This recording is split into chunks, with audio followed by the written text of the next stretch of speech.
Good morning. It's Debbie. Welcome to my channel.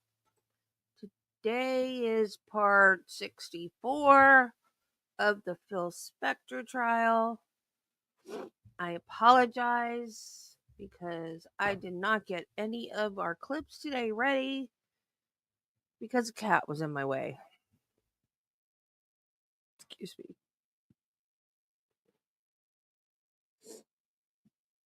I'm sorry. I just ate breakfast. Let me see who's here. Hey, Jill. Hey, Nancy. Granola in my teeth.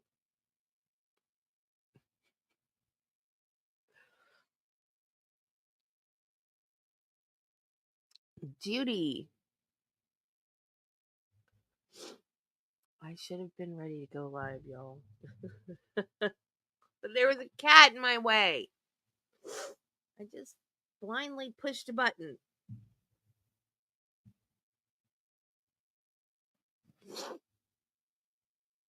And she's over there looking at me like, yeah, so what? I was in your way.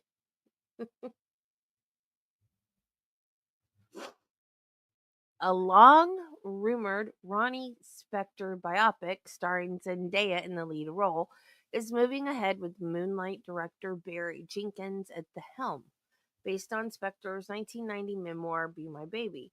The biopic will focus on the Ronette singer's life with Phil Spector. Ronnie Spector handpicked Zendaya to play her before her death. No release date has been set, but projected to be in 2027. I love Zendaya. I love her. I love her. I love her. I used to watch her when she was a little girl on Shake It Up on Disney. The girl can dance, she can sing, she can act. She's just, I love her. Love, love, love, love.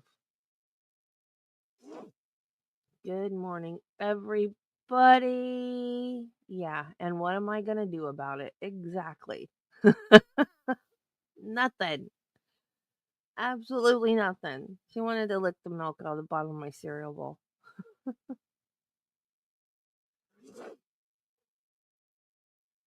I kind of like though, because she ignored me for years.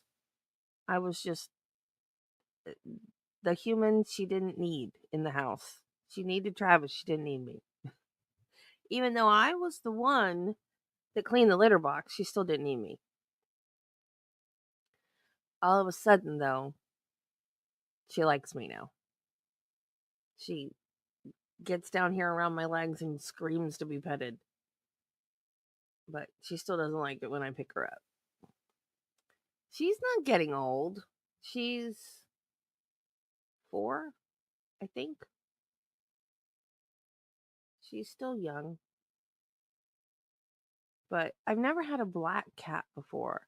Although I was saying that she was a Bombay, but I don't think she is because she has stripes. I think she's just a black tabby, if that's possible. Do tabbies come in black? Her, if like, I sent a picture to her of a picture of her to Madam one time, and Madam goes, "Who is this kitty?" And I was like, "It's Shadow." And she goes, "Oh, I didn't know she had stripes." And I said, "Yeah, she does when the light hits her." Wow, that's an old cat.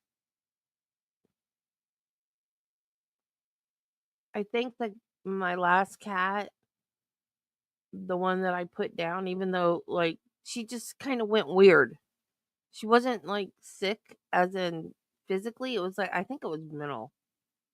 I don't know. She was just like biting me in the middle of the night for no reason.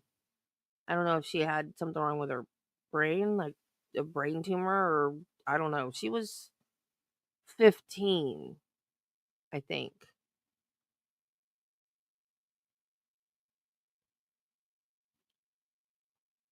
And I told the vet, and she's like, "Yeah, bring her in. We'll put her down because she could have like a brain tumor or something because she's not acting right." See, that's the way. That's the way Shadow used to be, but now Now she wants me to pet her all the time. But it's usually when I'm busy doing something else. I think she thinks if I'm busy, I'll just lean down and pet her and not pick her up. She doesn't know me very well. Even after living in the house with me for 4 years, she still doesn't know me very well. Or maybe she does because she gets up underneath the desk. She thinks if she's underneath the desk that I won't lean down and pick her up. And that's not right because I will find a way. Okay, so let me find Court TV.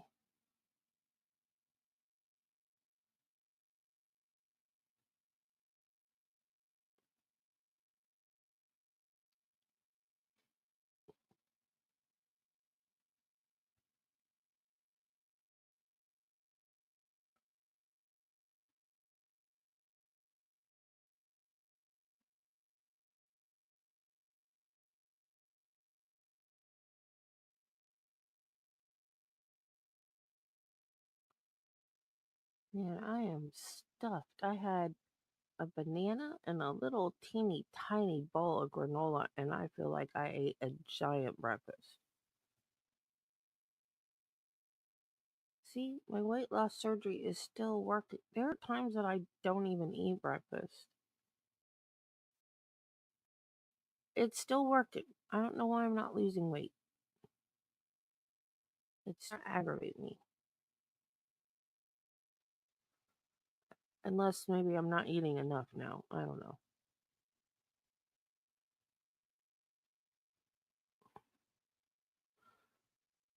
Were we? Oh no, we were on this chick. Oh yay, Sarah Kaplan's next. Oh, we're gonna get her sister later.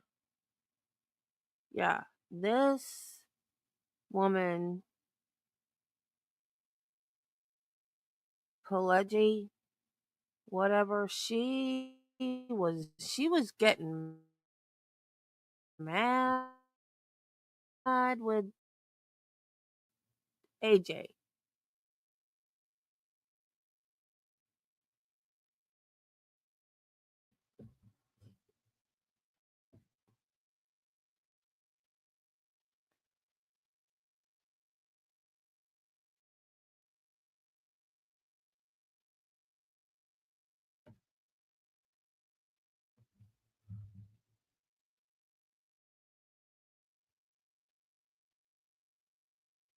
Now if it will quit buffering.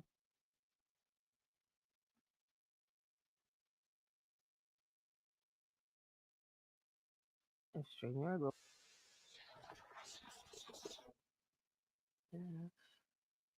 if StreamYard will behave.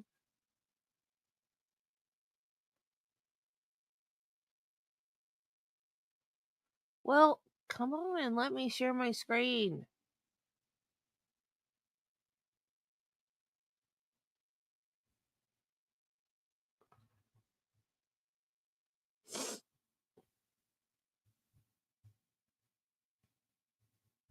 Matter, and you're going to finish with the witness that's presently on the stand, then we'll go to the next witness. That's mine. All right. Go ahead. All right, ma'am, if you'll take the stand, please. Just go ahead and pull that microphone. You may proceed. And thanks for returning. When we broke at the noon recess, as I recall, you and I were discussing the fact that you had reached out to Phil Spector in February of 2006. Is that correct? Yes. All right. I want to finish that subject and then I want to return to something. I think I made a mistake this morning and I want to clear it up. Okay? It wasn't you, it was me. And as I understand it, you made a phone call to Mr. Spector. Is that correct? Yes. And you were asking for something, correct? Yes. What was it you were asking for? Backstage passes for a Rolling Stones concert. I was on my way to it. Okay. And did the concert occur within a day or two after you made the call? It was in a few hours. I was on my way to Atlanta. Okay.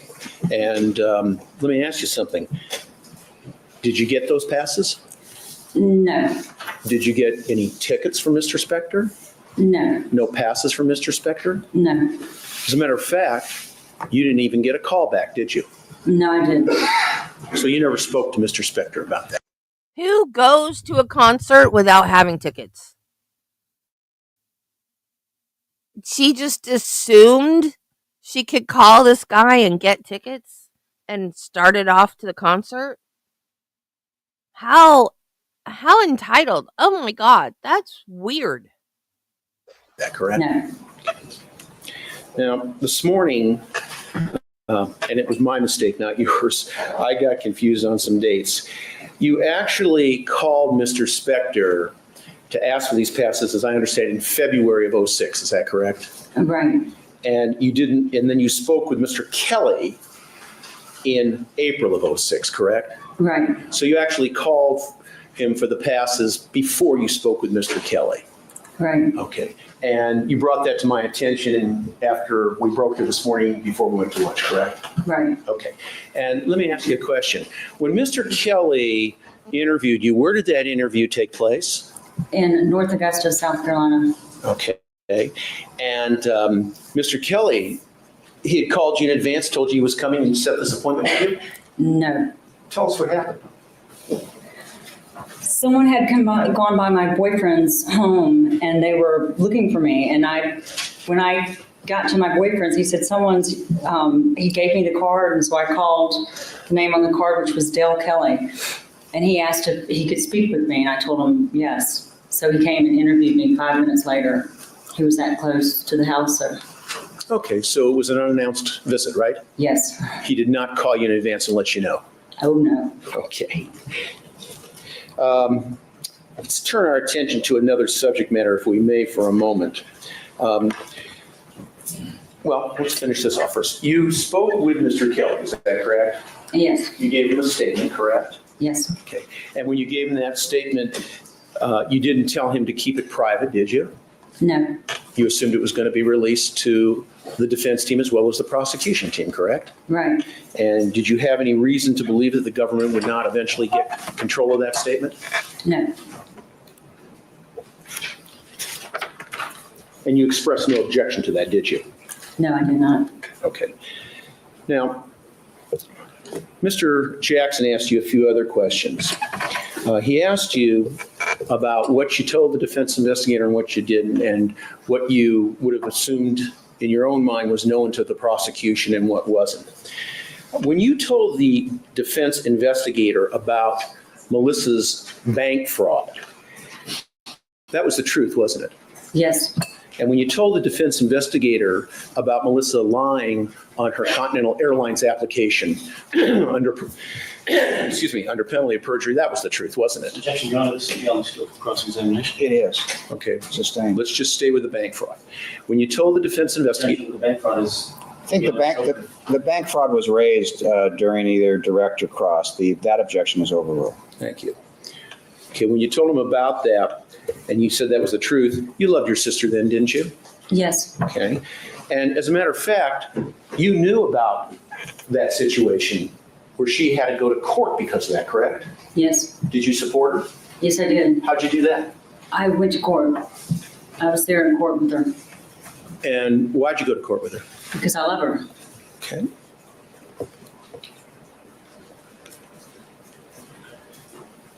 Did you have any reason to believe that Melissa would have withheld that information from the government?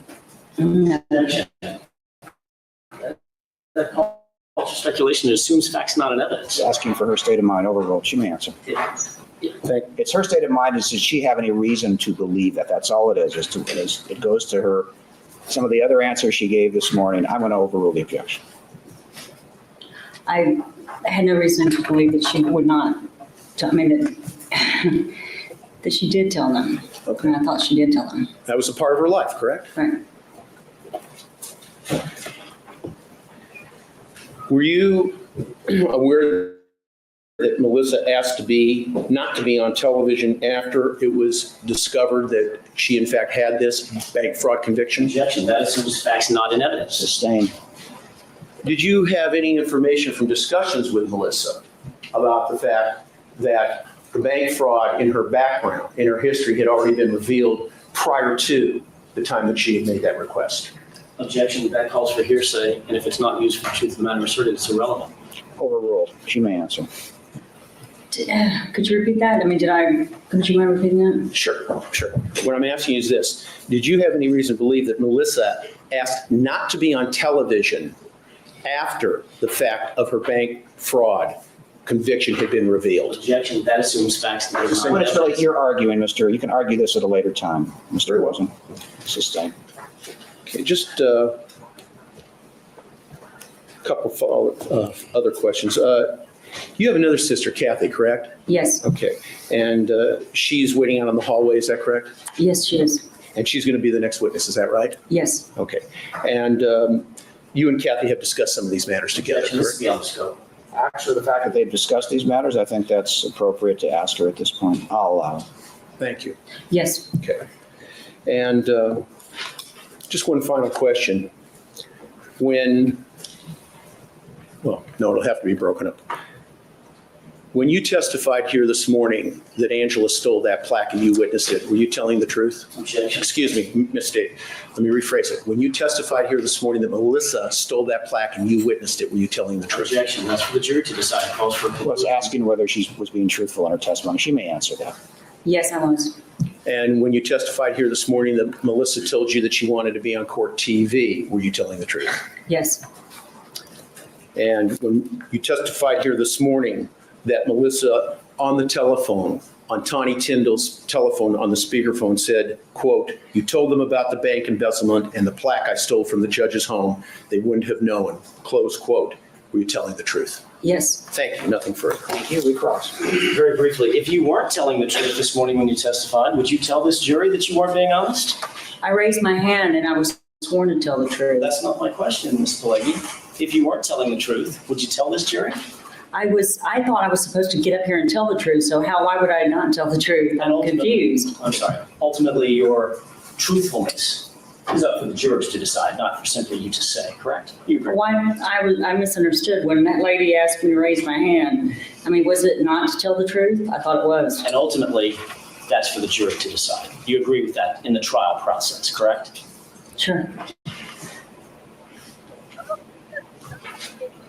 When you went to support your sister, as you indicated, Why is he so combative with him? in her bank fraud trial or guess it was a court hearing, that was back in 1989. I don't remember the exact year, but Sound about right? I couldn't tell you the exact year. 88 to 90? I'm sure you have it on your paperwork somewhere, probably.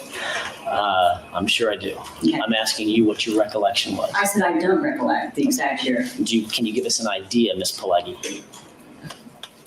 No. How about this? Was it before or after you lost custody of your kids and Melissa took Lewis's side? Well, I didn't have my sons until 94.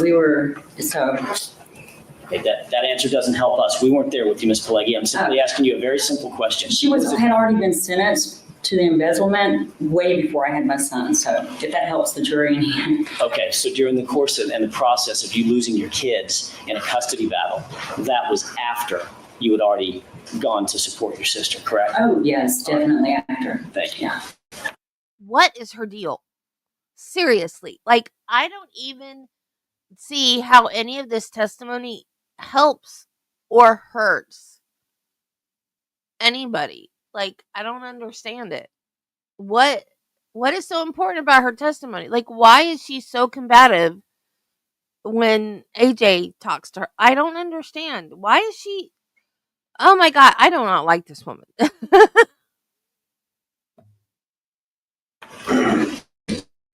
you right? Just the fact that you had as I think Mr. Jackson termed it, a heated custody battle, a real fight. Does that in any way impact on your testimony here today as to whether or not you were telling the truth about your sister, Melissa? No. Thank you. Thank you. We cross. No, you're wrong. All right. Subject to recall. You're excused. Thank you for being here. You may step down. Thank you. All right. Thank you. May I just be excused for 1 minute for arrangement purposes? Yes. Just for a moment.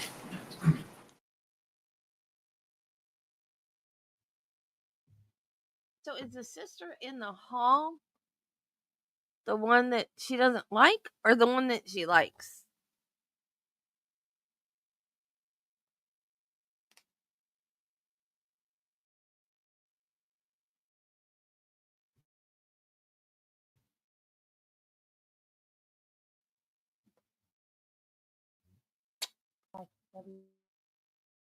Testimony I've been waiting for.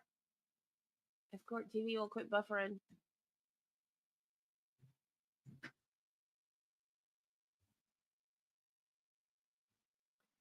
And StreamYard will behave. They're both acting up at the same time.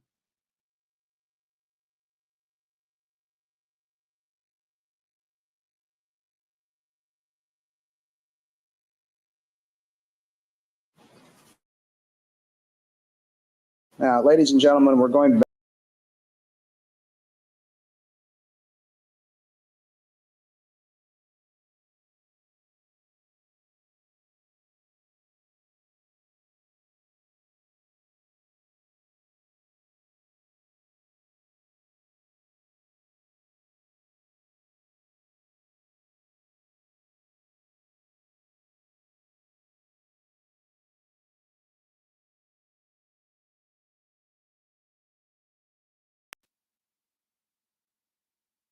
StreamYard, can we not do this today?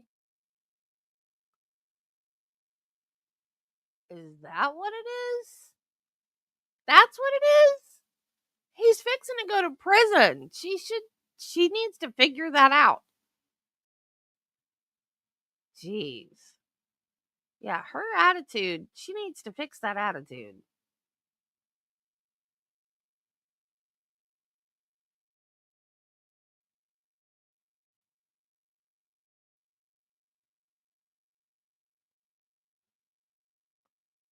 Come on, StreamYard. Why do I have to do this every day? Why do I have to beg you to work?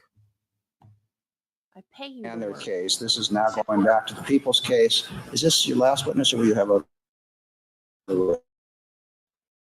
witnesses? I think this is going to be our last. This is your last witness? All right. People may call their next witness.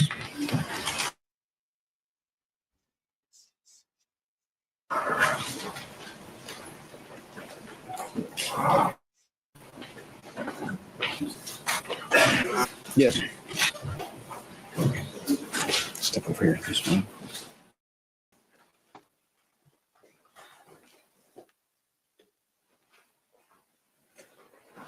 All right. Would you raise your right hand to be sworn, please? You do solemnly swear that the testimony you give cause not coming before this court will hold true, and that the position you so help you God. I do.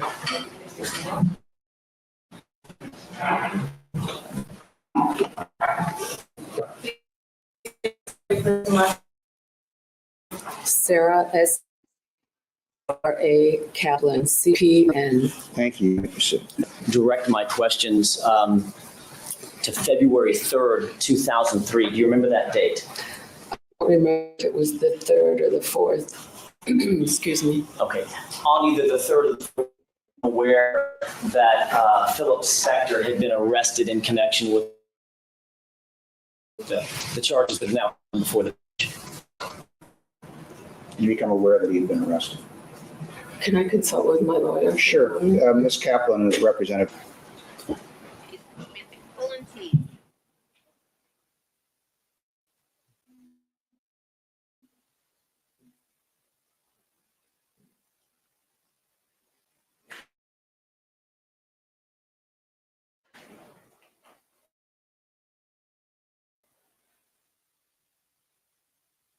That he may be dead. As to whether or not you became aware that he was arrested. Well, Your Honor, it depends on the source. I should let the court know I'm going to be the objectionable lawyer on this witness. Can I second that? Can you rephrase your question? Sure. Let me see. I'm not asking you, obviously, Ms. Kaplan, for any privileged communications. First of all, let's say a little bit. I was going to do this a different way. And at some point, how long have you been an attorney? 24 years. So back in 2003, somewhere around 20 years, correct? Correct. And what kind of practice do you have? I'm a criminal defense attorney. All right. So that may answer some of the questions that are pending. And please, if I ask a question that you find difficult to answer, you're more than welcome to interrupt me and take whatever time you need. Ms. Kaplan, my capacity, representative capacity of Phil Spector. Yes. Okay, let's get to it that way. On, let's say, and if you'll agree with me, February 4th was the day after the shooting. If you'll agree with me that that's the date, on February 4th, in your capacity as an attorney for Mr. Spector, did you go to 1700 Grandview Drive? Yes. Okay.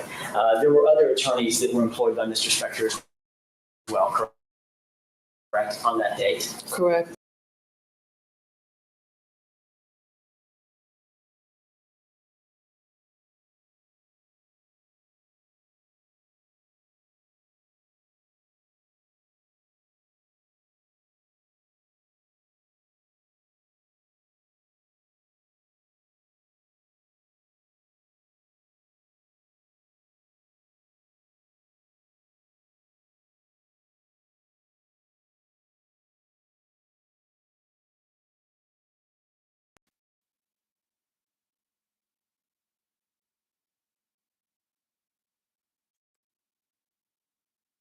StreamYard, I don't want to do this today.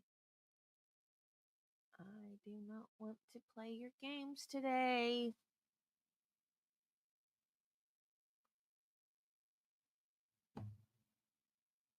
Yeah, I'm going to object. That's not relevant. Just I think it is relevant as to who was present, and the objection is overruled. You may answer. And I'll narrow my question, Your Honor. Okay. The only people that I'm interested in are anybody else that was there in representative capacity the home at 1700 Grandview. Who else? Shapiro? All right. You worked with Mr. Shapiro, correct? Yes, I did. And both of you were employed as, in your representative capacity as an attorney for Mr. Spector at that Correct. time. And that was in connection, not with something else, but with the shooting that took place the day before, correct? Correct. All right. Did you actually go to the location with anybody else or by yourself? I don't recall. All right. Once at the location, was the, and I'm going to term it this way, the scene, if you will, was the scene eventually turned over from law enforcement to Mr. Spector's attorneys, you and Mr. Shapiro? Yes. About what time was that, Ms. Kaplan? It was in the evening. It was perhaps around 7:30, 8 o'clock. Okay, and assuming that this is the day after, that would have been on February 4th, yes? Correct. Okay.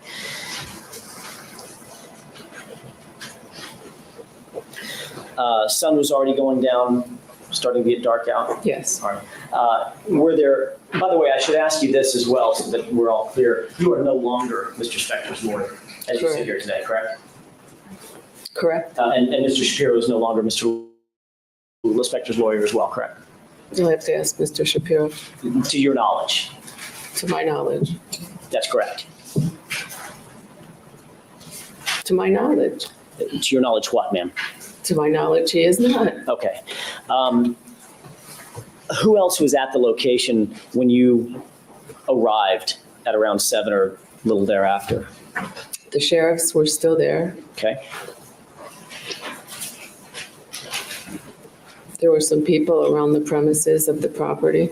Law enforcement personnel or individuals employed, to your knowledge, by Mr. Spector? I think there were also just people. There were a few people. There were law enforcement people. Who else was there that was part of the defense team, if you will? There was Robert Shapiro and myself, Dr. Michael Bodden, Dr. Henry Lee, William Pavlik, Stan White, Jay Romaine was there for a while. Anybody else that you recall? That's all that I can recall right now. Okay. Mr. Shapiro was an attorney. Yes. Mr. Bodden is an expert. Dr. Budden, yes. Dr. Bodden is a forensic pathologist, correct? Yes. All right. You understand Henry Lee to be who? What Henry does he do for a Lee, living? he's a criminologist. Okay. Or a criminalist?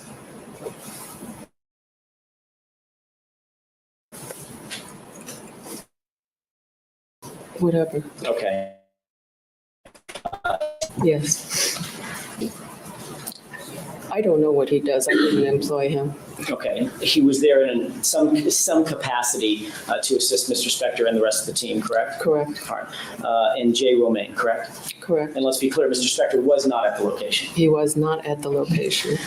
Were there efforts taken by anybody at the location to, for instance, put up big cleat lights or floodlights inside the foyer area? A big floodlight was put up, yes. And that lit the room, correct? I don't know how much of the room it lit. It lit part of the room. All right. You didn't have any trouble seeing certain areas of the foyer area, correct? Correct.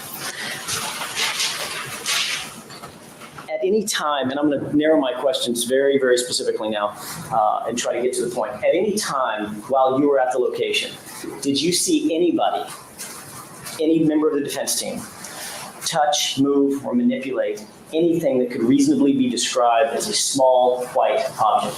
Objection, overruled.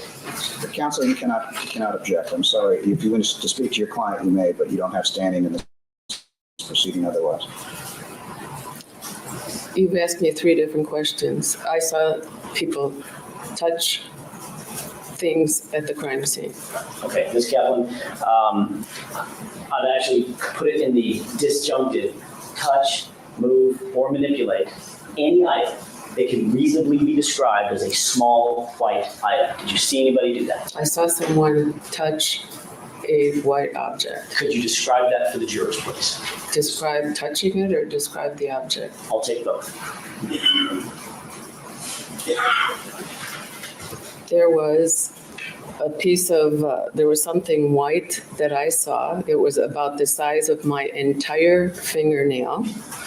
And I do not know what it was. I have no idea what it was. I called Dr. Lee's attention to it. He came over to it. He picked it up and put it in a vial. I do not know what happened to it. I don't remember where I saw it. I don't know what it was. Okay. You're not a criminalist, obviously. Obviously.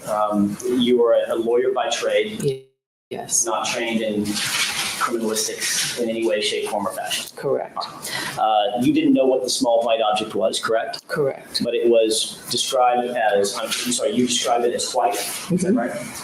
Yes, About the size of a fingernail. yes. It was on the floor or on the ground I somewhere? don't remember where it was. Let me ask you this. Let me see if I can narrow it a little bit. We're talking about a relatively palatial estate at 1700 Grandview. You were in the foyer area of that big house when you saw this object, correct? Yes, That's where the floodlights were, is that right? yes, And that's where you saw Henry Lee do whatever it is that he did with it, correct? correct, All right. You just don't recall exactly where in the foyer it was. correct. Was it a flat object? Yes, Did it have uneven edges on it? yes. Okay. And you pointed it out to Mr. Lee. Dr. Lee, yes, I did. Okay. When you pointed this out to Dr. Henry Lee, what exactly did you see him do with that item, if anything? I saw him pick it up and put it in a vial. Okay. Do you recall testifying, at least on 2 different occasions at a previous hearing in front of this judge? Yes, Okay. Do you recall specifically testifying that you saw him pick up this item, small, flat, white item with uneven edges, with a pair of tweezers? yes, I did. Okay. Was that truthful testimony at that time? That's what I believed he used. Okay. So your best recollection, your best recollection, Kaplan, is that Dr. picked up a small, flat, white object with uneven edges. He did so with a pair of tweezers or something like that. I wasn't focusing on what he was using to pick it up. Okay. But you did testify previously under oath that it was in fact tweezers. I also said it could have been the cotton swabs. Okay. Please listen to my question, Ms. Kaplan. Did you or did you not testify at a previous hearing that what you saw him pick it up with were tweezers? Yes. Okay. As a matter of fact, counsel, I'm sorry. Linda. Sorry. Join me, if you will, in turning to 1692, and that's the May 3rd transcript. I'll give you a chance to get there. Thank you. I'm going to object to counsel reading this. She's testified that she did so previously testified. This is how we've done it. I don't know what the next question is. You can ask her, you're going to read the testimony that she just agreed that she has previously testified to? I was going to ask her specific questions about exactly how she termed it. In other words, if you'll allow me, I'm not going to read this yet. So the objection is overruled. You may proceed. Thank you. When you were asked questions at that previous hearing, you testified on May 3rd, is that correct? Yes. Okay. When you were asked questions and asked to describe what you saw Dr. Lee do, you indicated, in other words, it wasn't a leading question. You suggested or you indicated, I saw him bend over and pick it up with a tweezer, correct? Yes. Okay. And subsequently, you were asked some questions about possible Q-tips, and you subsequently said, well, I guess it could have been Q-tips, and that was at a separate hearing. Is that right? Correct. All right. You saw Dr. Lee pick this item up with something. He manipulated it with something, not his fingers, correct? Correct. And what exactly, Ms. Kaplan, did you watch him do with this item? I didn't see him manipulate it. I saw him pick it up and put it in a vial. Okay, maybe I'm being inartful with my linguistics. I don't mean to be, and I don't want to cut hairs here. I'm asking you, when he picked it up, what did you see him do with it? Put it in a vial. Okay, what size vial about? I can't estimate size. Okay, can you tell me if it was maybe this big? I'm going to or guess that it's about 6 inches. Okay, about the length of maybe a dollar bill or so. It could be. Okay, was it cylindrical? Yes. Was it clear? Yes. Could you see through it? In other words, opaque or I know something? what clear means. Yes, you can see through it. And did it have some kind of a stopper on it? I didn't pay attention to the stopper. Did you pay attention to whether or not Dr. Lee actually put the stopper on the top of the vial? No, I did not. Did you ever receive that item, small, white, flat, solid item with uneven edges? Did you ever receive that in your capacity as an attorney from Dr. Lee? Did you take possession of it? I never had possession of it. When was the last time you ever saw that item? The last time I saw the item was on February 4th. When Dr. Lee was putting that item into the vial, correct? Correct. And you never saw it again after that? Correct. In whose possession was the last person you saw handling that item? Dr. Lee. Thank you. May I just one more? Yes. I just have one last area, if you don't mind, with the court's indulgence. Ms. Kaplan, you're aware here in California of the duties that you said you've been. Excuse me, I'm objecting that that's not proper inquiry for a witness at this stage. Oh, I think she's testified actually to it before. I'm going to allow her to testify to it. She may have, but that was a bit different. We can approach. All right, you may proceed. Thank you, Your Honor. Based on the discussions we've had at sidebar, I have nothing further for this witness at this time. Thank you. Cross-examination.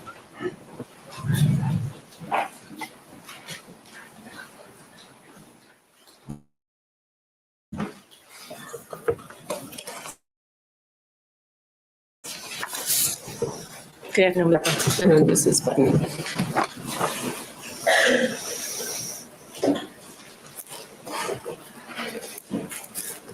Ms. Kaplan, how long did you know Dr. Henry Lee prior to February 3rd, 2003? I've known him since approximately 1994. And from the years that you've known with him, have you worked with him previously? Yes. And when you worked with him previously, have you ever known him to take a piece of evidence from a scene? Never. There's no foundation for this. This is improper character. Sustain. It's also far beyond the scope. Sustain. And when you were at The jury's admonished to disregard it. when you were at the scene on February, I think you said 4th, 2003? Correct? All right. And you talked to Mr. Jackson. Have you ever diagrammed what it was that you saw for the government? For the government? Yes. No. Did you and I meet this morning? Yes, we did. Did you diagram for me exactly the shape of what it was that you saw? I tried to. I'm not a very good artist. Do you think you can redo that diagram? I can try. I'm not a very good artist. May I try?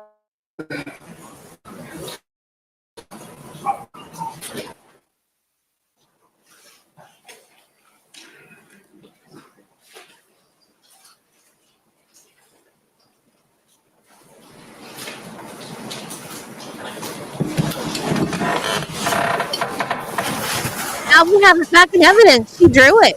There you go. Problem solved. Ta-da! We have it in evidence now. And There it we is. have this marked. Octuple D. Octuple D. There we D go. as The in magical missing piece is back.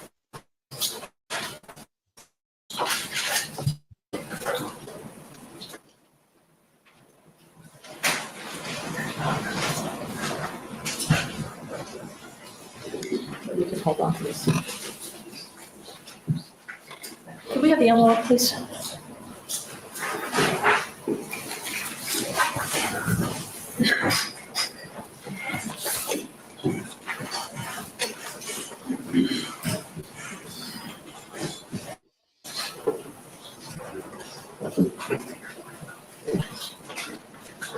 And what is being shown on the screen right now. It is, and my hand is shaking, so. And does that reflect the uneven edge? Ta-da! Now we have our missing piece of evidence. Problem solved. It's all good. There we go. It even has a ruler. Problem solved. Dr. Lee is now exonerated. We have the evidence back. All fixed. Yay! Edges on that you're discussing? I tried to do it, yes. Okay. And about what was the size that you were trying to draw on that yellow pad? It's the frame of reference that I used, which was my fingernail. It's almost an inch. Okay. About an inch? Correct. Okay. And would it be fair to say it'd be about 3/4 of an inch by an inch? Approximately. Approximately. Because you didn't pay that close attention to it, correct? Correct. Now, I'm going to show you a picture. Jen, 1.220, please. Has this been previously marked? We're going to pull it up and see, Your Honor, because Okay. there was something marked as coordinates in this.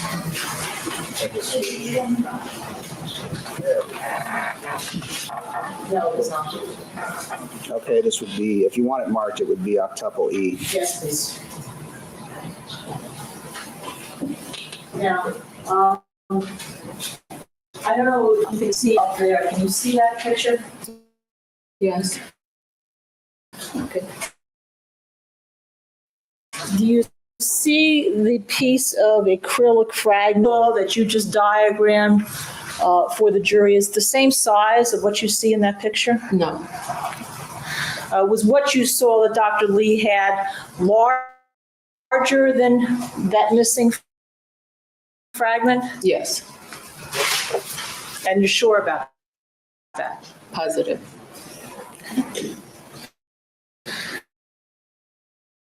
Now, you said you saw something white that he had, correct? Yes. And from you that indeed, okay. And there's a lot of white stuff that may or may not have any evidentiary value, correct? Correct. May or not have evidentiary value. Sustained to the form of the question. There's a lot of other white things in the foyer, right? A lot. Okay. Okay. And you're aware that one of the reasons that you hire a criminalist is to look to see if anything is there with evidentiary value, correct? Correct. And the thing is to have things tested at the same. Correct. May I have have SH number 5. Oh, please, this is going to have to be marked, Your Honor. It would be octuple F. Can we enlarge the white areas over there, Jennifer? Thank you. Yes, please. Thank you so much. Now, do you see a lot of the white particulates in this area? If I showed you the closer picture, would it be If I better? saw the closer Okay, picture. thank you, Your Honor. May I approach her? You may.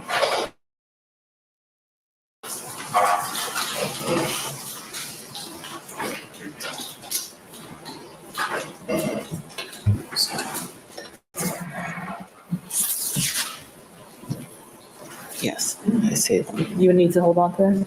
No. I see them. Is that an example of a lot of the white particulates that you saw in there? Okay.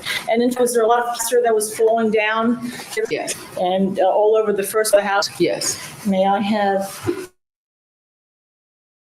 SH30 marked and SH30 up in the judge, we're going to need a marking on this also. Octuple G.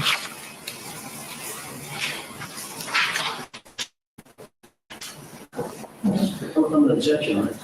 This is not the foyer. And I also added the first floor of the house, Your Honor. I'm sorry? I also added the first floor of the house for you. Which is irrelevant. It's irrelevant. If you want to go to the, Do you know whether or not there was any plaster that was caught on people's shoes, dragged into the foyer when you were Objection, there? that assumes facts, not an evidence. the way the question, Object that you saw as a white object was plaster? I do not know what it was. Did you see plaster in the area of the foyer?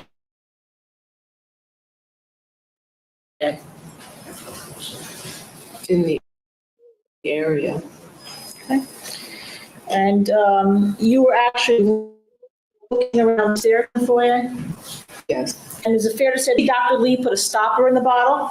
No. Did you ever see Dr. Lee take that piece of white material out of 1700 Grandview? No. Did you ever see Dr. Lee actually remove that item from the foyer? What do you mean remove? Remove, in other words, take it out of the house? Okay.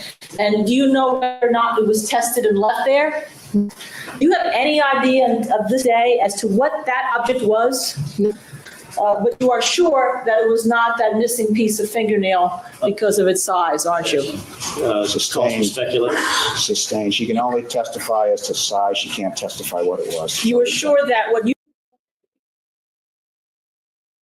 Dang it, Court TV.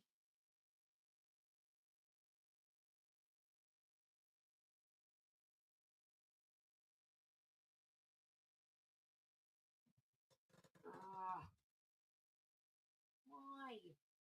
I am sure. and you're positive about that. I am positive. Did you mean to imply by your testimony in any way that Dr. Lee took evidence from this scene? Objection. That is for the jury to decide and calls for speculation. Sustained. Foundation. Sustained. Did you ever say to the prosecution that Dr. Lee took evidence from the scene? Objection. That's irrelevant. Sustained. Do you know whether this item was a piece of evidence or not? I do not know. She has no way of knowing, so the answer will stand. Because you don't know what the item is. I have no idea to this day. Excuse me one minute. All right.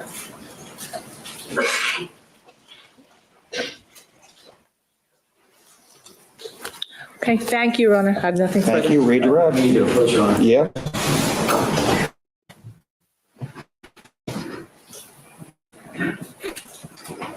You may proceed. Thank you, Your Honor. Ms. Kaplan, I just have a very short area of inquiry. Asked to come here today. No, I did not. You didn't ask to be called by the prosecution. No, I did not. As a matter of fact, we called you to the stand over your, I think it would be fair to say, vehement objection, correct? That's irrelevant. Overruled. She can testify to that. That's correct. As a matter of fact, you and I, and you know me to be the prosecutor on this case, along with Mr. Dixon, correct? Yes, You and I have never had an off-the-record conversation about this incident, correct? I'm going to object, that's irrelevant. That's irrelevant.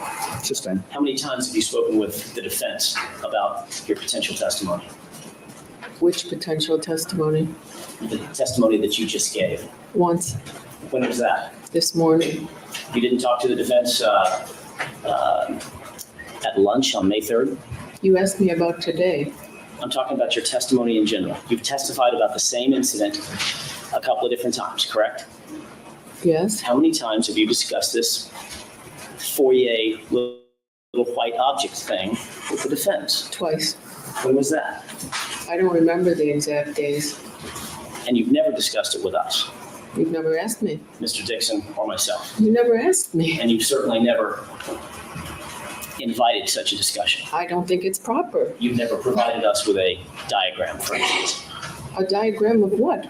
The diagram that you showed Ms. Bodden outside. You the never courtroom. asked me for one. All I'm asking you is, did you ever provide me with one, Ms. You Kaplan? never asked me for one. Would that be that you didn't provide him with one? Yeah. Thank you. Thank you. You're welcome. But you did, in fact, upon her request, draw the little diagram for the first time today. If you had asked me to, I would have. Ms. Kaplan. Yes, I I'm did draw asking one you a for very simple her. question. Did you make a diagram for Ms. I Bodden? did. All right. And today is the first time that you've ever shown anything like this. It's the first time anyone ever asked me. Okay. And today was the first time that you've ever suggested anything concerning Ms. Clarkson's right thumbnail. I mean, you've never been asked anything about that. You've never Correct. said anything about that, correct? Correct. All right. And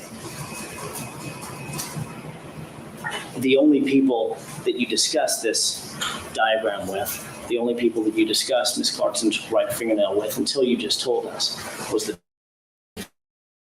defense, correct?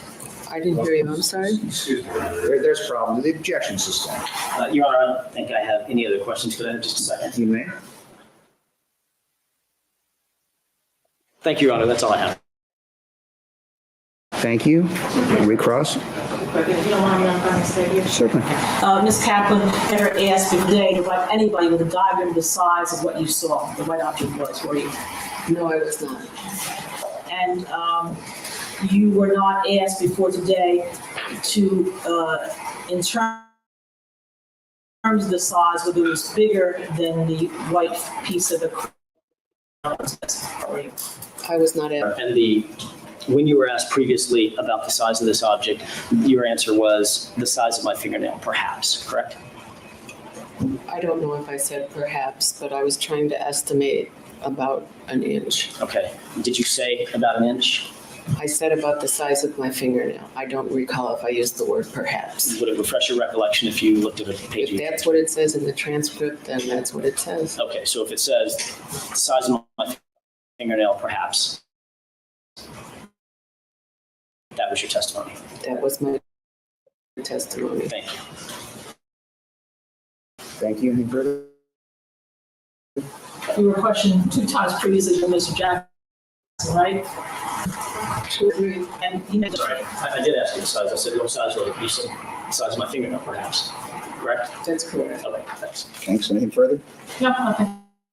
All right, subject to recall, you're excused. I need to see Ms. Kaplan, counsel, and other counsel at the bench.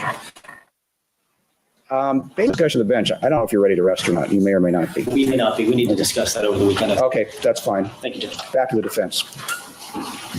Hi there. Mr. Rosen, do you have any other witnesses? I do. Okay. Kathy Pullen. Okay, so now we get the sister of the woman that testified. That'd be helpful if I put my mic in front of my mouth. Now we get the sister of the lady that testified before, Sarah Kaplan.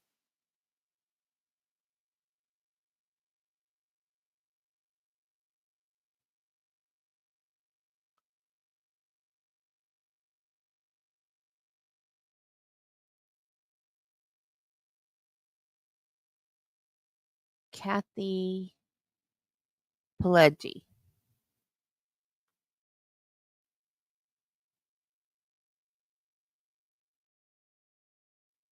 Yeah. Court TV will quit buffering. Never back. I got a form email. Teacher, please do not reply. We will get to you as soon as possible or whatever. And it keeps insisting that it's my internet. It's not my internet.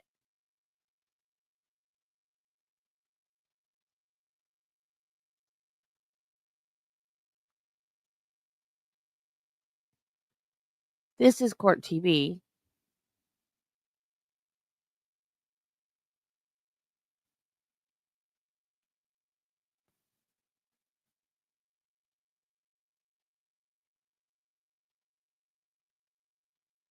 Who is Melissa? Thank you. You may proceed. Thank you, Your Honor. Ms. Pelleggi, good afternoon, and thanks for coming here. You came a great distance, didn't you? Yes. You live on the other side of the country, huh? Yes. In Georgia? Florida. Florida, okay. Well, thanks for This is being her here with sister. us.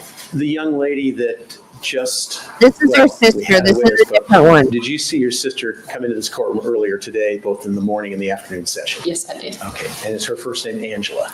Yes. And as a matter of fact, you have other sisters, don't you? Yes, I Do did. you have a sister named Melissa?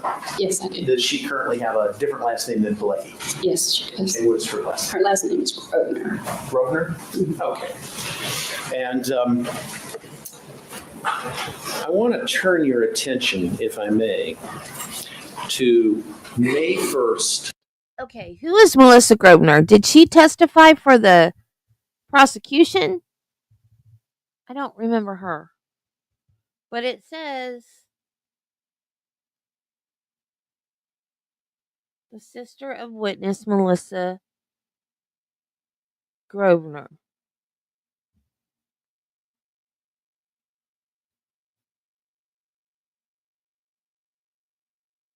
Did she already testify?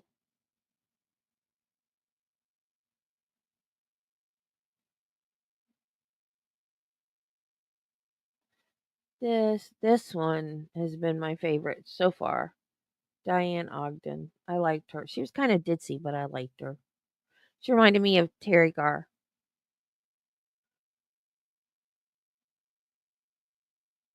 Oh, that one. Okay. So is that the sister they don't like? I'm guessing.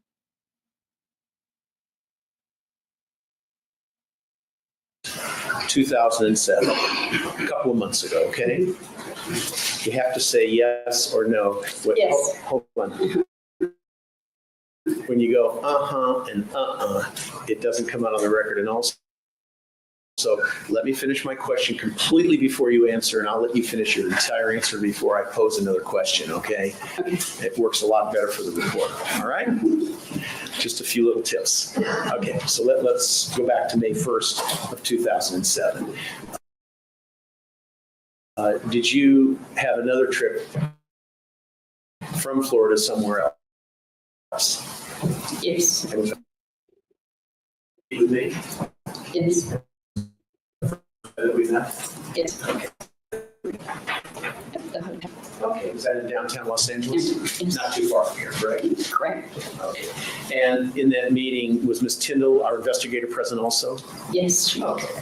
And after we met, and I think we spent some pleasant time together, I left, is that correct? Yes. All right.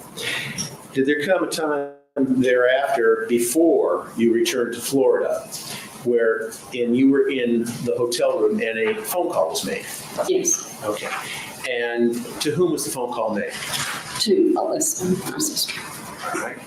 And was that from the room? Yes. And who was present in the room during the phone call? My sister Angela and Tommy Tinder. And who else? Me. Okay. I wasn't there, correct? Correct. Long gone. Correct. All right. And were you able to hear both sides of this conversation? Yes. And how was you were able to hear what Melissa had to say? It was on the speakerphone. Okay. So it was projected so that you could hear it. Yes. All right. Did Melissa say anything to your sister Angela about a bank embezzlement and a stolen plaque? Yes, she did. Did you hear it? Yes. who were sitting in the room when it was said? Yes. Would you turn to the jury and tell them what you heard Melissa say? Okay. I heard her say, you told them about the bank embezzlement and the plaque I stole from the judge's home. They wouldn't have known. And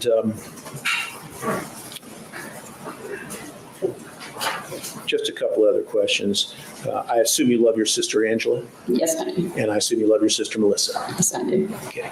Just finally, do you know the gentleman seated here at the council's table in the pink shirt and orange tie?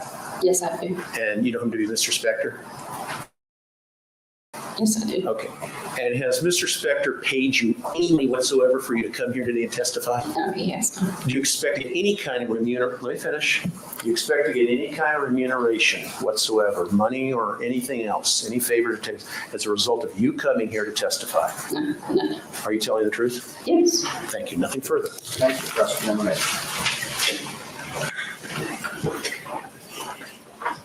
Good afternoon. I'm going to ask you a little bit about that trip to LA in, well, I guess you got here at the end of April, right? April 30th? Pardon? When you arrived in Los Angeles for the conversation that you had with Mr. Rosen, when did you arrive? The last day of April of this year? Is that correct? I'm not sure. How many days were you here? I think 2. I'm not sure. All right. And the conversation that you're talking about, I think Mr. Rosen said happened on May 1st, is that correct, of 2007? That's correct. Okay, and you were in a hotel room somewhere here in the Los Angeles area, is that right? That's correct. And you'd flown from Florida to arrive here That's correct. to be interviewed by the Spector defense team. That's correct. At that time represented by Mr. Rosen and Tawny Tyndall, is that correct? That's correct. And when they all talked to you and interviewed you, they talked to you and your sister Angela was there also, is that right? Yes. Okay. Did you travel to Los Angeles with her? Yes, we traveled together. Both from Florida? Yes. Do you live in the same town or in the same general area in Florida? Yes. Did you fly out here to be interviewed or to be supportive of her or for both reasons? And when you were interviewed by the defense, you and your sister were interviewed together, is that correct? That's correct. You both answered questions at the same time to the interviewers, right? That's correct. They didn't make any effort to separate you or talk to you separately, did they? Okay. Now, at some point, as you've told Mr. Rosen, there was a phone call and it was made to your sister Melissa, correct? That's correct. Now, I understand there's a number of sisters, right? Right. I mean, not just you and Angela and Melissa, but there's more, right? Yes. Okay. Big family. Yes. Okay. But at this time, the phone call was made from, and correct me if I'm wrong, but from Angela to Melissa, is that correct? That's correct. And is that because Melissa made an earlier call? She wanted us to call her. Okay. And you've told us part of that conversation because you heard it was over the speakerphone on the little cell phone, right? Right. But Melissa said some more things to you, didn't she? Isn't that true on that phone call? She wasn't talking to me. Well, not to you, but she said it to Angela over the phone and you heard it, correct? Correct. And she repeated that Phil Spector held a gun on her. Isn't that true in that phone call? No. She never said to, over the phone call with Tawny Tyndall there, you lied about telling them that I didn't have a gun held on me by Phil Spector. Did she say that? No, she could have. Pardon? She could have. Okay. Well, that was the whole reason you were kind of out here to talk to Mr. Rosen and to Tawny Tyndall was about this Phil Spector thing, correct? Correct. So wouldn't that have been something you'd remember? Okay, let me withdraw and ask you this. Do you recall her in essence, Melissa in essence, saying in that phone call over the cell phone speaker that Phil Spector held a gun on me? No, I don't remember. Would it refresh your memory to look at the report that Ms. Tyndall wrote as a result of this phone call? Could that help you remember? No, Okay. I don't remember. Do you also remember in that same phone call that your sister Melissa said over the speakerphone that she told someone else, a friend, Caro, or it might have been Francis Cotero, that Spector held a gun on her? In other words, I'm not changing my story, even if you prove to me I said something different. Do you remember that? I remember her saying that. In that phone call? Is that yes? Yes, Okay. And because the phone call had to do with a number of different subjects, she did. Yes, all about kind of the Spector thing, correct? correct. That's correct. And one of the things that was talked about was Phil Spector holding a gun on I'm her. going to object to this at this point. I want to come to the bench on this. All right. You may proceed. Thank you, Your Honor. I don't really remember what the last question was I asked you, so let me start again. I think you told us that you recalled Melissa saying that in the same phone conversation that she told a friend of her, friend Caro or Francis Totero, that Phil Spector held a gun on her. And she was telling Melissa, and you were standing there, that, yeah, this happened because I told this guy at the time. Do you remember her saying that on the phone conversation? I remember her saying his. Okay. Oh. So there were a number of conversations, or a number of subjects in that conversation, is that correct? Yes, And it's also fair to say that Melissa in that conversation was upset about her bank embezzlement thing coming out, right? yes, Because it happened a long, long time ago. yes. I mean, she was 18 years old at the time. I'm going to check. This is beyond the scope of the directing. No, I'll allow that, and then we'll move forward. What was her age at the time? I mean, it happened at 89. So she just graduated from high school, basically. I'm going to check. No, she had been working. Excuse me. She got the age. If you asked about it on direct, absolutely they can ask about it on cross. And you asked about the bank embezzlement. So it's fair game on cross. What the heck, Rosen? What are you talking about? And now you can move forward. Thank you. Thank you. Thank you. And in that same conversation, the subject of, and I think, please correct me if I'm wrong, the subject of testifying or finding came up. Do you recall that? Bill and Melissa both saying, "Wow." The objection asked and answered. She already said she doesn't recall. It's crossed. The objection's overruled. You may Do proceed. you recall both Melissa and Angela saying, one saying, "I don't want to testify," and the other saying, "I don't want to testify either"? Do you remember that at all? No. I know they didn't, but I don't remember that. Pardon? I don't. You just don't recall one way or the other? Okay, all right. Is it a fair or correct statement to say that at least at that time when you came out to Los Angeles that there was a rift between Angela and Melissa, that they weren't getting along very well? Isn't that correct? That's correct.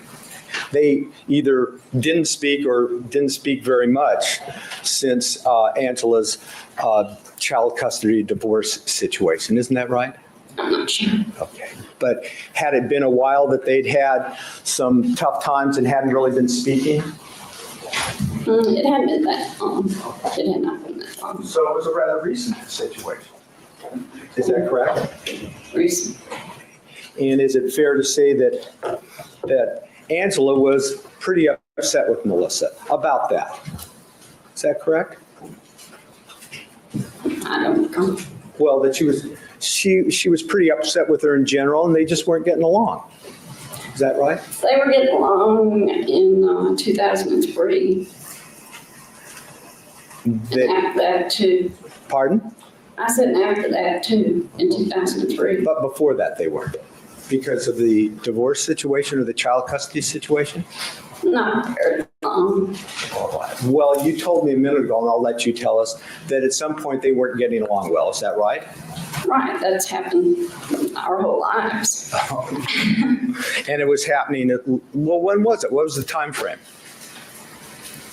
I couldn't tell you, but I know they were together in 2000. They were speaking. How about recently, for example, in February 2006 or so? No, They weren't getting along then, were they? no. Okay. All right. Could I have a moment, please?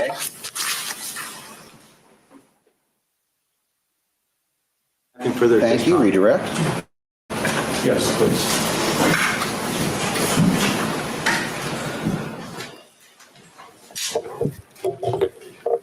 Ms. Pileggi, Mr. Dixon was asking questions about your sisters, Melissa and Angela, getting along, and I think you said that there was a period of time when they were getting along, and there was a period of time when they weren't getting along. Is that correct? That's correct. And I think you said that's happened our whole lives. That's correct. Could you kind of comment on that a little bit? What do you mean by that? Well, I mean, there were times when they would get along and times when they wouldn't. Kind of like what goes on in most families, yes? Yes, Okay. You love both your sisters, correct? yes, I do. Okay. You don't have any doubt about what you recall about Melissa talking about her federal bank embezzlement conviction and her theft of the plaque from the judge's home. That's clear to you, isn't it? That's clear. That's clear. Okay. You heard the words out of her mouth on the phone, right? That's the first thing she said. Okay. And that's the truth, isn't it? Yes. Thank you. Nothing further. Thank you. Recross. Thank you, Your Honor. No further questions. All right, subject to recall. You may step down. Thank you. I just, no, everybody's going to be subject to recall. Okay? Can we check on what it said? I think Sure. should do it at 3:00, I guess. We can take a break if you want. All right, let's go ahead and take a recess. Keep in mind the admonition at 3:00. Thank you. Oh, why are we doing Steve Renteria again? I thought he was done. Are they recalling him?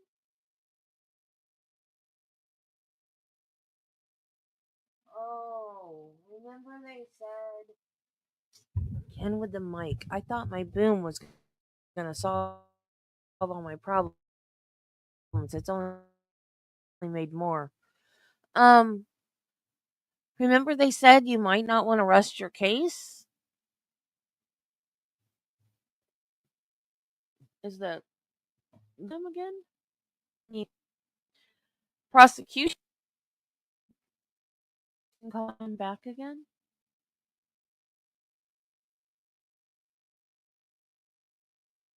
On court TV. Quit buffering.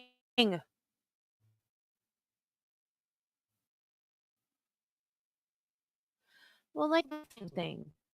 So,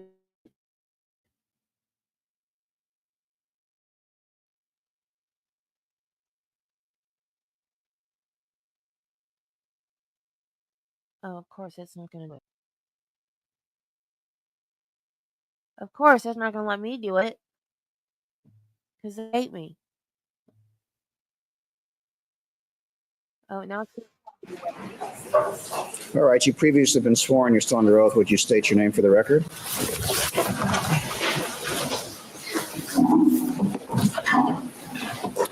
My name is Steve, Steve, Renteria, Renteria. Thank you. You may proceed. Thank you for returning, and I wanted to just go over some brief testimony regarding, and you did some DNA testing on some stains from a jacket, is that correct? Yes, sir.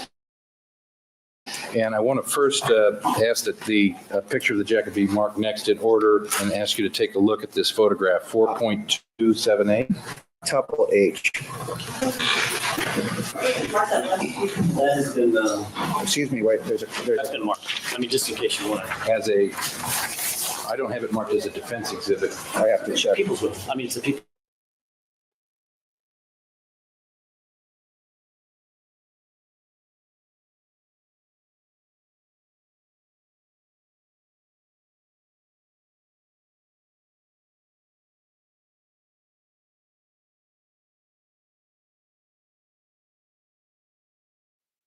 Yep, Nancy, him again.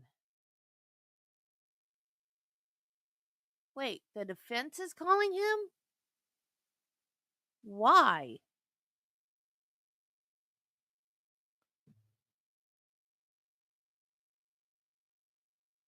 Okay. Now, when you guys make comments, it's going to show up on the screen. This is their new thing that they added. Like, they needed to add something else. No, they need to get rid of all these stupid new bells and whistles so the streaming software will work. Okay, that's right. So this would be octuple G. Thank you. Thank you. Well, actually, it should be marked. It just wasn't. I'm just not. It's marked, and it's not going to be. Well, we'll worry about submitted at a later time. So this is octuple H. Thank you. The G, the photo will still remain marked. Okay. Now that we put that up, can you use this exhibit that's on the screen now? Yes, Okay, and it's or item 19 from your sheriff's records, is that correct? correct. And this is a white jacket, and if you could take a look on the left-hand portion of the jacket and all the arrows that are there, there's some green arrows and red arrows. Those arrows have anything to do with the forensic work that you tested? Yes. Which ones were your responsibility? The green arrows I had placed on stains that I would eventually test using the KM test, and if positive, would remove or cut out a section or the whole stain if it was small, and then eventually do DNA analysis. Okay, if we could have the entire left area of the jacket with all the stains of all the arrows, starting with the lapel on the right side over to the right sleeve. Down that way. Very good. Okay, so for DNA testing, sir, you had one at the top, and did you give a number to that? Yes. And was that stain D? If I may refer to my case file? Please do that.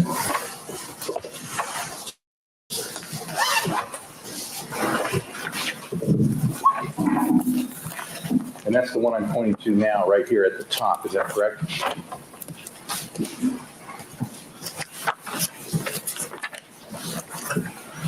Yes, the upper left chest area, I had marked item number 19D as in David. Okay, and did you do DNA testing on that? No, Okay, and did you mark that in your notes as a 2 millimeter stain? yes. And did you indicate it had a weak KM result?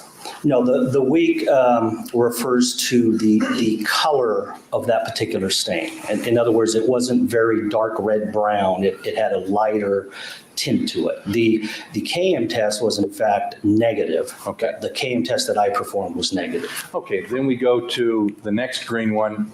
There's a green marker here, and is that one that you did a test on? Yes. And was that indicated to be stain 19F in your testing protocol? Or did I get that? Or it's 19E, excuse me. That's right. That would be 19E. Okay, and was that a 1 millimeter diameter stain? Yes. And you noted that in your notes, is that correct? Correct. KM positive, correct? Correct. And did that DNA test out?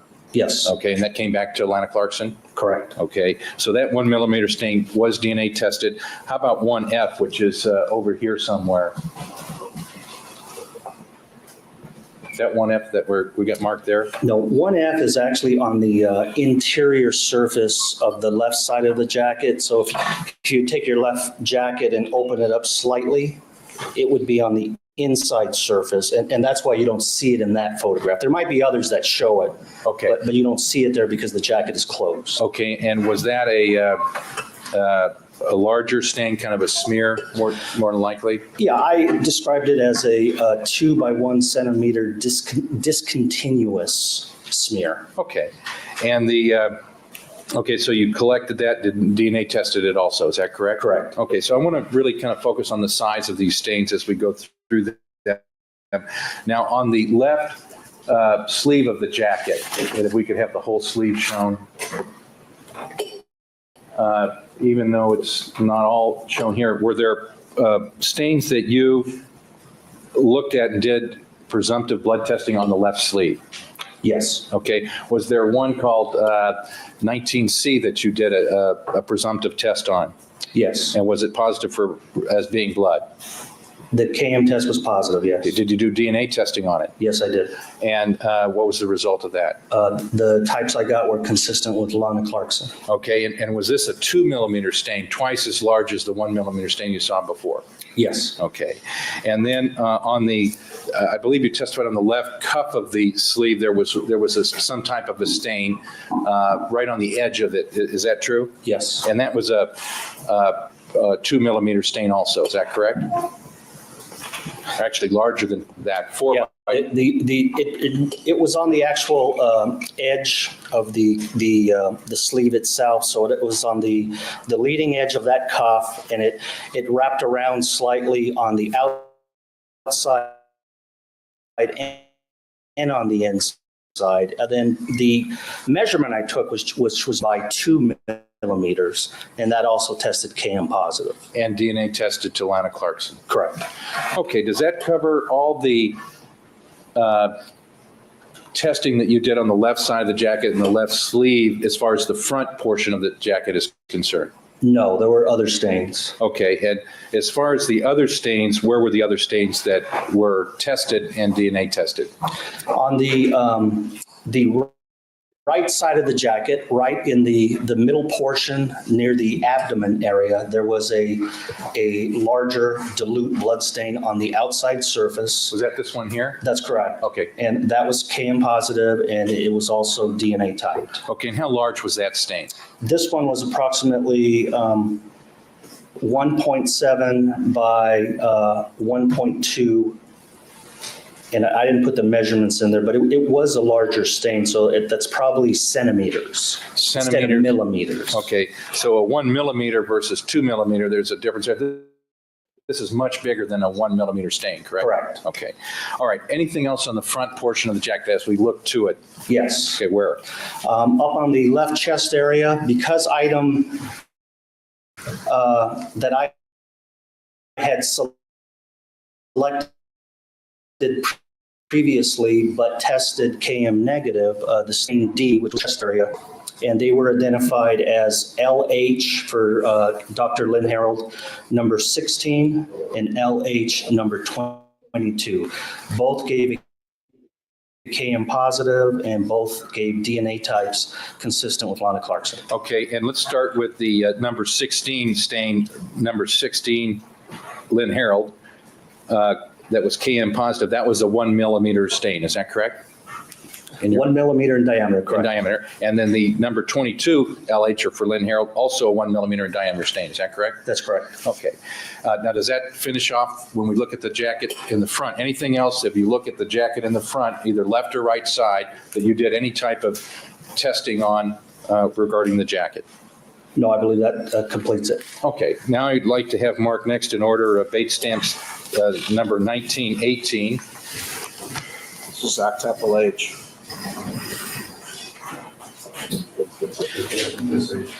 I just, Now, is this, wait a second. I'm sorry, you're correct. You're correct. this octuple I? Yes. Thank you, Your Honor. Do you recognize what this is, Mr. Ventura? Yes. Okay, what is Yeah, I know. I can turn it on and off. I was just showing you guys the new feature. I don't like it. Yeah, I was just showing you. I don't like it. You can't read it. The font's too small. And then when I'm watching on TV, that's where I turn on comments. Because if you're watching on TV, you can turn comments on and put it on your screen. And they go right over where now StreamYard has the comments. And the font is so small, I can't read it. And then when I turn on comments on my TV, I can read those because the font's bigger. And it's right over the teeny tiny font that now StreamYard puts up. So it's overwhelming for the ADHD brain. It's horrible. So StreamYard has screwed my life up again. As long as none of my YouTubers use it, all is well. But the ones that I watch on my TV, if they all want to use it, it's going to screw me up. StreamYard just wants to make my life a living hell. That's just it. I don't know why it hates me, but it does. Is this, if you could explain that to the jury? Yeah, it's a general diagram of a sports coat or a suit coat, and then all the notes written in there in handwriting in circles and letters were put there by me to denote where the stains were, their approximate sizes, description, and if they were KM positive or negative. Okay, so if we could have the bottom right-hand corner highlighted, and I'll ask you some questions about that. The bottom right-hand corner of the document, all the way to the bottom corner, right there. This would show the date that you looked at it, the item number, some descriptive material, and it has a -19. That would mean that this was an item 19 that you were looking at, correct? Correct. And if we could have the entire document looked at again. This is a diagram that you did that's part of your bench notes and your records regarding the forensic work that you did. Is that correct? Yes, sir. Okay, if we could just take this is an example, the bottom stain E in the bottom portion of the left area of the coat, just as an example. This would be your diagramming that it's stain E. You put a little dot there because it was a little spot of blood, correct? Correct. And then you have 1 millimeter diameter, and then you have something else there. It looks like something X2 KM plus. That would mean Kasselmeyer plus. Is that correct? Yes. Okay. And Kasselmeyer, again, is a presumptive blood test that basically the item could be blood if it is a positive Kasselmeyer result. Is that true? Yes. It doesn't say whether or not it's human blood, but it tells you it's presumptively blood of some nature, potentially. Is that correct? Correct.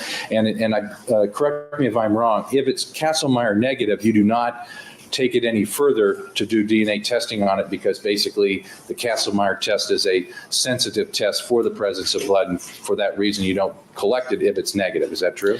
Well, not necessarily. It really depends on the case. If we think there might be some other body fluid present in that particular stain, even though it was KM negative, we on occasion will go forward anyway to see if any other types of cells might be present other than white blood cells. Okay, so like if you think there might be saliva or semen or some other body fluid, then you might try to get DNA from that as opposed to the blood that you've determined is probably not there, correct? Correct. Okay. Now let's look at another exhibit next in order, which is Bates Stamps 1919. Ask if you take a look at that. And do you recognize what this would be? Septuple J. Thank you. Do you recognize what this is, Mr. Renteria? Yes. Is this also a diagram from your bench notes that you made in connection with this case as it relates to item 19? Yes. And again, this is the white coat that was collected by sheriff investigators at Mr. Spector's home, to your knowledge. Is that correct? Yes. Bob Kyle, the criminalist that did the field investigation with me, collected those. Okay. Did you also diagram the back of the coat for stains that you looked at, did presumptive blood testing on, to see if it was or was not blood? Yes. Okay. Now let me ask you a general question. As to all the stains on the coat that look like it could be blood, did you test all of them to see whether it was or was not blood? No, and the reason, and I think I talked about this for my first visit here, was... I don't want to repeat anything. Just yes or no. Objection. The objection is sustained. Let him finish the answer. All the stains that I looked at were just a subset of a lot more stains that Dr. Harold had already identified as being blood. And what I chose to do was to take general areas representing different parts of the jacket to move on for KM testing and then DNA testing. But they were all stereoscopically identified as being blood by Dr. Harold before I even selected my stains. Okay. Now your stains were identified by green arrows. Is that correct? Yes. Okay. And the stains that are on your diagrams are the ones that you looked at. Would that be a fair characterization? That's right. They were the stains that I would have either tested with KM or cut out for further DNA. Okay, so this is your diagram. And again, it's not Dr. Harold's. This is part of your testing that you did. Is that true? Yes. Okay, so Septuple J shows that when you look at the back of the jacket, there was one stain that you looked at, and it looks like, if we could have that highlighted. That was a 1 millimeter in diameter stain, and it was designated as 19H in your testing process. Is that correct? Yes. And did you do a Kastle-Meyer test on that? Yes, I did. And it says KNEG, negative. Is that correct? That's correct. And then you note it wasn't collected. And was that for the reason that since it was negative, you didn't think it had any other biological material other than blood? Is that true? That's right. So since it was negative and there were so many other blood stains on the jacket, I chose not to cut this one out and do DNA typing on it. Are you able to say whether or not this was or was not blood based upon your Kastle-Meyer test? For the test that I did and only the test I did, I can say that blood was not detected. Okay. And that's just with my test using the KM. Okay. Now, if we could have the entire diagram back, did you test any other areas of the jacket that you suspected were blood that you could see from the back, looking at the jacket from the back, that you did as opposed to Dr. Harold? No. Okay, very good. Now, if we could have former exhibit 6Ts, TT, put up on the. Do you recognize what this is, Mr. Renteria? Yeah, that looks like a photograph of the rear side of the jacket. Okay, now we could look at it looks like the right sleeve with a green arrow on it. What is that? That would have been the green arrow I placed down for the 1 millimeter stain identified as H. Okay, so that would be 19H that was negative KM, is that correct? Correct. Not collected, not processed any further, is that true? That's true. Okay, and the red arrows are associated with work that Dr. Harold did as opposed to yourself, is that true? Yes.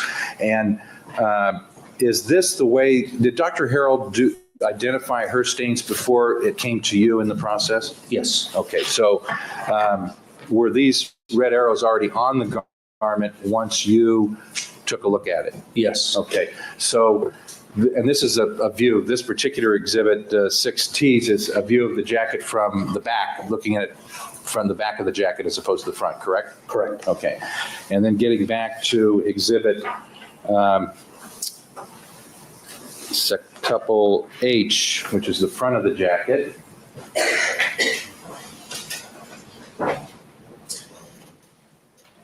This would be the view of the jacket from the front. And again, the red arrows relate to what Dr. Harold did as far as her analysis, and the green arrows were the items or areas that you tested. Is that correct? Yes. Okay, very good. Thank you. Nothing further. Thank you. Cross-examination. Thank you. Just a few questions concerning 19F, and you may need to refer to your notes. I don't want to belabor it by stumbling through. We've all seen the jacket enough times. I'm talking about the stain that looks like it was a transfer or contact stain. Wasn't that 19F? The one that was on the right side, sir, or? I believe, if my memory serves me, it was the right side interior. The stain on the right side was exterior, and that was G. So the left side. That's right. Okay. That'd be on the inside of the left side. And I also, before I ask you a specific question about that, there was also a stain on the right side that was on the outside of the jacket that you just talked about, and that is, you said G? Yeah. Okay. G. Those two stains, I want to make sure we're clear about this. Those you referred to as discontinuous stains, correct? Yes. What do you mean by that in scientific terms? Well, when you normally describe a blood stain, if it is a typical blood stain that a blood drop, let's say, fell on a garment or an item that somebody wears, it would look very concentrated. The staining, or the red-brown staining, would be consistent all through the stain. So if you had a stain, let's say, the size of a quarter, the red or brown would encompass that whole area. When I use the term discontinuous, that means that's the size of the stain, let's say a size of a quarter. However, the concentration of blood or the coloring isn't the same throughout that whole area. There may be some lighter areas. There may be some areas that don't have any color, but it's the overall size. So when I use discontinuous, that's what I mean. All right. And with regard to those two stains, the stain F and stain G on item 19, those discontinuous stains appear to you to be contact or transfer stains as opposed to spatter stains, correct? Yes, So when you indicated that there were 2 by 1 centimeter, which is much larger than a millimeter, the centimeter size stain on F, that's a smear that could have come from whatever, a finger or an item. yeah, it's a pretty good size smear, discontinuous, that could come from those types of items. And the same with 19G on the kind of associated area of the jacket, just the other side, and on the interior, I'm sorry, that's the exterior. You also indicated that that was 1.7 by 1.2 centimeters, much larger, but the reason for its size is it's a contact or discontinuous stain. Correct. In other words, a smear. Correct. All right. You certainly didn't find any spatter on the jacket that was in the centimeter size. No. All right. And you were the DNA expert in this case. You're not testifying as as a bloodstain pattern analyst expert. That's correct. All right. You're not testifying as a blood spatter expert, in other words. That's correct. All right. With regard to your diagram, I also want to make sure I'm clear about this. With regard to your diagram front and back, it appears to have far fewer indications of stains on the front and back than, for instance, the photograph with the red and green arrows, or the photographs with the red and green arrows. Is that because the diagram front and back is simply a diagram of what you did DNA testing on, not all the blood that was on the jacket total?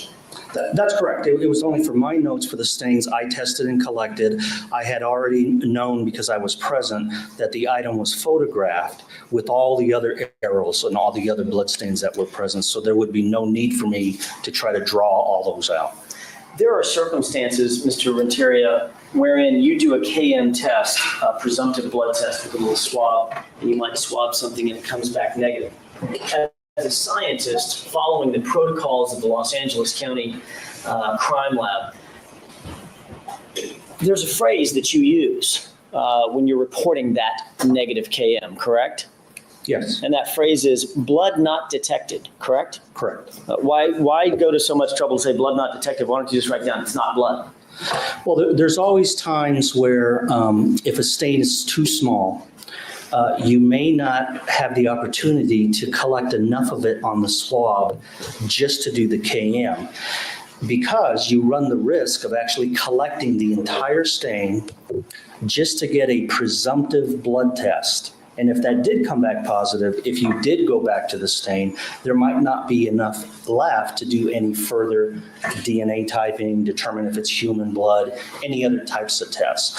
So when the stains are really, really small, that's the kind of wording that we use, because we're just saying it might be blood. I just wasn't able to detect it with what I sampled. A KM kit includes a cotton swab that we often think of when we clean our ears out, correct? Yes. And it's about that size, correct? The cotton tip is about that size, and it comes with a wooden stick about 6 inches long. Okay. You have to wet that cotton swab and get it somewhat moist. Yes. Then you have to take that cotton swab and literally lay the cotton swab down close to or on top of the stain. Correct. There's an opportunity for, through absorption, if it's a tiny little stain, you lay it down and you rub it, that stain just gets drawn up into the cotton, correct? That's what you risk, yes. When you're testing small stains, that's correct. Might be very valuable for purposes of the KM test, for instance. But if you wanted to go back and DNA test that stain, now it's sucked onto the cotton swab and it's dilute, and there's nothing left on the object to test DNA-wise, correct? That's right. There may be nothing left or not enough to get any DNA results. There is another way to check whether or not it's blood. Correct, to be honest. Overruled. Is that right? Yeah, Dr. Harold is trained to identify blood through a stereo microscope. So stereomicroscopically, one can look at a particular stain that might be too small to do a valuable KM test on it and determine at a cellular level that's blood. Yes, if you have the proper training to do that, then that would be a second way to identify blood as being part of a stain.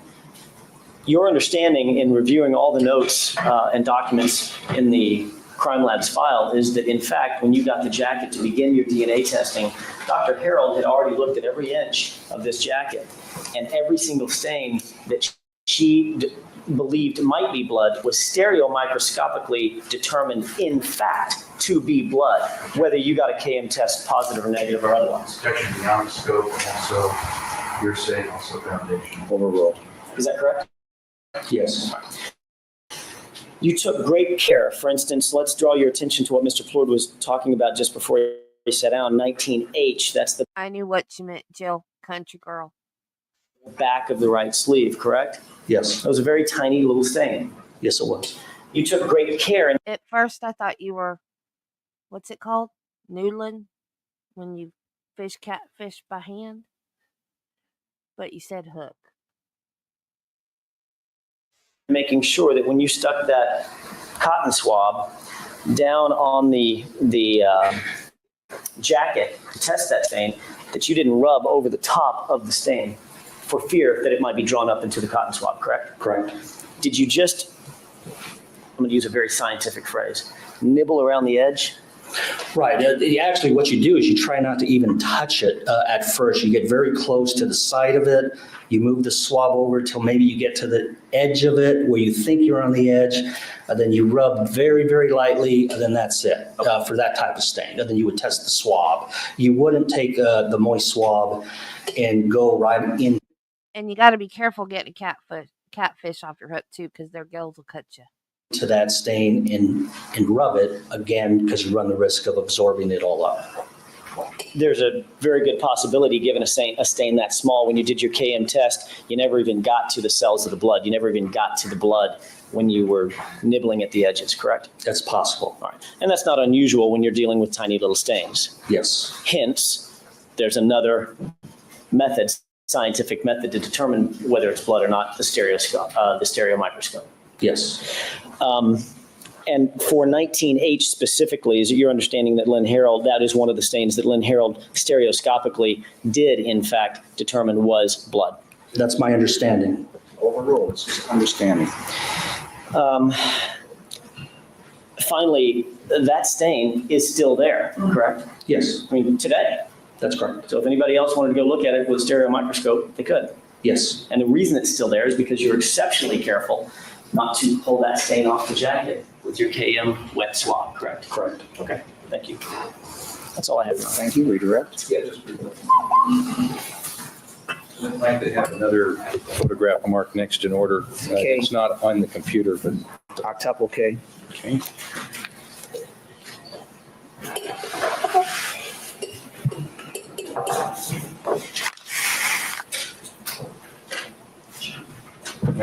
Yes.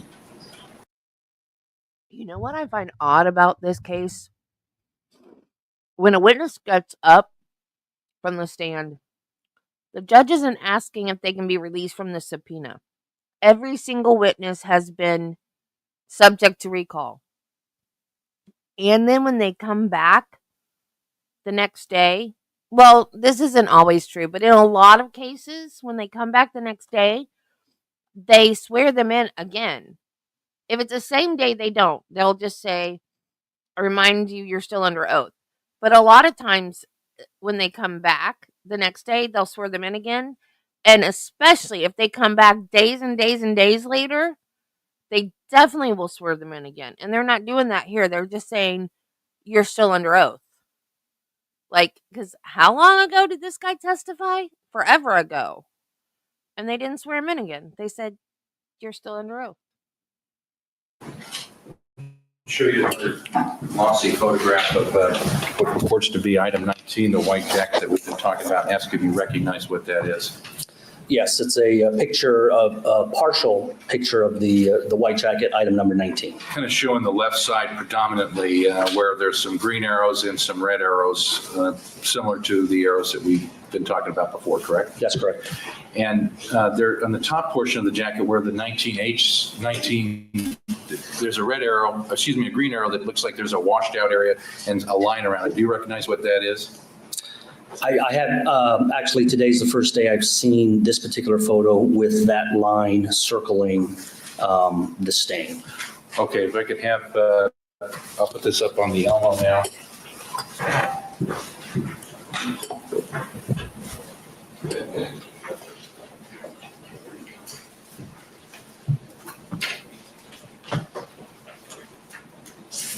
And the top portion of this, I'm referring to this area that looks like it's washed out and has some pencil around it. Is that true?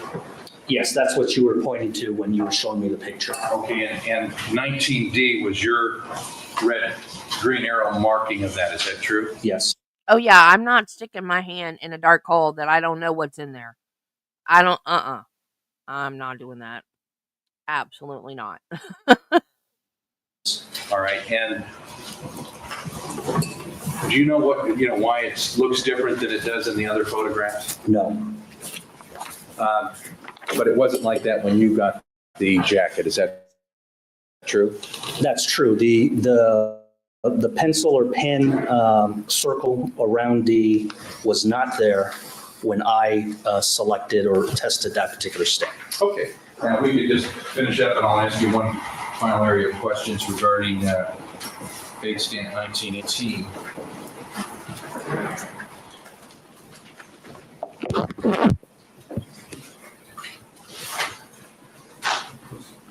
And if we could have this area here highlighted, these two areas here. These particular stains that you talked about, that you did some KM testing on, they have LH, or they have numbers as opposed to like 19A, B, C, or D. Is that true? Yes. Okay, and that indicates that they were looked at by Dr. Harold. Is that true? Yeah, it indicates that those two stains were selected for further testing, as far as DNA testing, after I had placed the green arrows down for photography purposes. So because there were no green arrows for photography, I put her number down so we could relate it back to photographs later on. Okay, very good. Very good. Thank you. Nothing further. Thank you. Recross. No, Your Honor, thank you. All right, subject to recall, you may step down. Thank you for being here. Do you have another witness? We do, Your Honor. Yes, we do. Pumpkin pie. Okay. Hi. We're up to pumpkin pie, finally.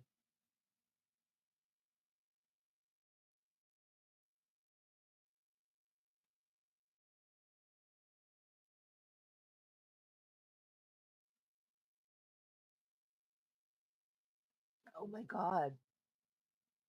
I had bad hair.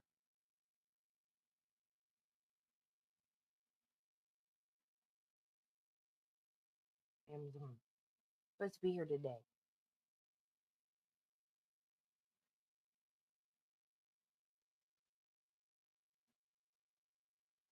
Maybe my hair will start to thicken up and look better again. Pumpkin, Irene Elizabeth Laughlin. Could you spell all that for us? Spell it all? Yes, please. Punkinirene. Elizabeth. All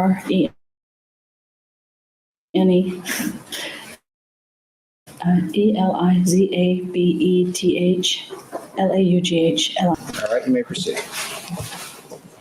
Good afternoon, ma'am. Good afternoon. You prefer to be addressed as Mrs., Ms., or Miss? I can't call you pumpkin pie. Miss is fine. Miss, okay. The judge gave you a great suggestion, but my guess about this is you're going to be on that witness stand for a while, so why don't you sit back and just. Okay, I'm sorry, No, I'm not used to. You're nervous, aren't you? I understand. But just sit back and just keep the microphone like a telephone. Just pull it right there. Okay. Okay? Thank you for coming and joining us here this afternoon. You and I have met before, haven't we? Yes, A couple of times, correct? yes. Just a couple of explanations before we start your examination. It is necessary for you to answer out loud in the courtroom so that our reporter, Diane, can take it down. Okay. And number two, if I, back to Mr. Jackson, I don't know who's going to cross-examine you, and a question, okay? Okay. And finally, just one word of caution. It's a little different than when we're in a social conversation with our family and friends. It's very important in the courtroom for the reporter to take down every word that you say. Not so important she gets my words, but she tries to. So please, don't speak until I have finished my question. You may think I finished it, but I might add something in which would change the whole question. So just hold on until I stop. And likewise, when you answer, I'll try real hard not to interrupt you. Okay? Okey doke. All right. And with those few comments, let's begin our discussion here this afternoon. Ms. Laughlin. Dude, prep your witnesses before they get on the stand. You don't have to do this before every witness. Prep them before they get up there. God. Did you have a friend named Lana Clarkson? Yes, I did. Okay. And would you share with us, when did you first meet Lana? October 30th or 31st, 1993. It was a Halloween party, but I had two that year, so. I'm sorry, it was a Halloween party, but? But I had two that year, so it was the 30th or the 31st, Okay. 1993. All right. And were you up until February 3rd of 03? Yes, I was. Okay.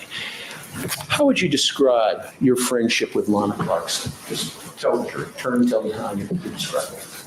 She was my very best friend in the whole wide world. She was my family. I don't have a big family. She was my mother, my sister, the best date you ever had because she was always on time. And she was the funniest person I ever knew. And I loved her with all my heart.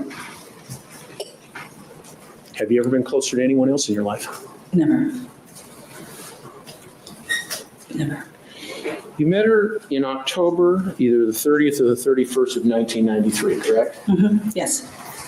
And would I be correct in assuming that your friendship developed as time went by? Yes. And you weren't instant, immediate best friends. That took time to develop, correct? It took time, but we bonded very quickly in a very short time, yes. So you were friends for approximately a 10-year period, a full decade, correct? Correct, yes. How well do you think you knew Lana Clarkson, say, in the beginning of the relationship, the middle of the relationship, and then towards the end of the relationship, leading up to February 3rd of 03? Well, of course, in the beginning, we worked on our friendship. I didn't know her as well. The middle became better and better. We were fast friends and tight, very, very tight in those years. And then towards the end, it was, I felt I was the closest person to her, and she was the closest person to me. Would it be fair to say that you and Lana exchanged confidences? Of course, yes. Intimacies?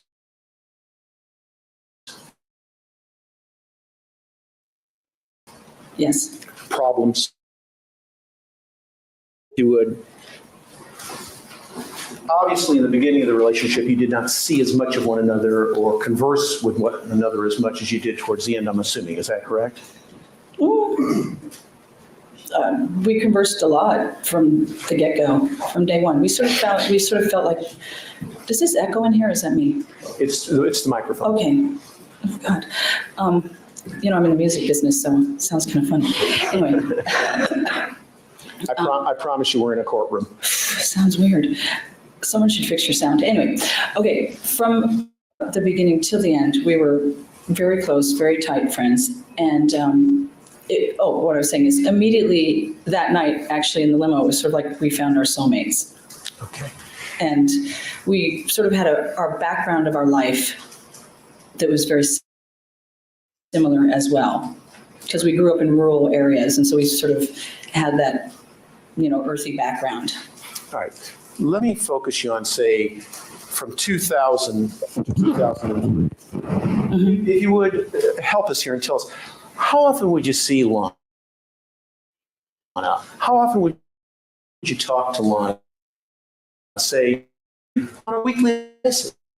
Well, first of all, Lana was a morning person. I'm sorry. Oh, sorry, overruled. Hang on.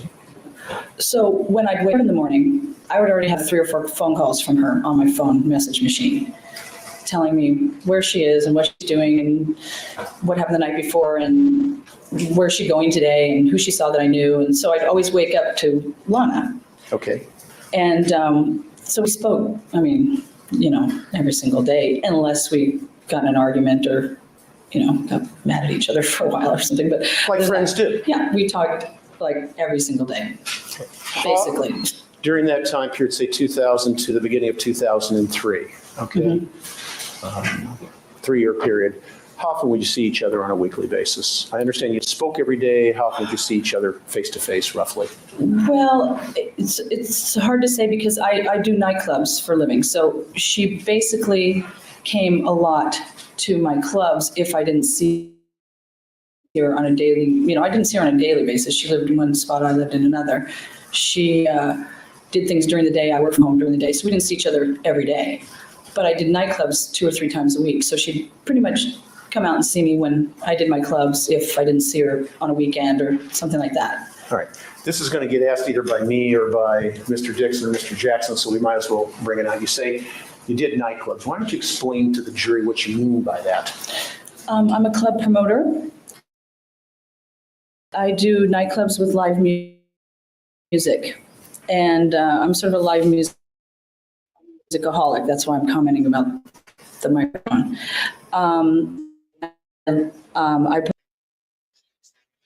Oh my God, lady, we don't want to see your boobs. Why in the hell do you think it's an appropriate outfit for court that your boobs be showing? Do live music, so that's sort of my forte in LA. That's why people know me. I do live music, and so I would sometimes months would go by where I'd do 3 clubs a week, Tuesday, Wednesday, Thursday night. Sometimes I'd only do a Tuesday or Thursday night, but it was weekly. So a lot of my friends in LA would come and, live music and come hang out at my clubs, basically. Did Lana ever come to any of your club events? Yeah, constantly. All the time? Well, whenever she could, absolutely. Her and I had one huge thing in common besides animals, which was music. We absolutely love music. Matter of fact, I have an entire list of rock concerts. All right, well, we'll get to that. Yeah. Like I said, you're going to be up there for a while. Oh, great. Good news, bad news. Yeah. Okay. Let me interject here a different name, okay? Let me ask you about somebody by the name of Jennifer Hayes. Yes. Do you know that name? Of course. Tell me about Jennifer Hayes. How did she fit in with you and Lana, if at all? Yeah, no, she did. Oh, gosh, we were thick as thieves.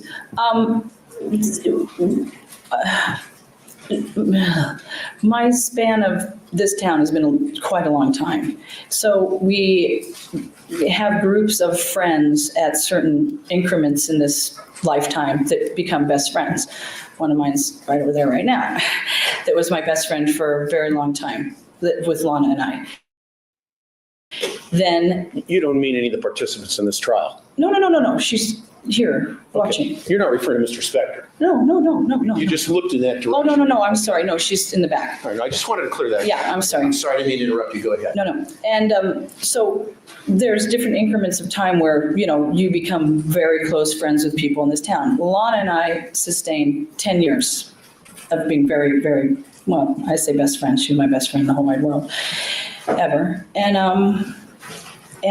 so when Jen came into the picture about 8 years ago, I believe, her and I became friends first for about a year, and then, or a year and a half, something. She remembers it better than I do. And then she would come to my club and she met Lana at one of my events. And then we became sort of, thick as thieves, like the Three Musketeers, because people move on. One of our other best friends got married and had babies, people graduate. Unfortunately, we didn't, but anyway. All right, so, excuse me, Molly, I got to slow you down here a little bit. You're covering a lot of ground. Sorry. That's okay. That's okay. Just take a deep I breath. drink coffee right now, trust me, freaking out. Just take a deep breath and we'll slow down here a little bit. So, as I understand it, you met Lana first. Yeah. Then you met Jennifer. Yes. And through you, Jennifer and Lana met. Correct. So you were the bridge for the two of them. Yeah. Yes. And then once the two of them met, as I'm hearing your testimony, what you're saying is you became, to borrow your, whatever's the politically correct term. Exactly. Okay.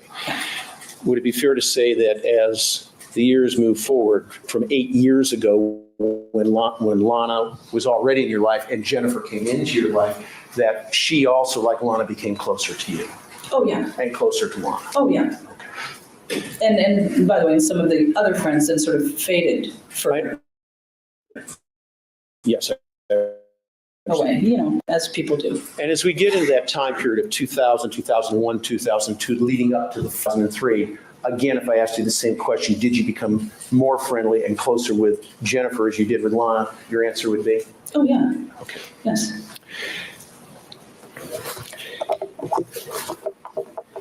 Do you think anybody knew Lana better than you did, say, from 2000 to 2003? Overruled. I'll allow her to answer. I wouldn't think so, but I don't want to be presumptuous, but Okay. Let me ask you, during the time period, did you and Jennifer and Lana spend time outside of the club setting? oh, yeah. There was like, would you go to lunch together? Yes. Go to dinner together? Well, they both came down when my cat went to the emergency room and was dying. Okay. So, yeah. Did you and Lana ever travel together and go places together? Yeah. Okay. And did you Oh, yeah. engage in celebrations together, such as, for example, birthdays or anniversaries or New Year's or Halloween parties? Yeah. Okay. I want to show you some photos. Okay. Okay? And I'm going to ask you some questions about these photos, okay? All right. Jen, could we please have 0016, please? Is this something that needs to be marked? It does. Okay. And next is L. Your Honor, Yes. may I drink water? Yes, you may.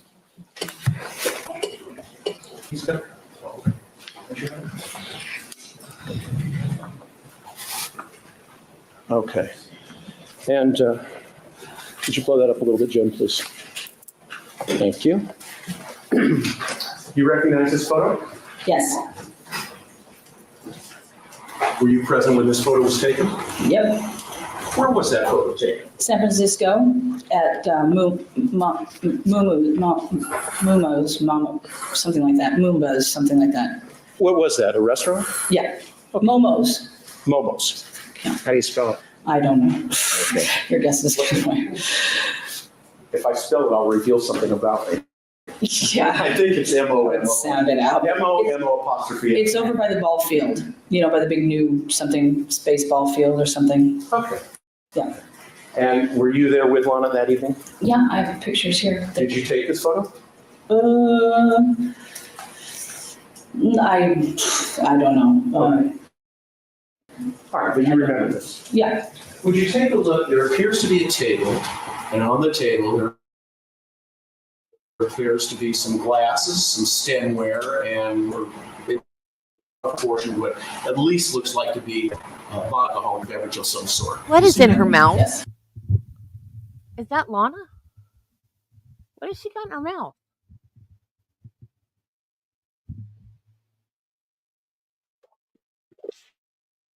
Turning your attention to the glass to the right, it appears to have some yellowish liquid in it. Do you recognize that? Well, I'm just asking, do you recognize the glass with some yellowish liquid? oh yeah. I mean, can I see there's a glass? I'm like, well, I don't recognize that, but Are yes. you familiar with Lana's drinking habits and her drink of preference at that time? Well, I mean, she doesn't really have a drink of preference. Okay. Well, when she would drink, what would she drink? Objection. This was facts, not evidence. Sustained. Based on that answer. Well, Let me answer it this way. Were you present when Lana would consume alcoholic beverages? yes, of course. Based time. Be more specific and make it relevant. Sure. Well, that was a birthday Ma'am, party. there's no question pending. Oh, Go ahead. Hang on a second. Let's go slow. First of all, where was this celebration? Was at Momo's, correct? Mm-hmm. What was it? George Mead's 50th birthday party. Can you spell mead? MEAD, like the paper. Okay. And was alcoholic beverage being consumed at this party? Of course, it was a birthday party. Did you have some alcohol? Of course. Did Lana have alcohol? Of course. Yes. I guess my objection is, I don't know when. What do you mean, of course? Not everybody has alcohol at their birthday party. Seriously? Of course? No, not of course. Maybe in LA or Massachusetts, but not of course. I don't have alcohol at my birthday parties. Not that I have birthday parties, but when I did have birthday parties. Man.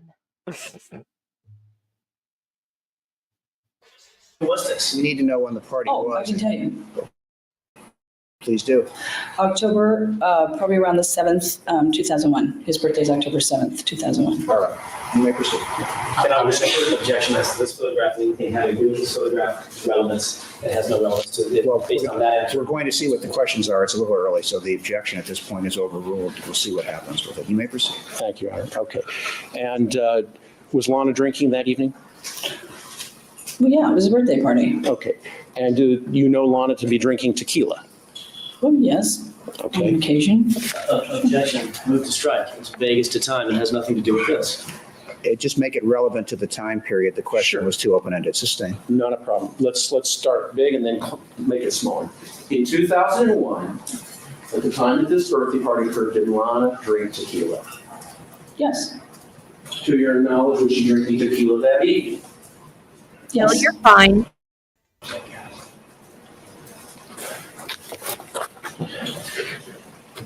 Can we have the next picture, Jen, which, Did this with Mark 8K? No. That's been marked to be L. L. L, So, yes. Octuple L. Yes.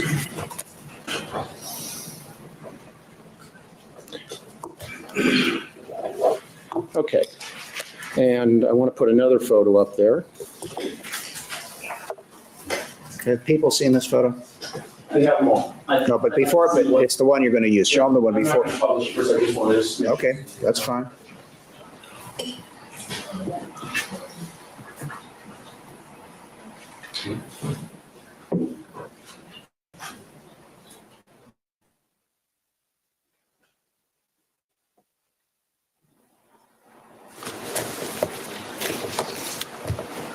No, don't publish it yet, please.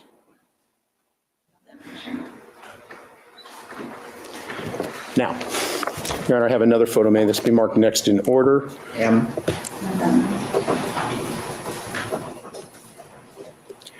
And you see that photo? Yes. Okay, and who's in the photo? Lana and I. All right. And Lana's on the right? Yep. And you're the young lady with the sunglasses, yes? And the brunette hair. The tasseled brunette hair. Exactly. Okay, and where is that taken? That's taken at my beach, Redondo Beach, California, on 4th of July. The old Redondo Beach. Oh, I don't, we'll have to look up the year, but 4th of July. Okay. I think 95. Okay. And 95.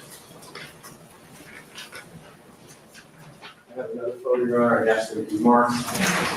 Please show it to the picture. Yes. This one will be N.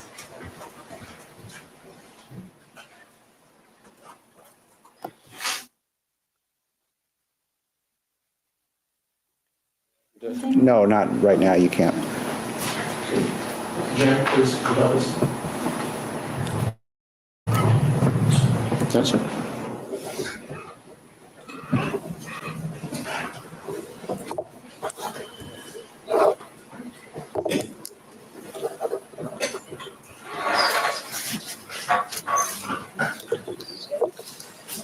Okay.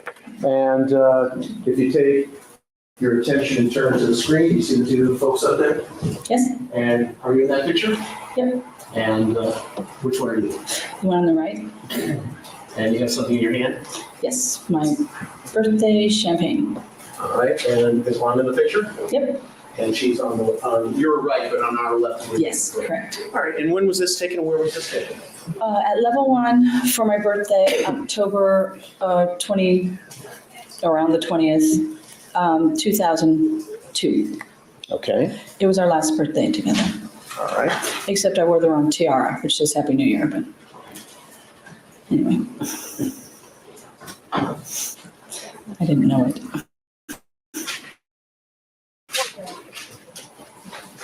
And I just got two more photos I want to show you.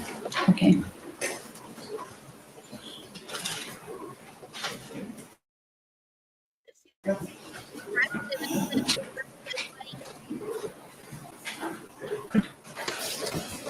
Could you please publish them? Yes, and I'd ask, just I was going to, if we could have this marked next in order, which is, correct.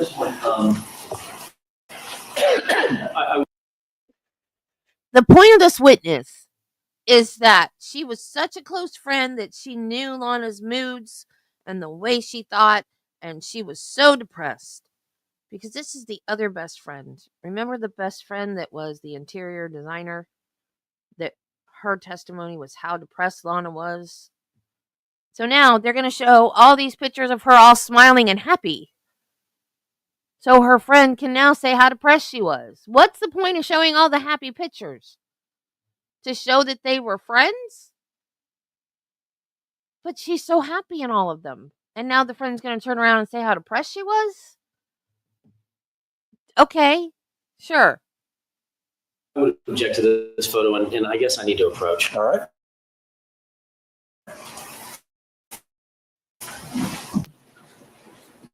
Go ahead and mark those. We're drawing near recess. Defendants next, or are we on P? Have one more, can we have that marked Q? All right. All right, so that'll be P8 and Q8, is that right? Yes.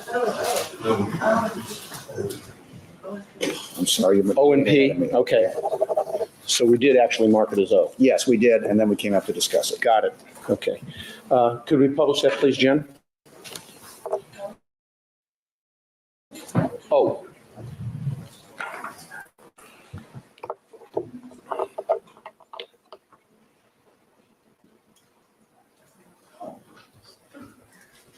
There we go.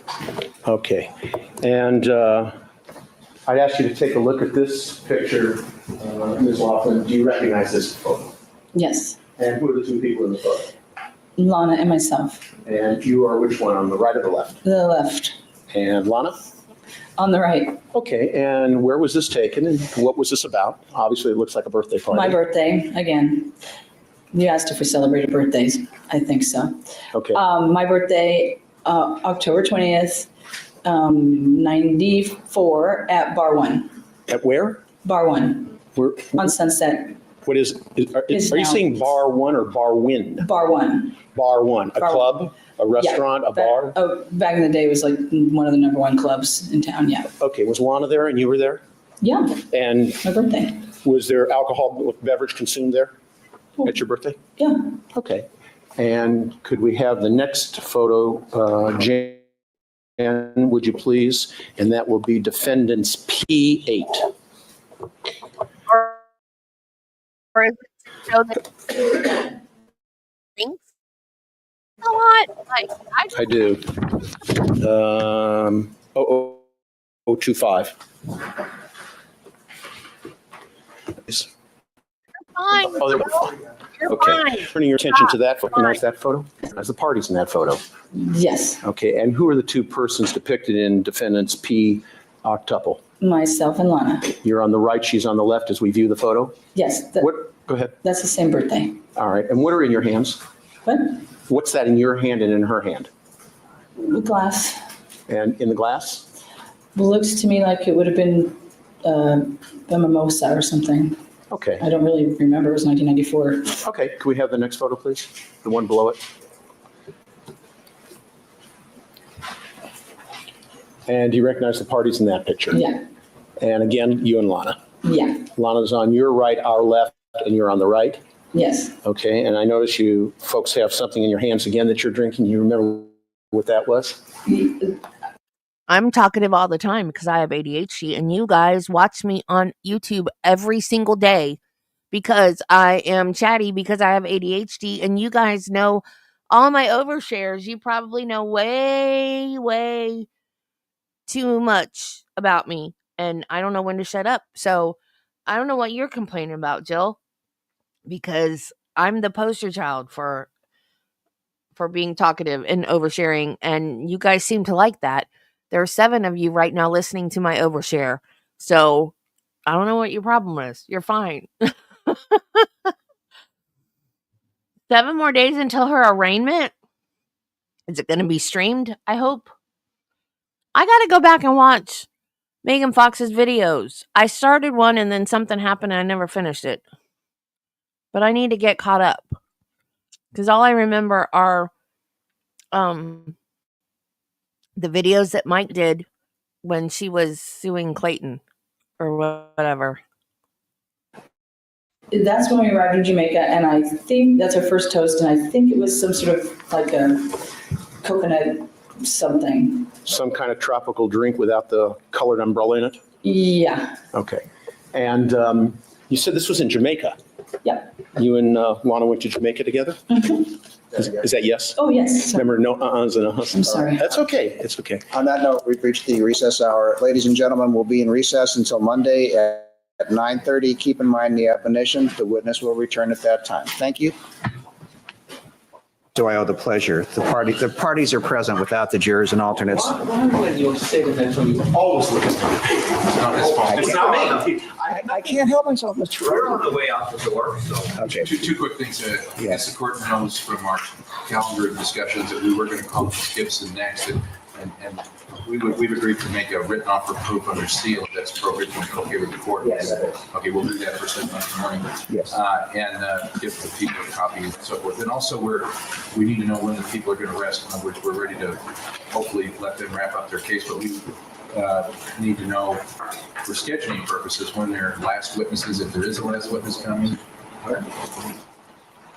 In other words, It's likely on Monday, Your Honor. Okay, likely on Monday. So Stan White on Monday, the rest, fine, we'll be ready to go then. Because we've got other witnesses. We will, as we expect from them, we will let them know of any further witnesses that we plan to call. Thank you. That's fine. That's all I wanted to clarify. Thank you.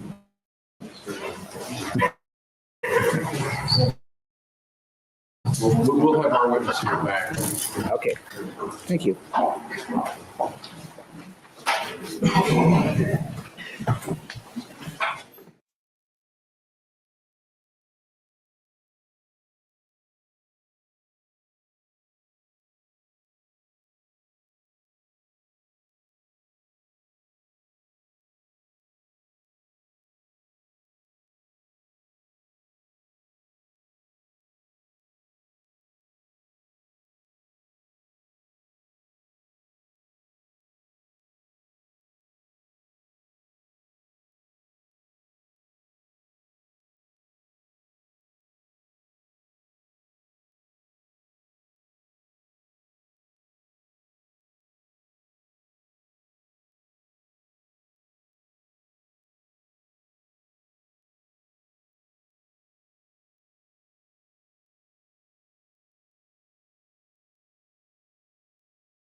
Good morning, Ms. Laughlin, and thank you for rejoining us and coming here this morning. When we broke on Thursday, as I recall, and thanks to Diana's help, I had just asked you about if you and Lana had ever traveled together, and I had mentioned, did you and Lana go to Jamaica together? And I'm looking at your answer, it says, uh-huh. I can show you how this looks. So Yes. That's why we asked for yes and no's. Okay. And that was a vacation the two of you took together? Yes. Okay. Did the two of you travel to other places together? Yes. Where else did you go? Palm Springs and San Francisco, sort of, because we met up in San Francisco. Okay. And these vacations together, these trips together, I assume they took place over the length of the relation. I want to turn your attention to a couple of other areas, okay?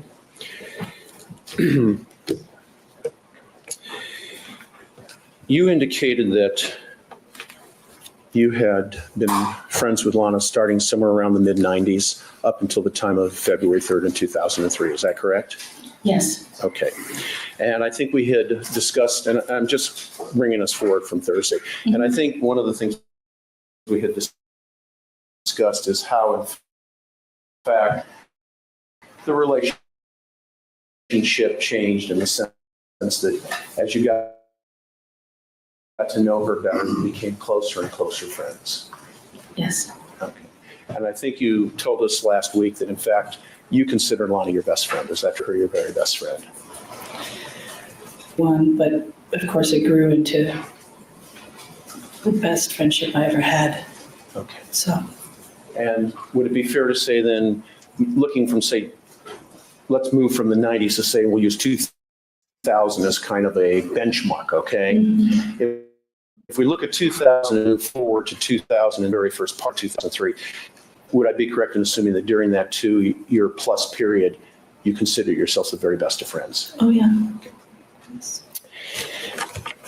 Let's talk about, during that time, did you know Lana you knew her to be an actress, correct? Yes. Okay. Did you ever see any of the work that she did? Yes. Okay. I wanted to direct Commercials and things. Okay, I wanted to direct your attention actually to a particular piece of work that we understand that she participated in, and I believe the name of the show was Vice Girls. Did you ever see that? Yes. And would you, without getting into, we don't need from start to finish, but was that a movie? Was that a little vignette? What was that? I believe it was a low-budget movie that was released on DVD. Okay, and Lana was in that? Yes. And you saw her apply her trade and perform her acting skills in that, is that Yes. correct? In looking at that, did you happen to notice whether or not there was ever any scene or scenes? Objection, this is irrelevant. It depends on when you approach the bench.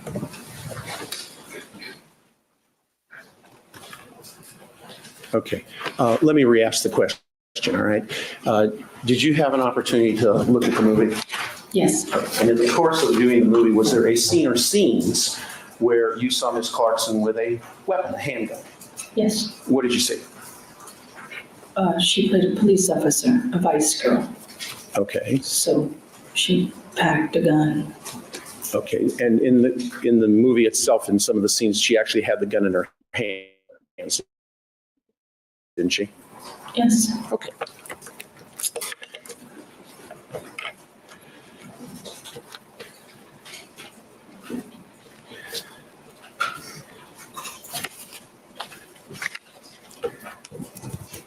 You indicated, I believe, and I want to take you back to another area that we had not discussed last week. After February 3rd of 03, were you contacted by somebody from law enforcement? Yeah. Mr. Tomlin from Los Angeles County Sheriff's Department? Yes. And did he speak with you on or about that particular day, February 3rd, 03, at approximately 9:50 at night? Yes. And was that an interview that was in person? Yes. He came to my house. Okay. And you had already been given the terrible news, is that correct? Yes. Okay. And when he came to your house, how would you describe your state of mind or state of affairs at that point? Devastated and distraught. Okay. And when you spoke with him, it was a short interview. It wasn't a very lengthy one. Is that right? It seemed like forever. Okay. And when you spoke with him, do you know whether or not he tape recorded this interview that you had with him? I don't believe he did. Okay. And did he ask you questions about Lana? Yes. Okay. And you spoke with him about Lana, correct? Yes. Okay. At that time, did you tell him everything that you knew about Lana? No. Did you speak with him at all about the depression? No. Did you speak with him at all about, and we'll get to this, not at the moment, but we're going to get to this a little later this morning. Did you speak with him at all about conversations that you had had with Lana very close to the time of February 3rd? No, I was sort of like a deer caught in the headlights. Okay, what do you mean? Explain that. I was scared and concerned. And therefore, that would make. Rephrase the question. When you spoke with Mr. Tomlin, did you speak with him in any manner that, in your mind, triggered a sense of loyalty on your part to Lana? Yeah. Would you explain how that happened and what happened? 2 reasons that happened. Please explain. Okay. Another one of our really good friends was there with me at my house. I'm sorry, you're going to have to use the microphone so we can hear you. Another one of our really good friends was there with me at my house.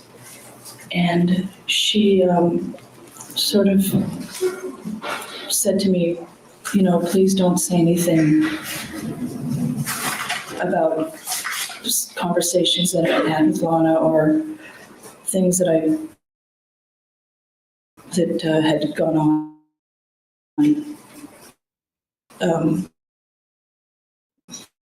That I felt.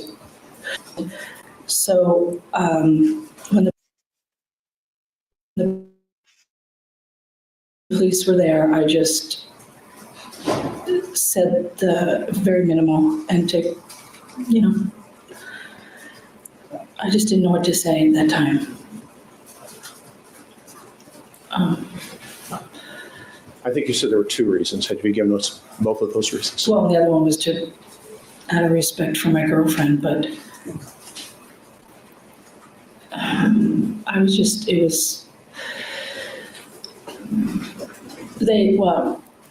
can I also say that the police officers asked her to get out of the kitchen so they could talk to me privately? This was at your residence? Yeah. Could you describe what your residence is like?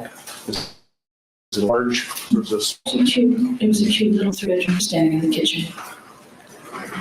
I want to actually, this is very difficult for you, isn't it? It's the second worst day of my entire life.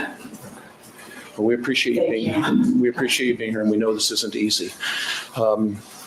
They had asked your girlfriend to leave the kitchen area, and is that where they continue to speak to you? Yes. Okay. So would it be a fair statement, and this isn't, I'm not being critical in any way in saying this, but would it be a fair statement to say that you weren't as forthright and you didn't disclose everything to them when you talked to them? Yes. And that's for the reasons. Well, she told me that I should get a lawyer first. Your friend told you to get a lawyer? Before talking to them. Well, you've never been a suspect in this case, have you? Right, that's what I said. They're homicide detectives. I probably need to talk to them. Okay. So you did, but in doing so, you weren't candid with them? Correct. Okay.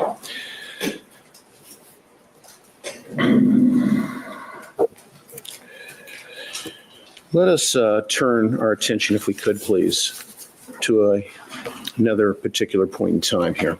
I want to move again now to the time of 2000, 2001, 2002, up until February 3rd of 2003, okay? During that time, you were talking to Lana on the phone, you were being with her on vacations, you also spoke with her in vis-a-vis face-to-face situations, correct? Mm-hmm. Yes. Okay.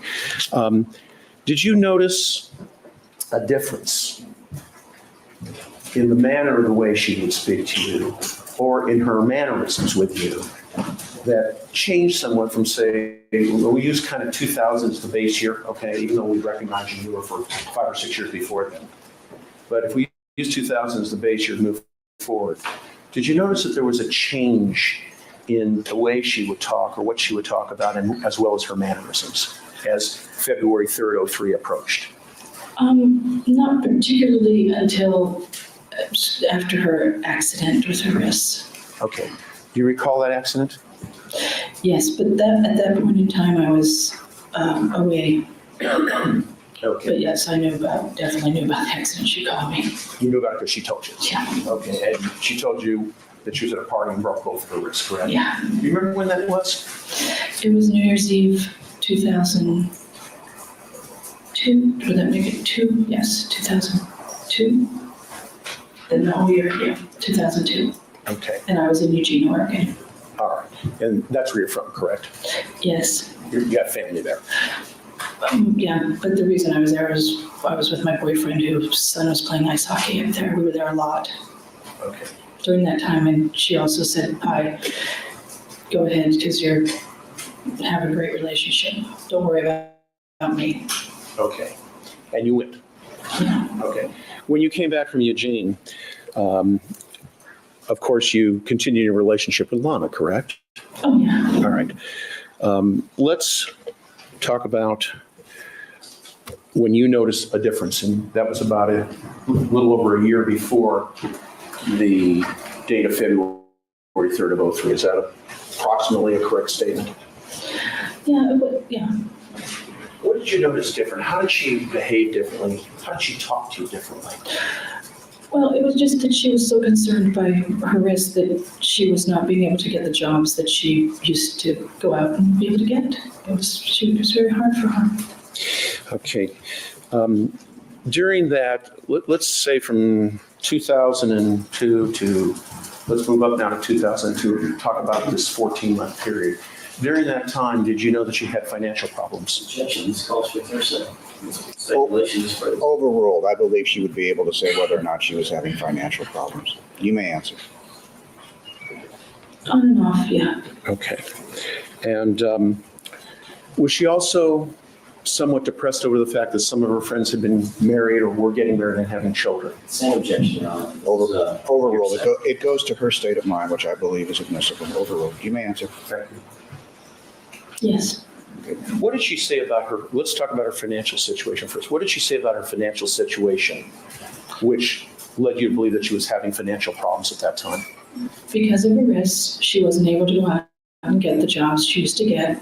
And I'm assuming, I haven't been acting in a long time, but there's residual checks. Yeah, everything, the assumption is stricken. The jury's admonished to disregard it. Please don't tell us your assumptions. Just tell us. There's residual checks. Wait.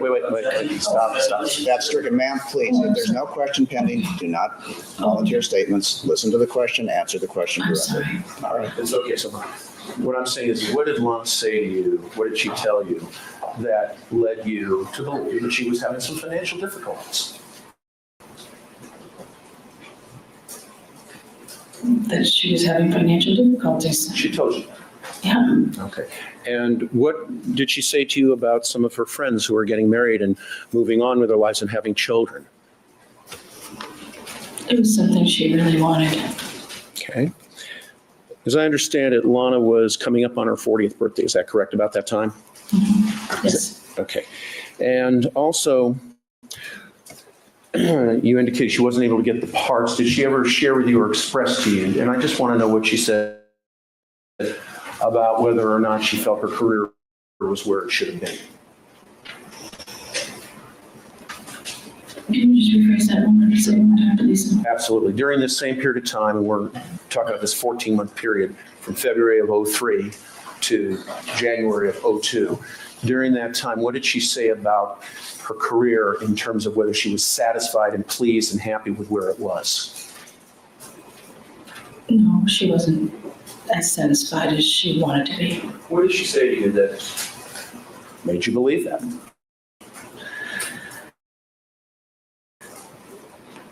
Well, there's just roles and things that she wished she could have gotten that she was in. Bigger roles. She just loved acting. And those weren't coming her way. Well, especially with broken wrists. And finally, did you know of a gentleman by the name of L.B., initials L.B., Moon, M-O-O-N? Yes. Okay. And did Lana share with you about her relationship with Mr. Moon? Yes. Okay. Could you just tell us briefly what she told you about her expectations for that relationship and what she told you happened to it? In a nutshell, she was very excited when she met him and, wanted to perpetuate a relationship. And it, didn't really go in the direction that she wished it would have gone. Didn't work out for her. Yeah. She was pretty upset about that. Yeah.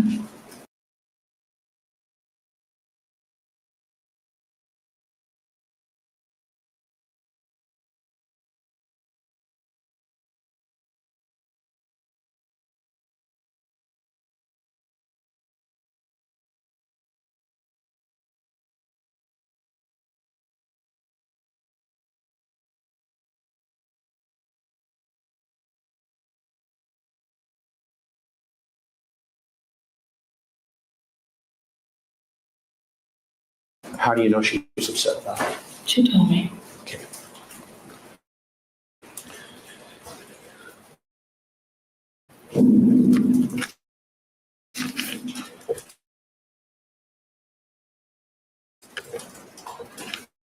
According to what you've told us, she was. Ah, dadgummit. I was muted. Crap. Trying to plan a getaway this weekend with my husband. Sorry. What I said was,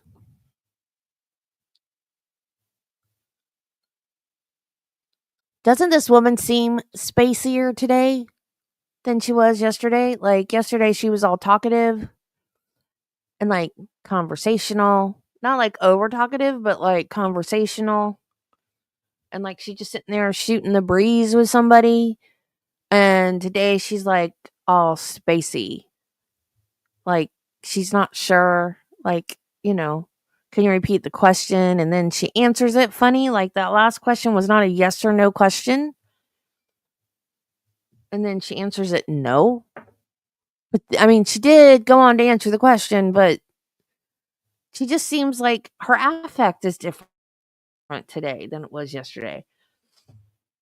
I don't know if it's like because they had a talk with her or if she like took a Xanax or what, but she just seems spacier. Where it was supposed to. It's leading, and it's also been asked and answered. Very well.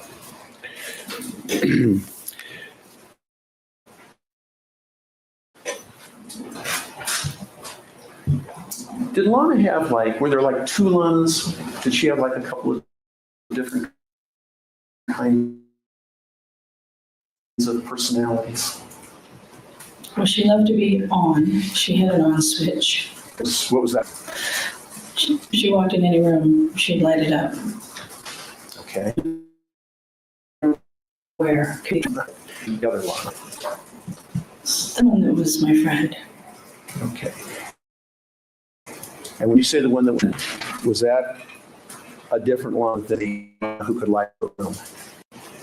I love both of them, but there's a more down to earth and more vulnerable side with me.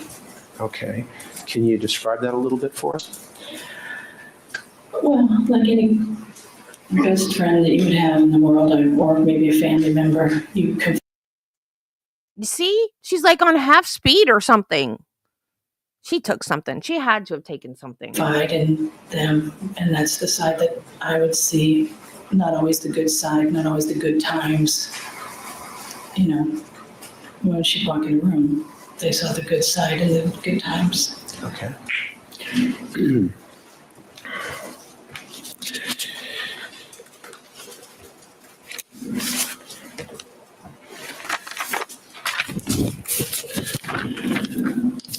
During the time that you spent with Lana, I think we saw some photos last week of various festive occasions you spent together, traveling times, beach times together, correct? Correct. You knew Lana to drink alcohol and not drink alcohol, correct? Correct. Okay. If I were to use the term extremist or extreme, would that have any play in your description of Lana as her best friend? Yeah, that's vague. It's very vague to me, Sustained. Okay. Let's talk about it this way. Did Lana drink from you? Yes. And could you share with us what was her drink of choice? What did she like to drink? Objection has been asked and answered. I know it's been a few days, but I recall this specific question being asked. Yes, it was to this witness, and she did answer it. Very well. Yes. Okay. When I don't know if this next one was, if it wasn't, I'm sure the court will remind me. When Lana was drinking, was she drinking a lot or? Depending on the. Vague as to time. And also calls for speculation as broad as it is. Well, I think you can go into that and cross. I think it's a general question that she can answer, and she can go ahead and finish your answer. Can you ask it one more time? Sure. When she would she drink a lot? I'm talking about alcoholic beverages. Oh.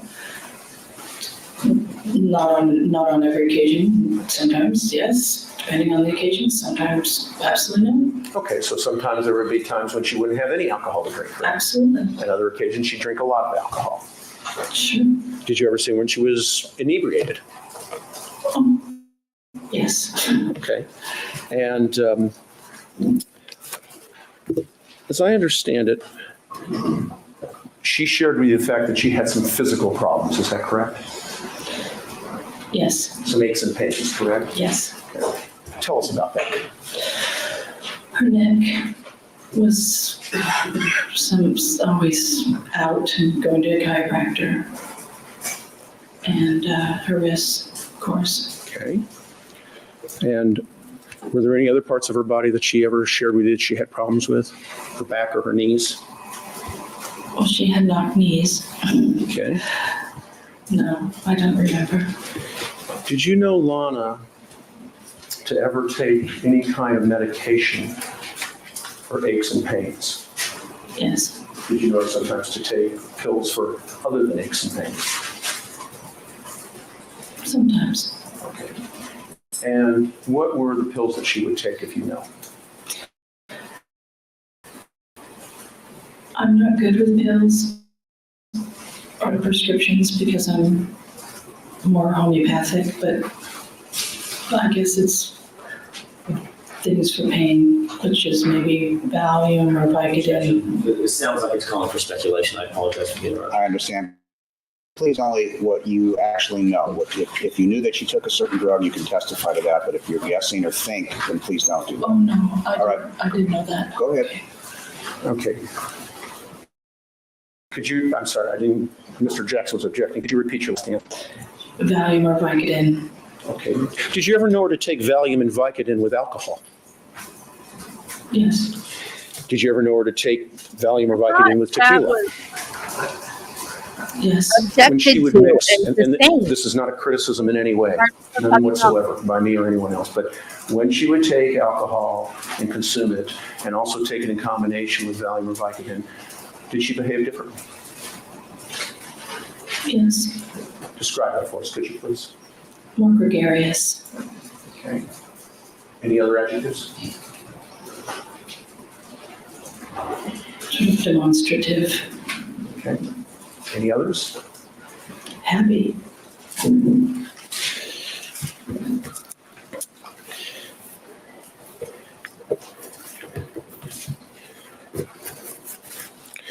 By the way, Lana, I understand, was quite tall. Is that correct?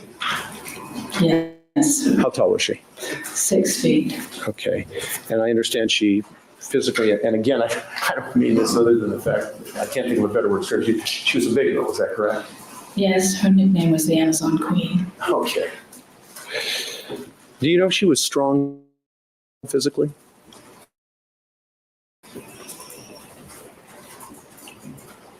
Not sports strong. But physically strong? Not sports strong. What's that? I don't know what physically, if you're sports strong, how would you describe her strength? Do it in your own words. Strong, but not, a baseball player or a, physically strong person, just strong in her stature. All right, thank you. You may proceed. Okay. Just on a side note, was Lana left-handed or right-handed? Right. Okay. Now, did you know a time when she took a job, and I want to bring you forward from 2000, 2001 to 2002, okay? There come a time when you know that she took what I'll call a corporate job.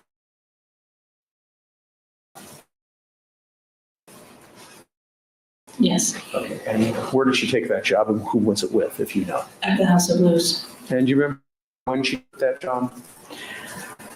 I believe it's December. Okay. Yes. And she wasn't very happy about that job, was she? At first, she was very happy. Okay. Did that attitude towards the job change? Yes. And how did it change?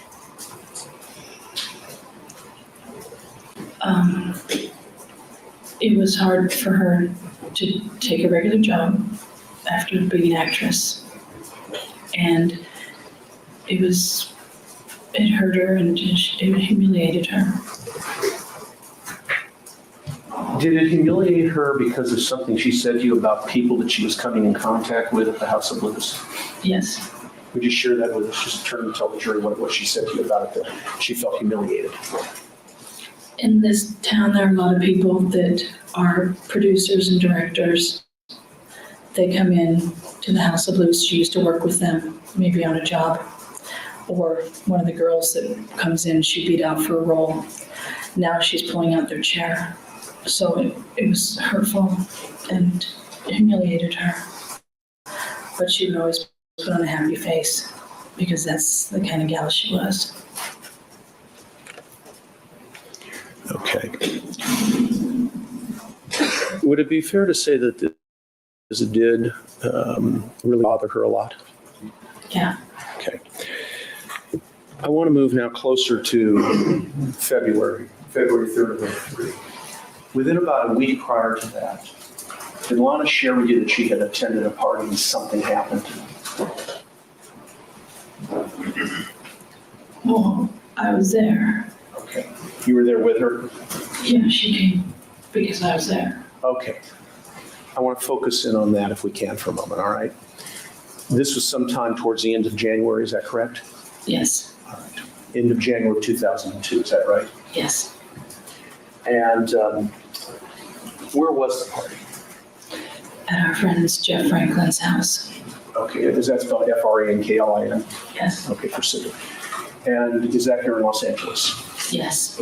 Just general, I don't want the specifics, but just generally, where was it? Beverly Hills-ish. Okay, in the foothills there? Yeah. Sunset Plaza, I think. Sunset Plaza. So not Beverly Hills.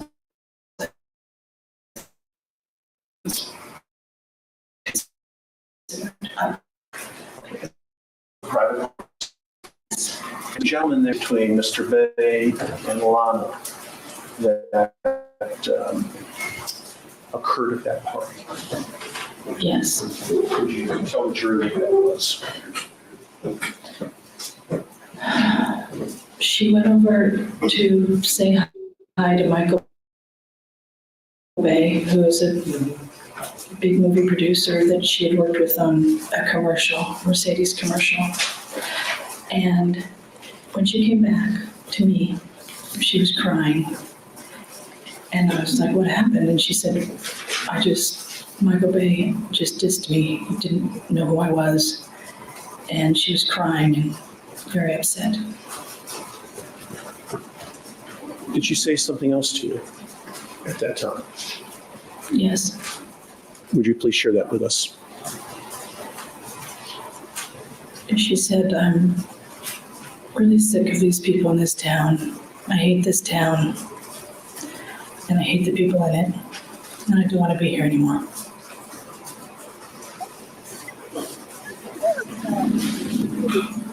When she said, I don't want to be here anymore, what did you take that to mean? Egyptian. Sustained. Calls for speculation. Did she say anything else?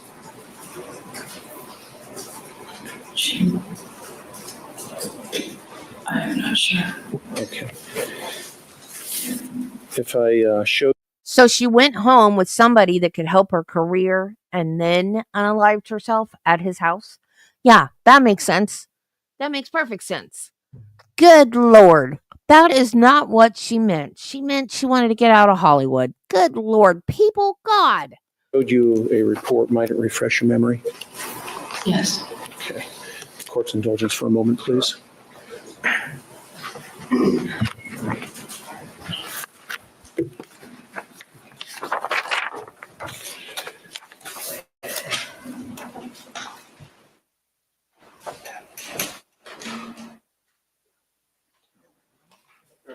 You may. These are, I suspect. Ms. Laughlin, I'm just going to show you a portion of a report from Ms. Tyndall dated February 28th, 05. Just ask you to read it to yourself, okay? Mr. Wilkins, you can figure, on the bottom right-hand side, could you give me the page number? I'm sorry. Well, it looks like 936, the last digit is 2. Thank you. I'm just going to ask you to read this to yourself, if you would, for a moment, okay? Just read this part, starting with pi, right there. Just read that to yourself, if you would, please.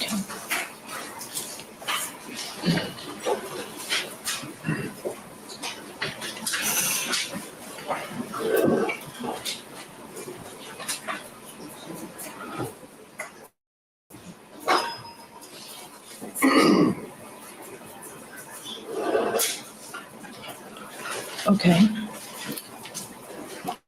Have you read that? Yes, this is about the phone call. Right.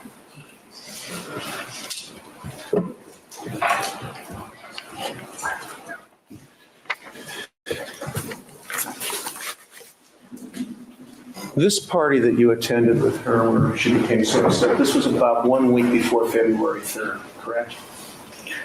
No, it was about 2 weeks, 2.5 weeks. It was January 23rd, I believe. It's always the same weekend as the NAMM show.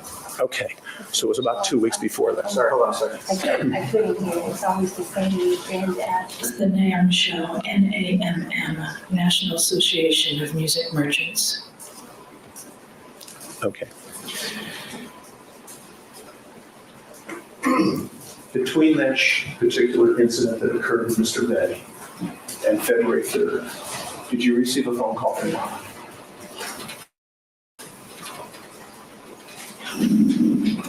Yeah. I know this is very difficult for you. I'm sorry.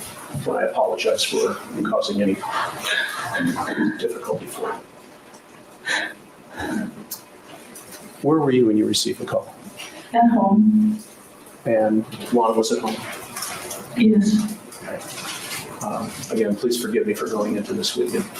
Could you please turn to the jury and tell them about this phone conversation you had with Lana?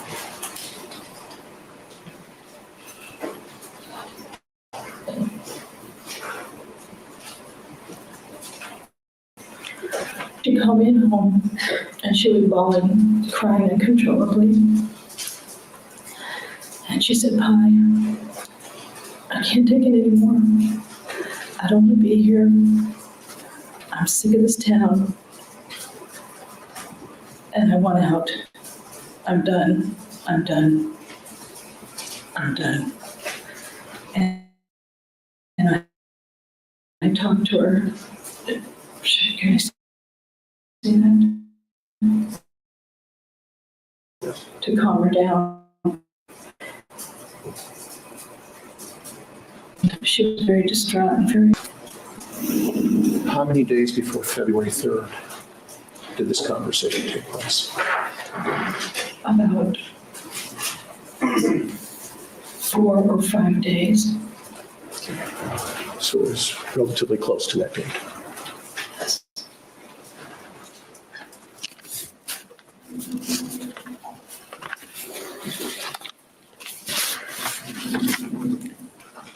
Court's indulgence for a moment, please.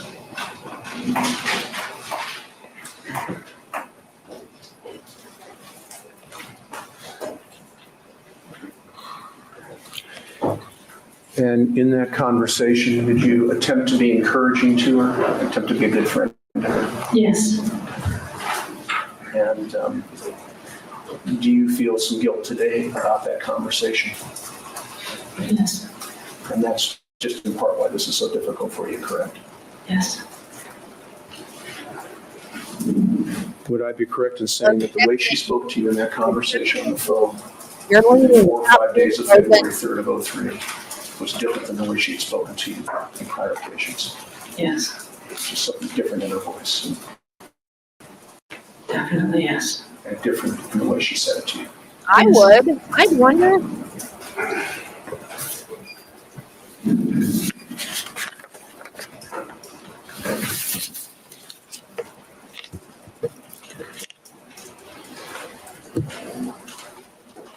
Here I have here what appears to be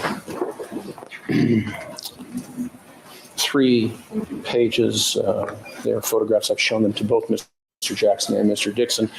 I would ask the court's permission to mark this defense exhibit next in order. It would be a Q, octuple Q. We do not have a copy for prosecution today. You may. So this is a set of 3 It's photographs? a set of 3 photos, yes, but it all is actually one document we just did. And this is, I'm sorry, it's Q. Q, octuple Q. And may I approach, please? You may. Of course, Ms. Laughlin, I want to show you something. Would you just take this and look through it quickly and tell me whether or not you recognize this, please? Yes.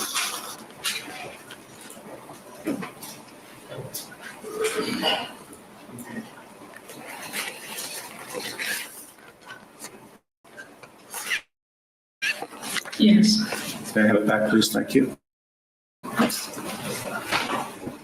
Appears to be a calendar, is that correct? Yes.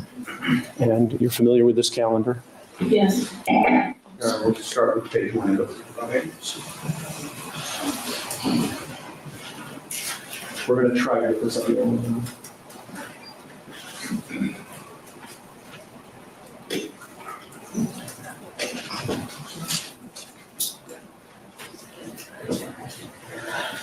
Okay. Are you familiar with this calendar? Yes, I am. How are you familiar with it? It's mine. And it's a Heavenly Angels calendar, is that correct? Yes. For what year, please?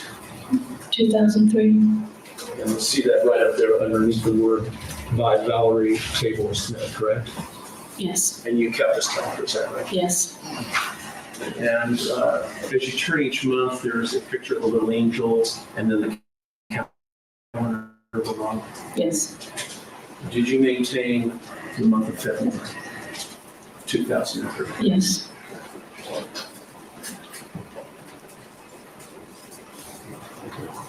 And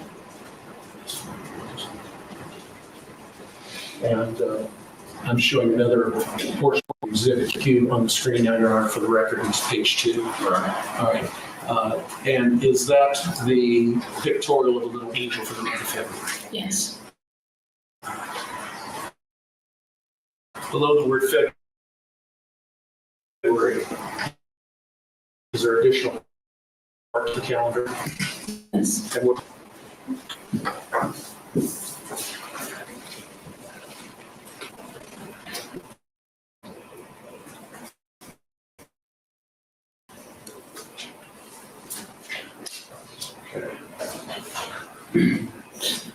And is this the bottom part of that calendar for February?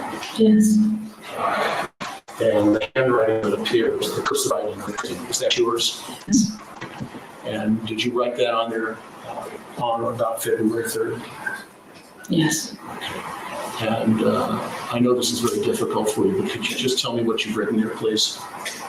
And again, I apologize for having to ask you these questions.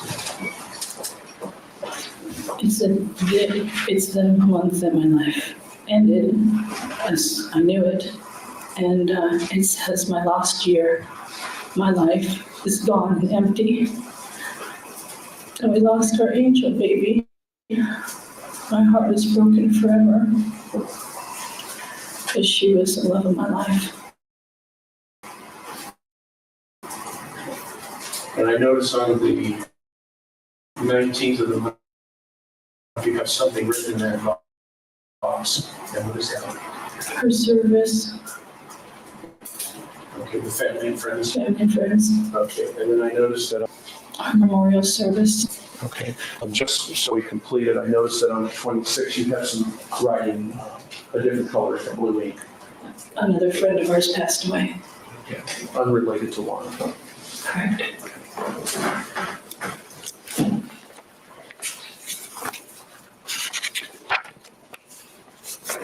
Your Honor, I need the court's indulgence for a moment, please. All right.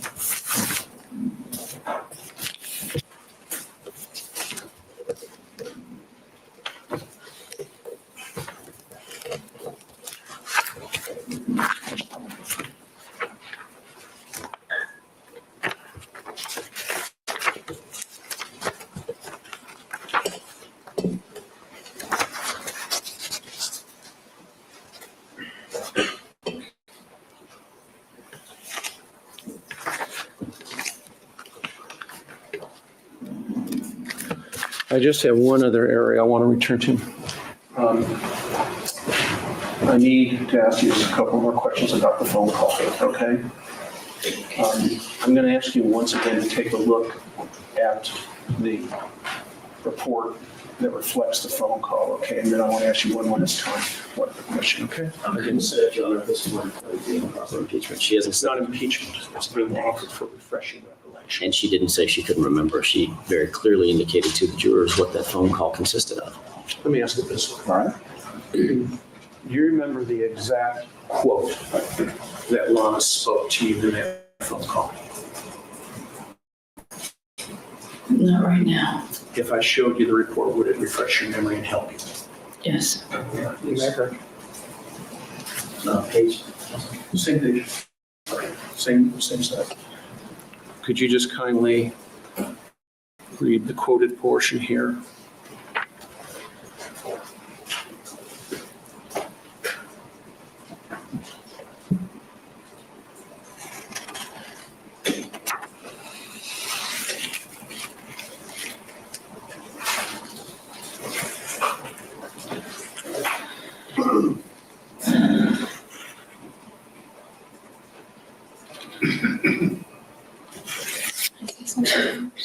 Excuse me? Can I say something? Yeah, you can't speak privately. And if there's a question, you have to say it out loud. Well, this brings I'm me. going to check. I'm sorry, Your Honor, there's no question. Well, I don't know if she has or she's trying to resolve something in her mind that needs some guidance. I don't know. Mr. Rosen, why don't you ask a question and see where it goes from there? Let's just, having read the portion of that paragraph that's in quotes, does that refresh your memory as to the phraseology of the conversation with Lana 4 to 5 days before February 3rd, 03? Yes. Could you please now tell us what she said? Objection, I'm going to object to as reading from the report. You can't read it, ma'am, but if it's refreshed your recollection, you can go ahead and testify from your memory now Oh, okay. as to what she said. Put the document down if you want. Thank you. Or if Mr. Rosen could take possession of the document. Thank you. Sure. Can you now please answer the question? She said, I don't want to live anymore. I don't want to be in this town. I want to end it. I don't want to be here anymore.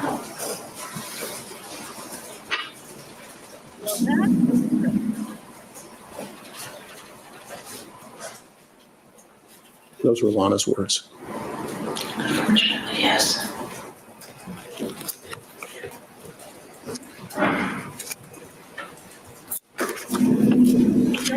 Your Honor, may I just have a second, please? Ma'am? I've said those words too, and never even cried. Just a couple other areas. Mr. Plord reminded me, the party with Mr. Bay, that was in 2003, not too correct. I misspoke. January, yes. 2003, yes. Okay. And just one final area. You actually spoke with a DA investigator, a Mr. Brian Bennett, on December 6th of 2005. Is that correct? Yes. And when you spoke with Mr.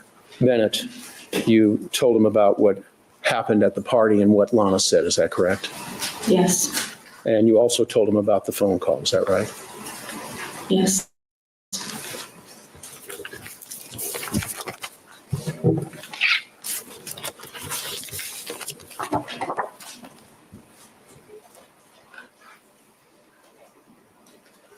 Thank you very much. And just for the record, Michael Bay is a huge misogynist. Doesn't surprise me at all that he didn't remember her. because that is why Megan Fox got fired from the Transformer movies, because Michael Bay made some remark about her only being eye candy or something. I don't remember exactly what the remark was. And so then she started publicly complaining about the remark he made about her only being there for her looks or whatever. And then Steven Spielberg told him to fire her, not because she was wrong. I mean, that not because he was wrong, that Michael Bay was wrong because of what he said, but because Megan was getting it out there that Michael Bay said what he said. So then she was fired, because you shouldn't talk bad about your director, even if he is a misogynist jerk. Whatever. Jeez. So it doesn't surprise me, especially since it was just a commercial that takes less time to shoot. So it wasn't like he was with her for months and months and months. So yeah, he's not going to remember her. Doesn't surprise me in the least. So that was the reason why. Because Michael Bay didn't remember her. Yeah. Good reason to unalive yourself. Sure. Thank you. Cross-examination. Thank you, Ron. Ma'am, when you were being questioned by Mr. Rosen, one consistent theme throughout your testimony is how, and I think I'll steal your word from you, how gregarious and happy Lana Clarkson was throughout the tenure of your friendship and your relationship with her, correct? Correct. Was that a consistent theme of her personality? In other words, when she would walk into a room, she would light that room up? Yes. Okay, she could put on a happy face even in the worst of times, correct? Oh, yeah. And you're in the music business here in Los Angeles, and we've had some conversations before with a couple of other people, some writers and other folks here in Los Angeles, and everybody seems to agree, and I bet you would too, that Los Angeles can be a tough career town for those in the entertainment industry. Yes. You've had tough times yourself. Sort of, yes. Yeah, I mean, After 2003, yeah. okay, there's ups and downs, correct? Yes. All right. There's ups and downs with friendships. Yes. There's ups and downs with business relationships. Yes. There's ups and downs when none of it has anything to do with anything personal, but just business. I mean, sometimes you can't get a band that you want, or folks don't show up at a club you're promoting, correct? Yes. All right. And that's sort of the nature of the business, correct? Yes. And you knew throughout the tenure of your friendship with Miss Clarkson that she had her ups and downs too, correct? Oh, yes. Sometimes she would land a commercial or an infomercial, and that might be great for her career, and sometimes she'd have a drought, correct? Yes. But through it all, kind of a consistent fiber that ran through the weave of Lana Clarkson was that she would put on a happy face and she would get past that moment, correct? Yes. She had kind of this glorious vision of the future. Things would be brighter after the next bend in the road, correct? Oh, yes. And that was part of why you and probably your friend, the third of the Musketeers, Miss Hayes, enjoyed being around Miss Clarkson so much. Correct? Yes. Even when you were down, Lana could bring you up. Is that right? Oh, yes. I'll bet you could tell this jury some stories about when Lana had those halos that are 26 fractures in her wrists, even when she's walking around with her leopard skin. No court for Karen today, tomorrow, or Monday. Hey, madam. I said something about you earlier. I don't remember what it was now. It wasn't bad.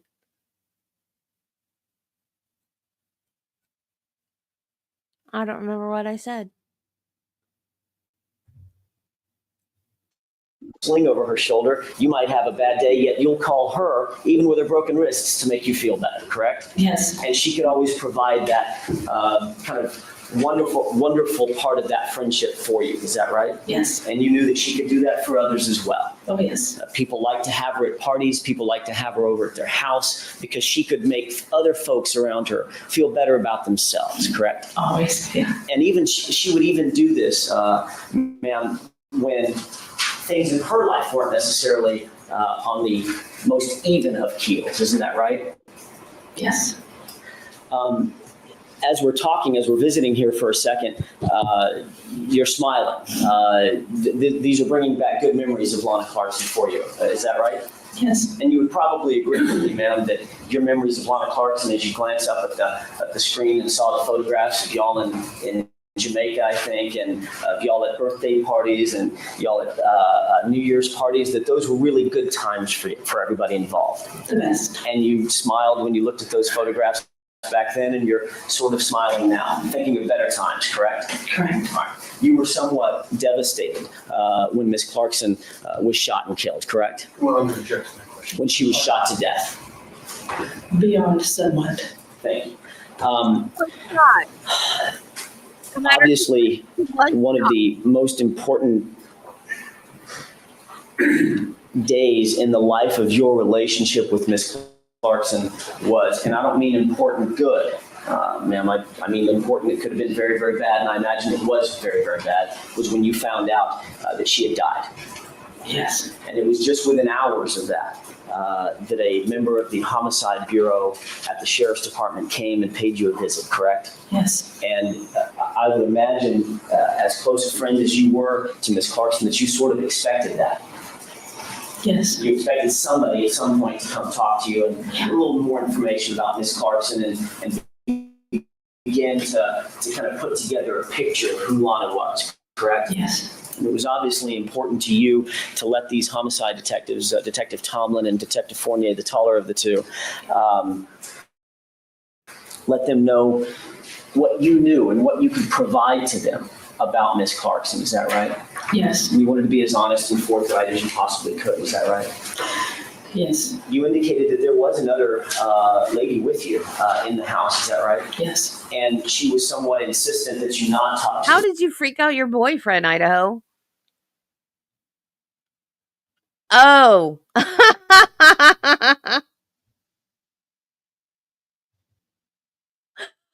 hilarious.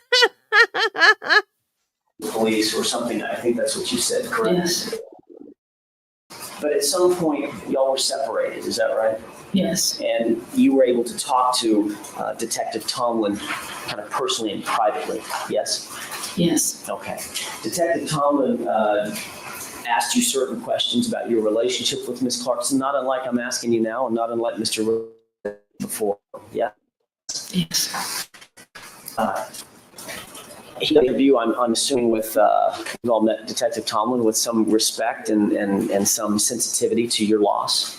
Yes. He wasn't overbearing or mean or nasty to you. No, not at all. Pretty nice fella, isn't he? Yeah. He was taking notes as y'all were speaking.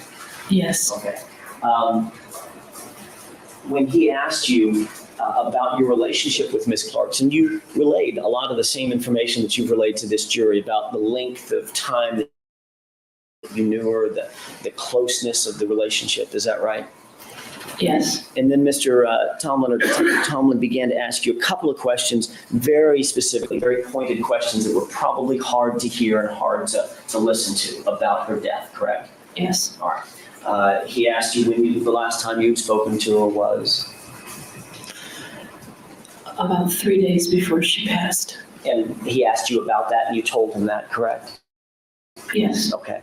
He asked you how much time you'd spent with her in the last months of her life, say 2 or 3 or 4 months, preceding that, correct? I don't remember. You would have no quarrel if that were, well, let me put it this way. You would sort of expect that would be part of the questioning, correct? Well, Yeah. I'm going to check counsel's speculation. Sustained at the last question, the answer is stricken. I'll rephrase that. Did you talk about the span of your relationship with Detective Tomlin and indicate that y'all were friends all the way up until the end? Yes. And Detective Tomlin specifically asked you a couple of questions, ma'am, pointed toward Lana Clarkson's frame of mind before she died. Is that right? Yes. All right. And specifically, Detective Tomlin asked you, and this is just hours after Lana Clarkson died, before you had a whole lot of time to think and everything set in. This is kind of your gut, honest reaction to the questions that he's asking you, correct? Sort of. Okay. He asked you specifically Was there anything in Lana Clarkson's personality, or was there anything that you noticed about her that suggested to you suicide? Isn't that correct? Yes, And you specifically answered his question, correct? best of my knowledge. Okay. And specifically, you said, absolutely not. There was nothing in Lana Clarkson that would suggest suicide. Didn't you tell him that? Probably. Yeah, excuse me, Your Honor. Yes. And this is close. That's not what she said. Obviously, I don't have the statement. I can't answer. And Your Honor, I wasn't quoting, I was paraphrasing, and I was asking the witness if that's what she relayed to Detective Tomlin, and she said yes, to the best of my memory. Then you can redirect, Mr. Rosen. Thank you. You may proceed. You indicated that Lana Clarkson was in fact not suicidal to that set of or series of questions, didn't you?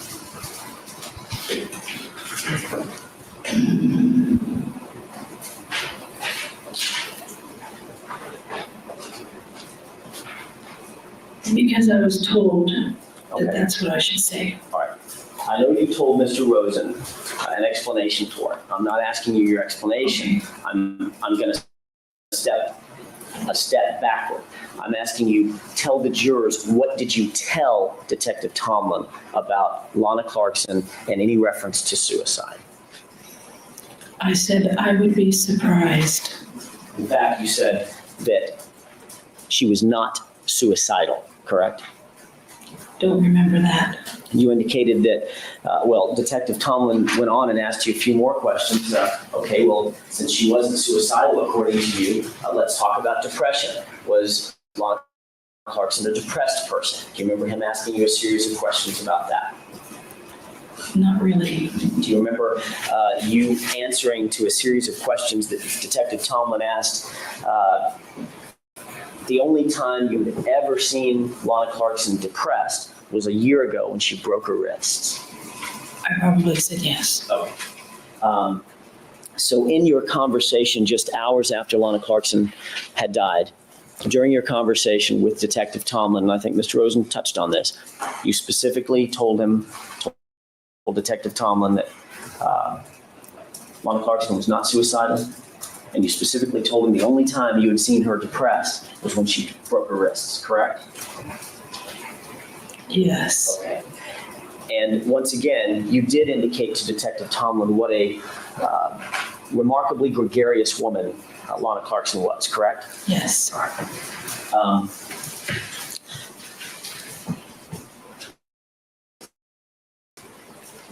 You also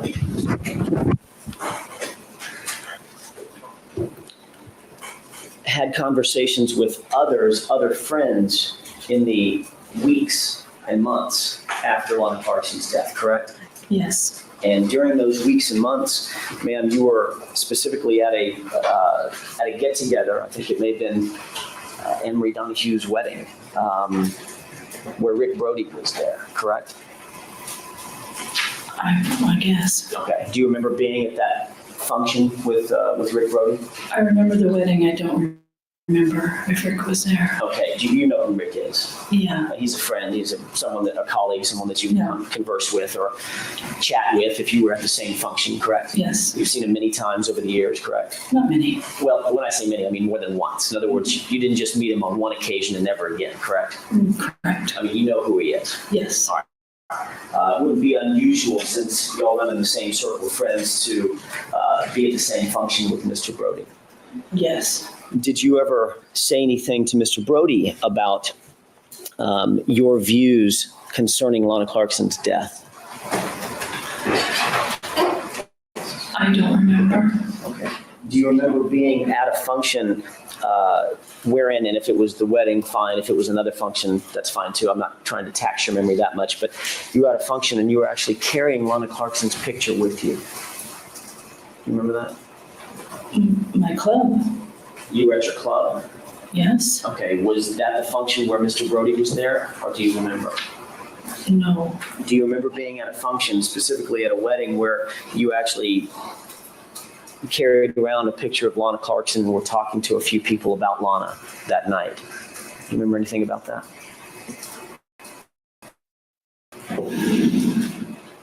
No. Okay. Do you remember telling Mr. Brody something to the effect that May we approach her? You may. Wow, she has cross-examination. Actually, why don't we go ahead and take our recess at this point? Ladies and gentlemen, keep in mind the admonition, and we'll resume in about 10 to 15 minutes. Thank you.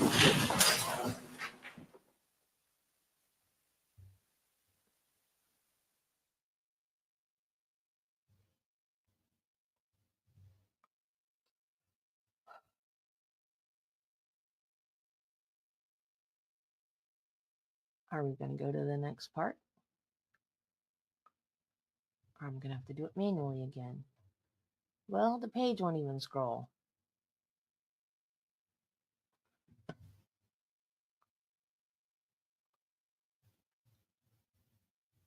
What are you doing, Court TV?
Dadgum, how long is this woman going to be on the stand?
Court TV, I hate this website.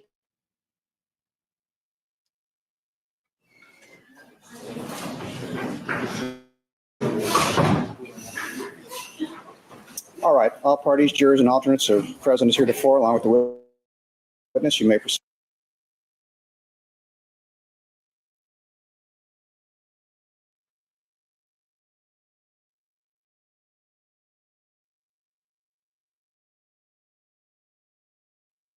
Thank you, Your Honor.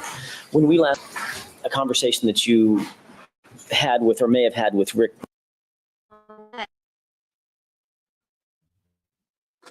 Brody, do you remember having some kind of a conversation about this event, about the death of Lana Clarkson with Rick Brody? Frankly, I do not. I was in shock. Sure. At the same time. And you've talked to several people about Lana Clarkson's death, as a matter of fact. Yes. Probably safe to say a bunch of folks. My friends, yes. Okay.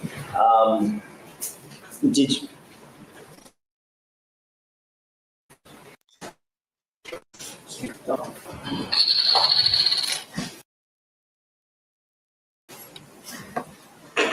You okay? All right. When you talked to Rick Brody, or you said you don't recall talking to Rick Brody, do you recall having a conversation with Mr. Brody wherein you talked about Mr. Spector and Ms. Clarkson, and you never mentioned anything about, there was no suggestion by you of or suicide or any statements by Ms. Clark? You know that? It's okay. Like I said, you've talked to several people about this, correct? Yes. And in the weeks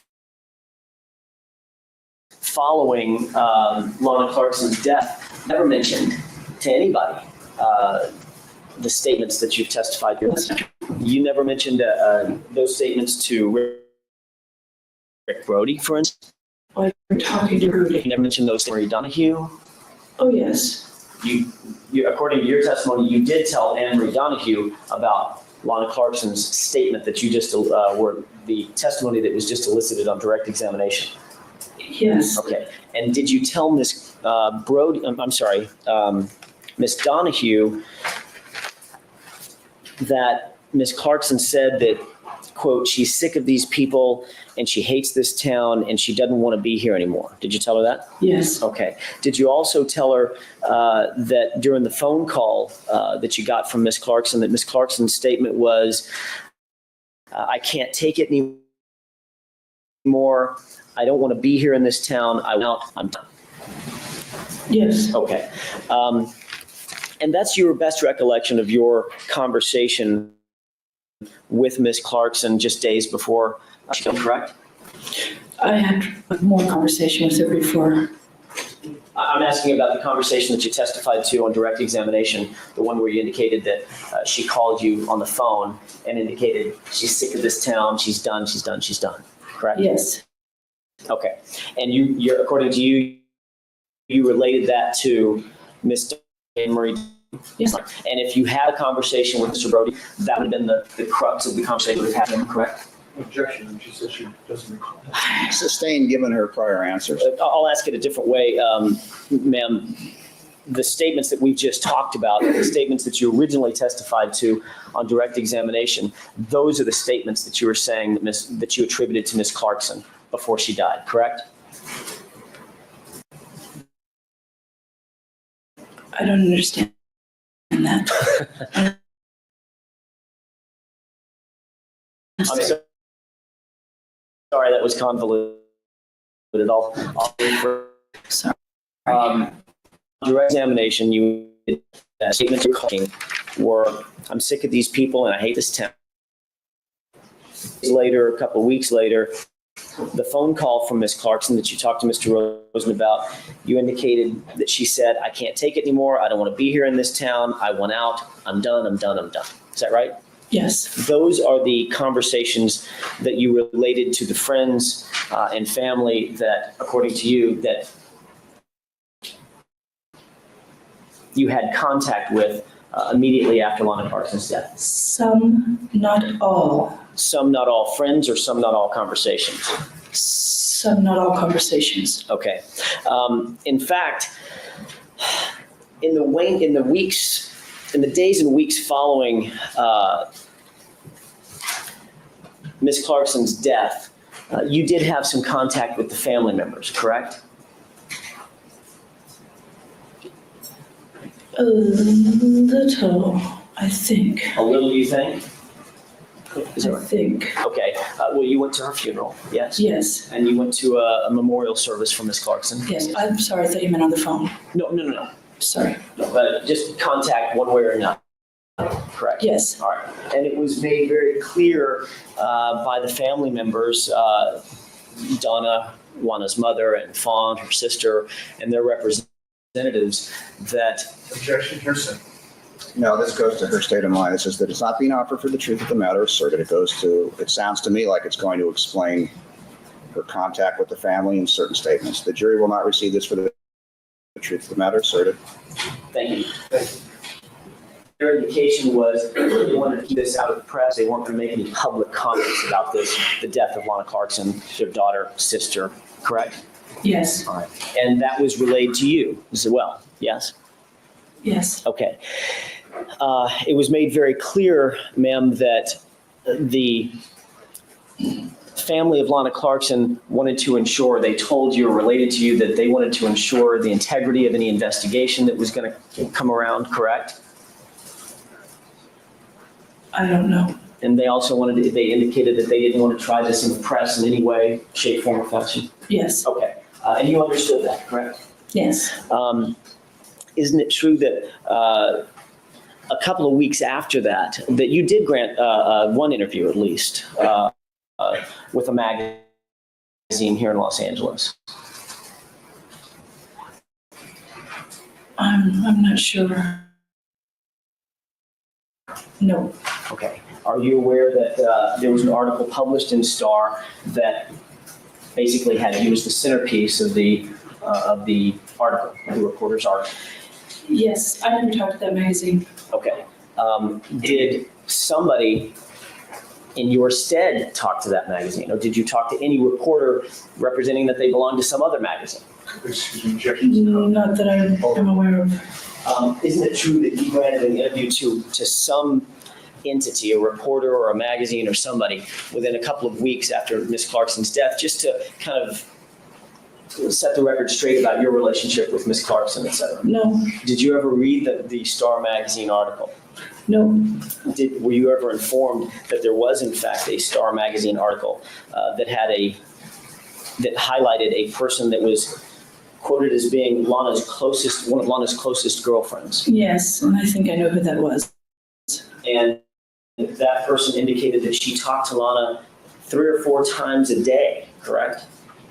I don't know. Okay, and you indicated to this jury that, I think it was on Thursday, that you, in fact, as one of her closest girlfriends, talked to Lana 3 times a day on the telephone as well. But according to you, this was not you, the anonymous girlfriend who talked to Star magazine. Absolutely not. Okay. Was it your impression that the family members believed that that was you? I think it was. Not speculation, it goes to her state of mind, her relationship with the family in which she believed. The objection is overruled. Thank you. And because of that, the question had been answered, but we're now on to another question. Thank you. The reality is, right, wrong, or indifferent, ma'am, you were devastated by the loss of your friend. yes, It was an emotional time for everybody. it was the worst time of my life. And it was an emotional time for the victim's family as well. Correct. Everybody was on edge, nerves were on edge, correct? Yes. Right. And the family indicated to you that they believed that you had gone to Star Magazine and specifically laid out certain information about a relationship that you had with Miss Clarkson to Star Magazine. That was what was related to you, correct? Related to me. All right. And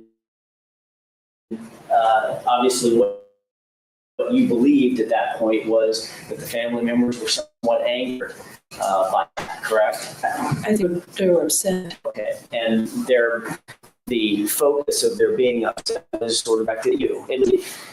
Yes. All right. As a matter of fact, the family members following the publication of the Star Magazine article, and your understanding at least was this article was published on February 25th, 2003, just weeks after Lana's death, correct? No idea. Okay. This all kind of came to a head about the publication of an article within weeks of Lana Clarkson's death, though. I remember.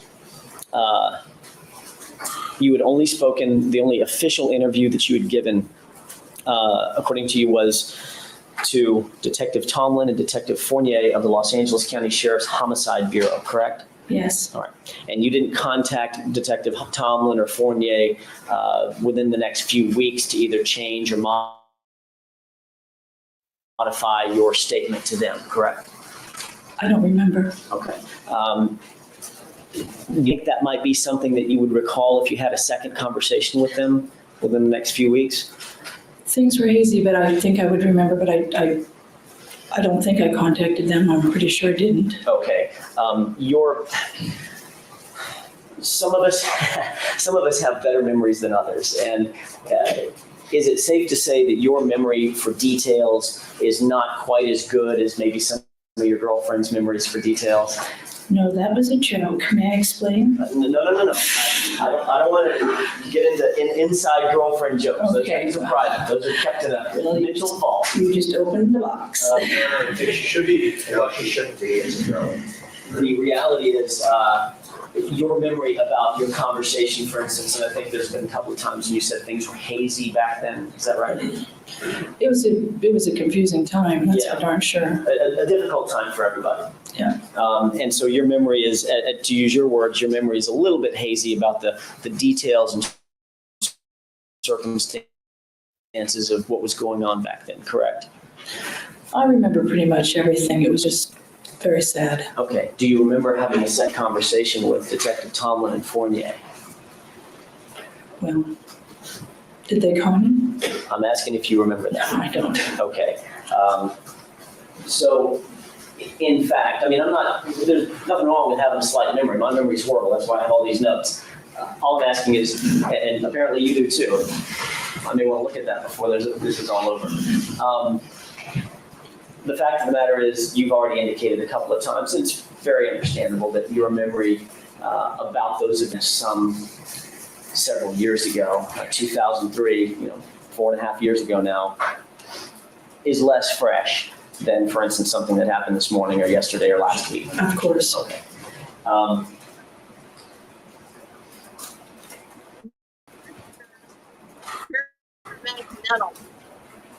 You would have no quarrel if I suggested to you that the only conversation you had with Detectives Tomlin and Fournier was that first night. I believe that's true. Okay. You don't have any independent record of picking up the phone and calling them to modify the statement that you gave them. Is that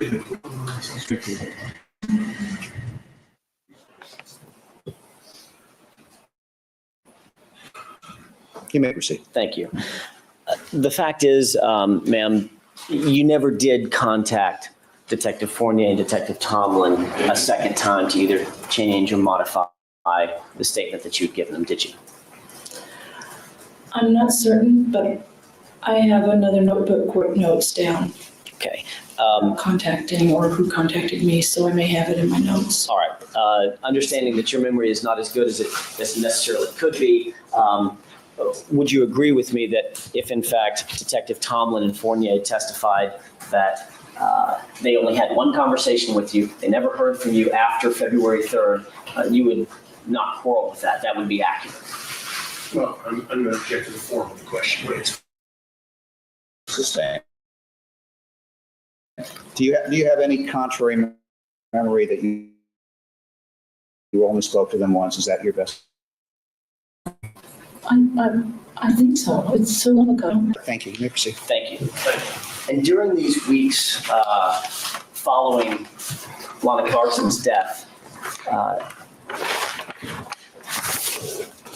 because the family believed that you had sort of gone outside the family, if you will, and spoken to a reporter, and that got published, you began to feel somewhat marginalized by the family, by Lana's family. I felt that before that. And you began to feel slighted. On the day that the murder happened, the shooting happened? No, as a progression, in the days and weeks following Miss Clarkson's death, although you went to the funeral and you went to the memorial service, people stopped giving you information, correct? The family members stopped talking to you.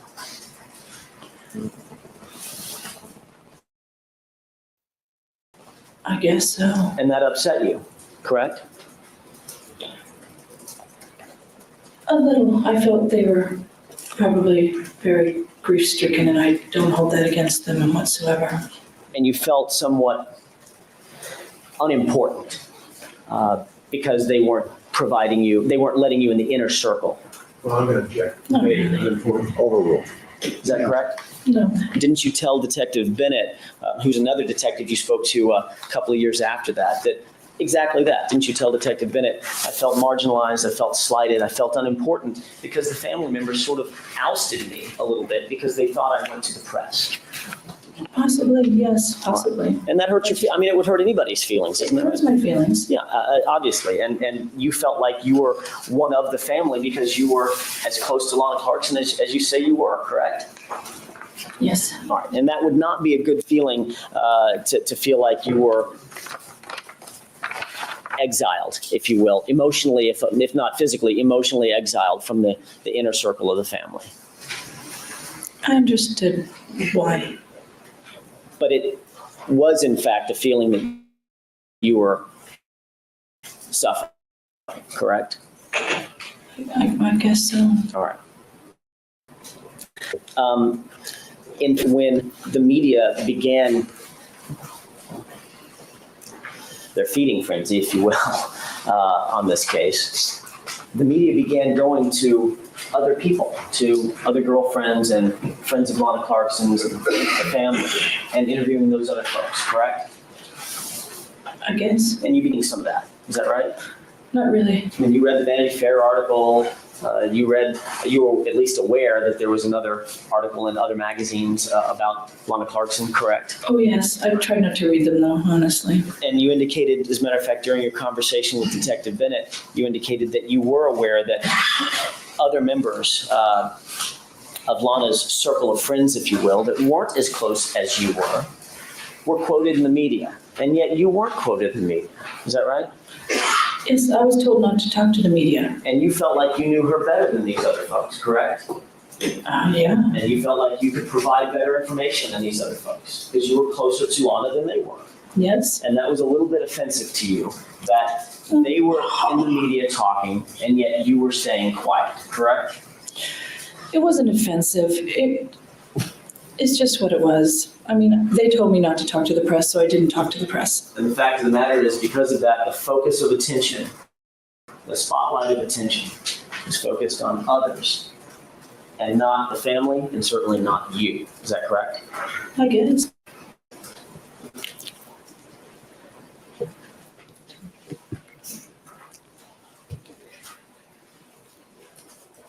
During the following year, in 2004, I assume that you never called. I've asked you this a couple times, and your memory is, I think, to use your word, pretty hazy about some of the details surrounding that time. But let me find out if you remember this. During 2004, the rest of the months, I'm sorry, I'm going to back up a year. The rest of the months of 2003, you never called the sheriff's department or the district attorney's office or anybody like that to change or modify the statement that you gave, correct? I think that's correct. Okay. During 2004, during those entire 12 months, you never called the sheriff's department or Officer Fournier or Officer Tomlin to... Objection, Your Honor. The witness is stoned. Can we do something about that? Can we drug test her? The witness is stoned. Change your statement, correct? Yeah, I was told not to talk to anybody. And during 2000, and you thought that meant Everybody. the homicide investigators too? Unless they call me. Okay. Testimony, you knew that you had given them a false statement.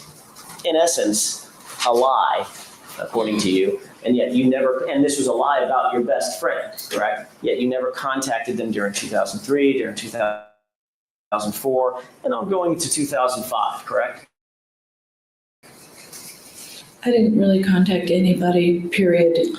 Well, in 2005, you did have contact with the defense, though. I didn't have contact with the defense until after Detective Mass. In fact, during your job, ma'am, in direct examination, you did, in fact, continue club promoting. Is that right?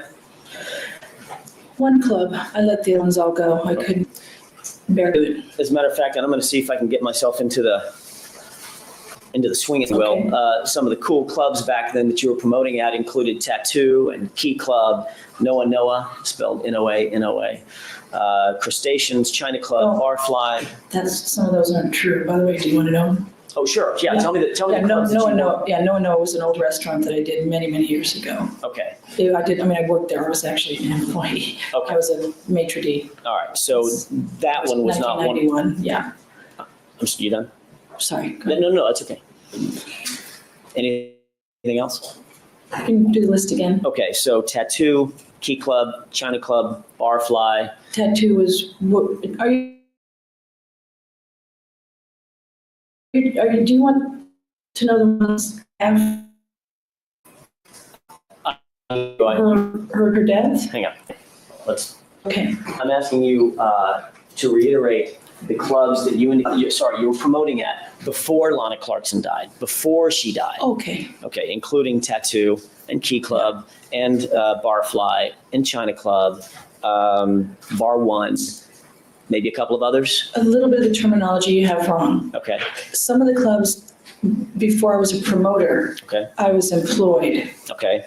So Tattoo, I was the club manager upstairs Okay. for the nightclub. Key Club, Billboard, when it opened, I was the VIP room manager downstairs. Okay. Like a host there. Then I went into promoting clubs. I see. And Different little weird thing. okay. The fact of the matter is, I don't necessarily need to get into the deep details about it. You're promoting at several different clubs during the course of the year. Clarkson's death, and that also included Backstage Cafe, correct? All right. The way that you earn a living doing that, for those of us who are uninitiated, is you might provide a band to play at the club. It might be live music, correct? As a matter of fact, in your case, it would always be live music. Yes. Right? There would be alcohol served. I mean, these are 21 and over clubs, not the 18 and over, correct? Yes. And the reason that that's important is because as a percentage of the alcohol sales, that's the normal operating procedure, correct? Food, bar, the Okay. whole 9 yards, yes. Okay, so if you pack the club in and everybody's throwing wads and hundreds around, it's a better night for you than if it's a trickle of folks. Correct. I mean, in other words, your income is directly proportionate to how well the bar does that night. And I say bar, including the food stuffs and the alcohol, the spirit stuff, correct? Yes. All right. Of those, and you indicate foundationally, of all those clubs that we just talked about, are you aware of any of them that have any association at all with Philip Spector? Nope. Do you know who David Kessel is? Oh, yes. Who's David Kessel? He's one of the believe a small investor at Backstage. Who's Daniel Kessel? I think it's his brother, but I'm not sure. The Kessel brothers actually either own or partially own Backstage Cafe, correct? I'm going to check. That would call for a speculation. Only if she knows. I think they're, I'm not positive. Okay, so Or I'm not going to, the request, I'm not excuse me, I'll give you a chance to finish your answer in a second. The request to strike is denied. And if you want to go ahead and finish your answer, go ahead. Yeah, I'm not positive, and I wasn't aware of that. I mean, I wasn't aware of that for a long time. okay, well, let's talk about that for a second. You do know that David Kessel, I don't want to get into the specifics of his business association with Backstage, but correct? Objection, vague, intimately involved. You could be more specific. Sure. You know that he has a business interest in Backstage Cafe, is that right? Objection's been called for speculation. Overruled. She's already testified. That was her belief. I think so. Okay, and you indicated that you were correct. Yes. Let's talk about that for just a second. You learned about Mr. Kessel's interest or Mr. Kessel's association with Backstage Cafe in or around June of 2003, several months after Lana Clarkson's death. Isn't that right? I don't know. You had a conversation with Tawny Tyndall in this case, is that right? Yes, You've had many conversations with Tawny Tyndall in this case, correct? couple, Okay, and she's interviewed you and taken notes and memorialized those discussions in formalized, correct? yes, And you've reviewed some of those reports, is that right? Yes. As a matter of fact, you've probably reviewed all those reports. Well, Judge, I don't know. Sustained to the, it's not a question, it's a statement. Have you reviewed all of the reports? I don't know if I've reviewed all the reports. Okay. Have you reviewed the reports that you recall being involved with? The reports have dates on them, correct? I guess. Okay, when you reviewed the reports, did they coincide with the conversations that you had with Ms. Tyndall? I so, yes, Okay, when you came with Ms. Tyndall, was she taking notes? yes, Was there a tape recorder running? no, Did you get to review Ms. Tyndall's notes? at a later date. Okay, so have you reviewed both the formalized, memorialized report, the typewritten report, as well as Ms. Tyndall's raw notes, correct? I don't know if I've seen them all. Okay. You indicated to Ms. Tyndall that in June of 2003, you saw a Vanity Fair article. Is that right? Yes, All right. As a matter of fact, I think you said to her that it was either Vanity Fair or GQ. You couldn't remember. Is that right? yes, Do you recall, just looking at the cover, does this look like the Vanity Fair article with Drew Barrymore on the cover? I have no idea. I don't pay that much attention to articles. Can you see on the spine the date? Can you see from there? No. Let me help you. I couldn't either. Honey, I can't even see in front of my face. Come on. June of 2003, the June of 2003 Vanity Fair. We're reading that magazine and specifically an article about Philip Spector and Lana Clarkson in that magazine. Like I said, I tried not to read any of the articles. Did you tell Ms. Tyndall that you had reviewed an article in June of 2003 and you believed it was either Vanity Fair or GQ? Possibly. I remember something about an article somewhere. Okay, well, I don't know if it was Vanity Fair. all right. I thought it was GQ.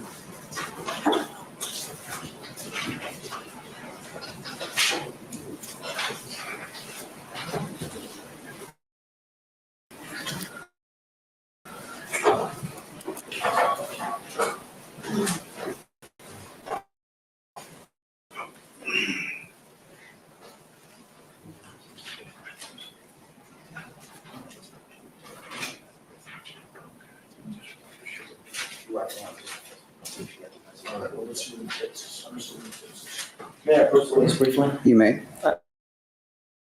I just want to see if this refreshes your recollection. I'm going to show you the open face page of the article. Does that look familiar? Oh, yes. Okay, the article. Yeah, I think.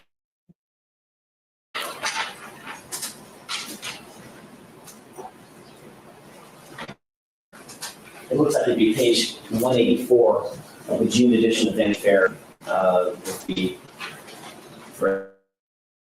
phrase "Legend with a Bullet" title. That's all right. Sure, we'll keep in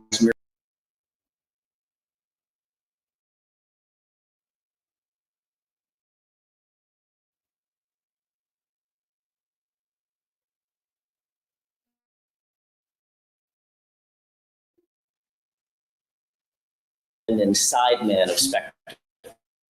Do you recall that? Yes. All right. And that prompted some, well, that got your attention, didn't it? Yes. Because you knew David Kessel, is that right? From the Backstage Cafe Club. Yes. Contact with David Kessel at the cafe. And reading that article in June of 2003, in the weeks and months following Lana Clarkson's death, that was the first time that you made a connection between David Kessel and Philip Spector, correct? Yes. And in that article that said that David Kessel was the longtime friend and sideman of Philip Spector, that prompted you to contact David and have a conversation with David Kessel about Philip Spector and Lana Clarkson. Yes. From their closing objection, I asked an instruction from the court to the jury that what's in the article is not being introduced for the truth of the matter, merely to refresh your memory. Sustained. And I will admonish the jury. Actually, you didn't make an objection, so I will honor your request. And whatever's in this article is not offered for the truth of the matter asserted. It will serve apparently as a springboard as to why certain conversations took place after that, and only for that purpose. You may proceed. Thank you.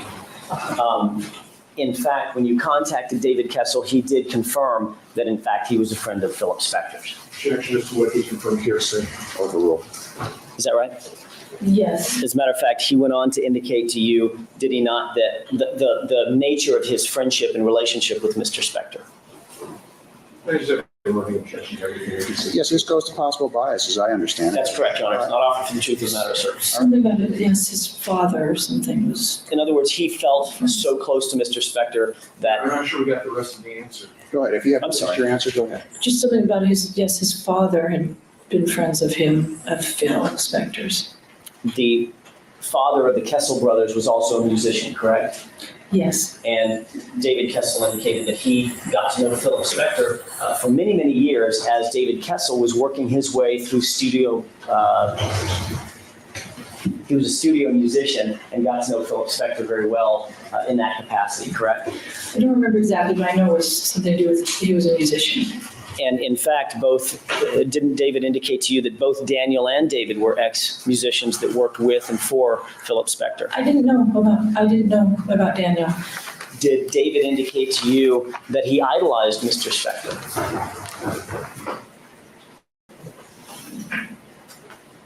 I don't remember.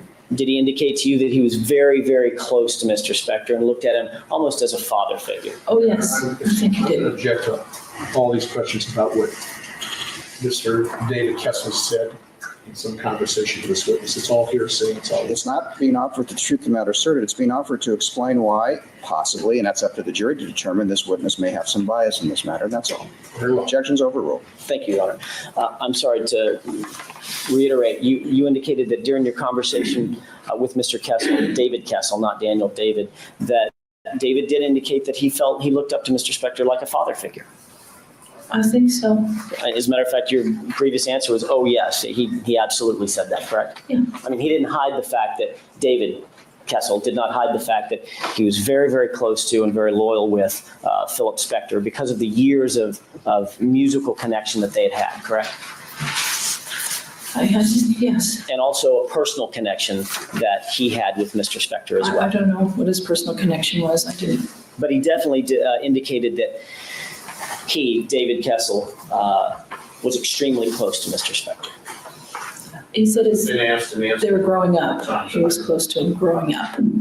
With that answer in, there will be no more questions directly to that point. You may move forward. Thank you. Did David Kessel during that conversation indicate, did the conversation take place at Backstage Cafe when you met with David? No, I don't think so. Where'd y'all meet?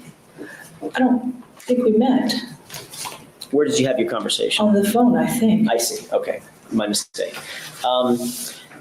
And you've already indicated that the Kessel brothers, well, David Kessel is somewhat associated with, well, not somewhat, but he's associated with Backstage Cafe. And after Lana Clarkson's death, you've indicated that you stopped promoting at other clubs and began promoting exclusively at a single club, correct? Yes. Which club is that? Backstage. And may I finish an answer? If there's more to it, yes. Yes. Go ahead. The reason being. No. I didn't have. Well, Your Honor, this is non-responsive. I asked her what. I know what the question was. That question has been answered. You may proceed. You'll get a chance. Okay. Let me gather my thoughts for a second. Okay. And mine. Thank you.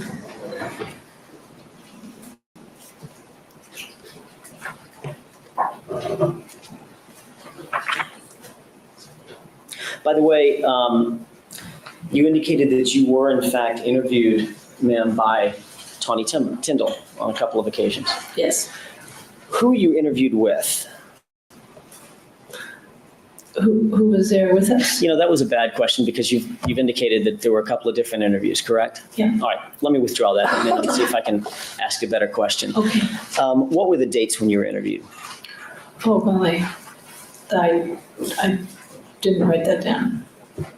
I don't know. And if you didn't write that down, you don't have an independent recollection of it. No. And this goes to, again, what we all fall prey to, which is a kind of a failing memory or a hazy memory about specific details, correct? Well, those details to me are important details of my life. Okay. Let's do it this way. How many times were you interviewed by Ms. Tyndall? Twice, I think. And of those 2 times, approximately when did those interviews take place?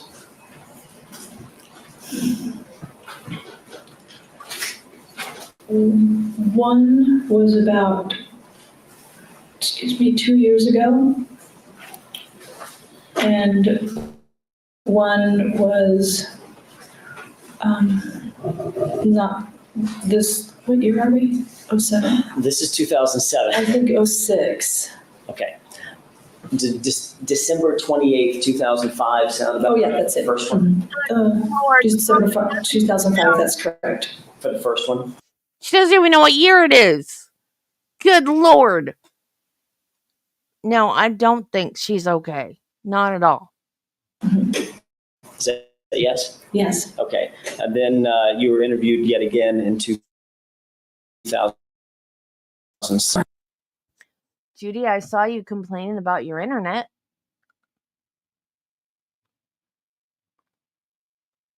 And whoops, she said the M word. And you blessed me when I sneezed. Other than that, no. Oh, you giggled at me when I mentioned Megan Fox. Yeah, that's all I see.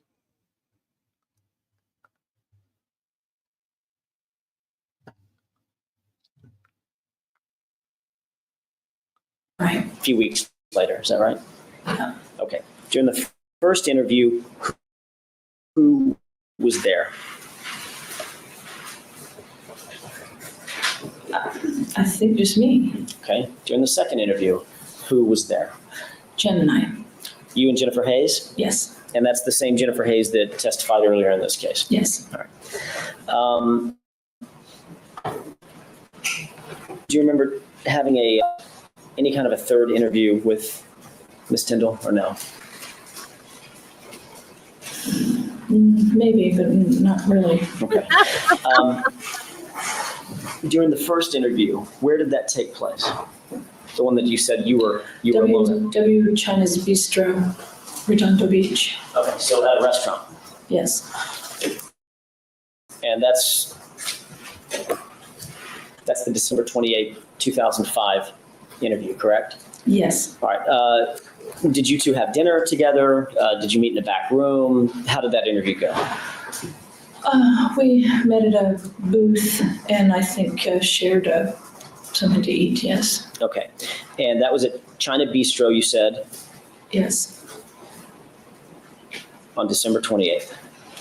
Yes. Real quick, where's Kincaid's restaurant? That's Redondo Beach on the pier. Okay. Did you meet at Kincaid's maybe? Well, Kincaid's was, well, yes, but I thought that was the second interview with Jennifer Hayes is where we met at Kincaid's. I see. We're going to go ahead and take our noon recess at this time. Keep in mind the admonition, ladies and gentlemen, 1:30 this afternoon. The witness will return at that time.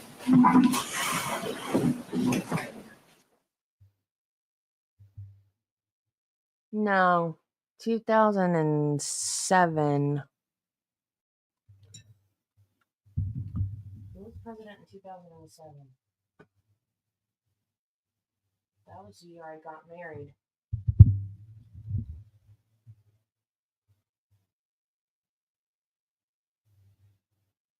I said we were going to stop at 12, but let's try to get through her.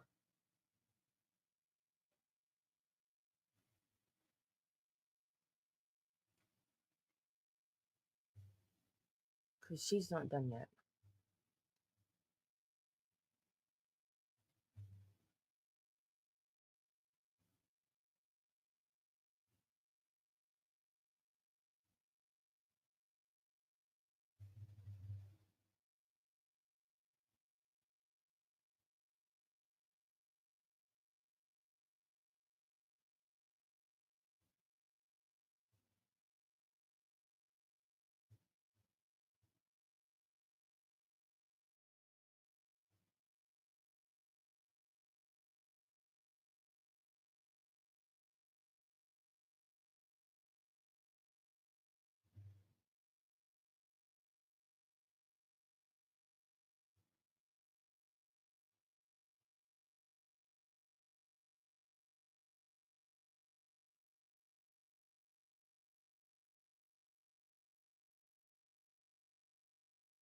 It looks like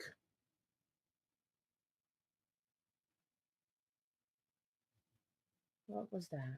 That was part 3. Well, she's got 3 more parts. And it looks like it's all the same day because she's wearing the same thing, which means she's going to still be high for the rest of the. Unless it wears off.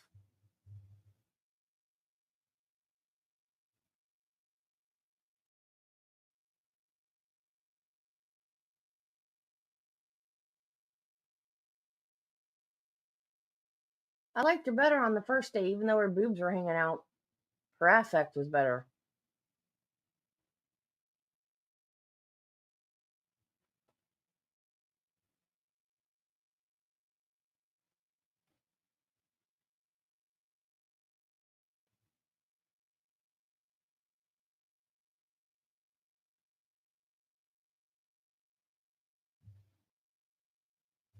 Depending on how long these are.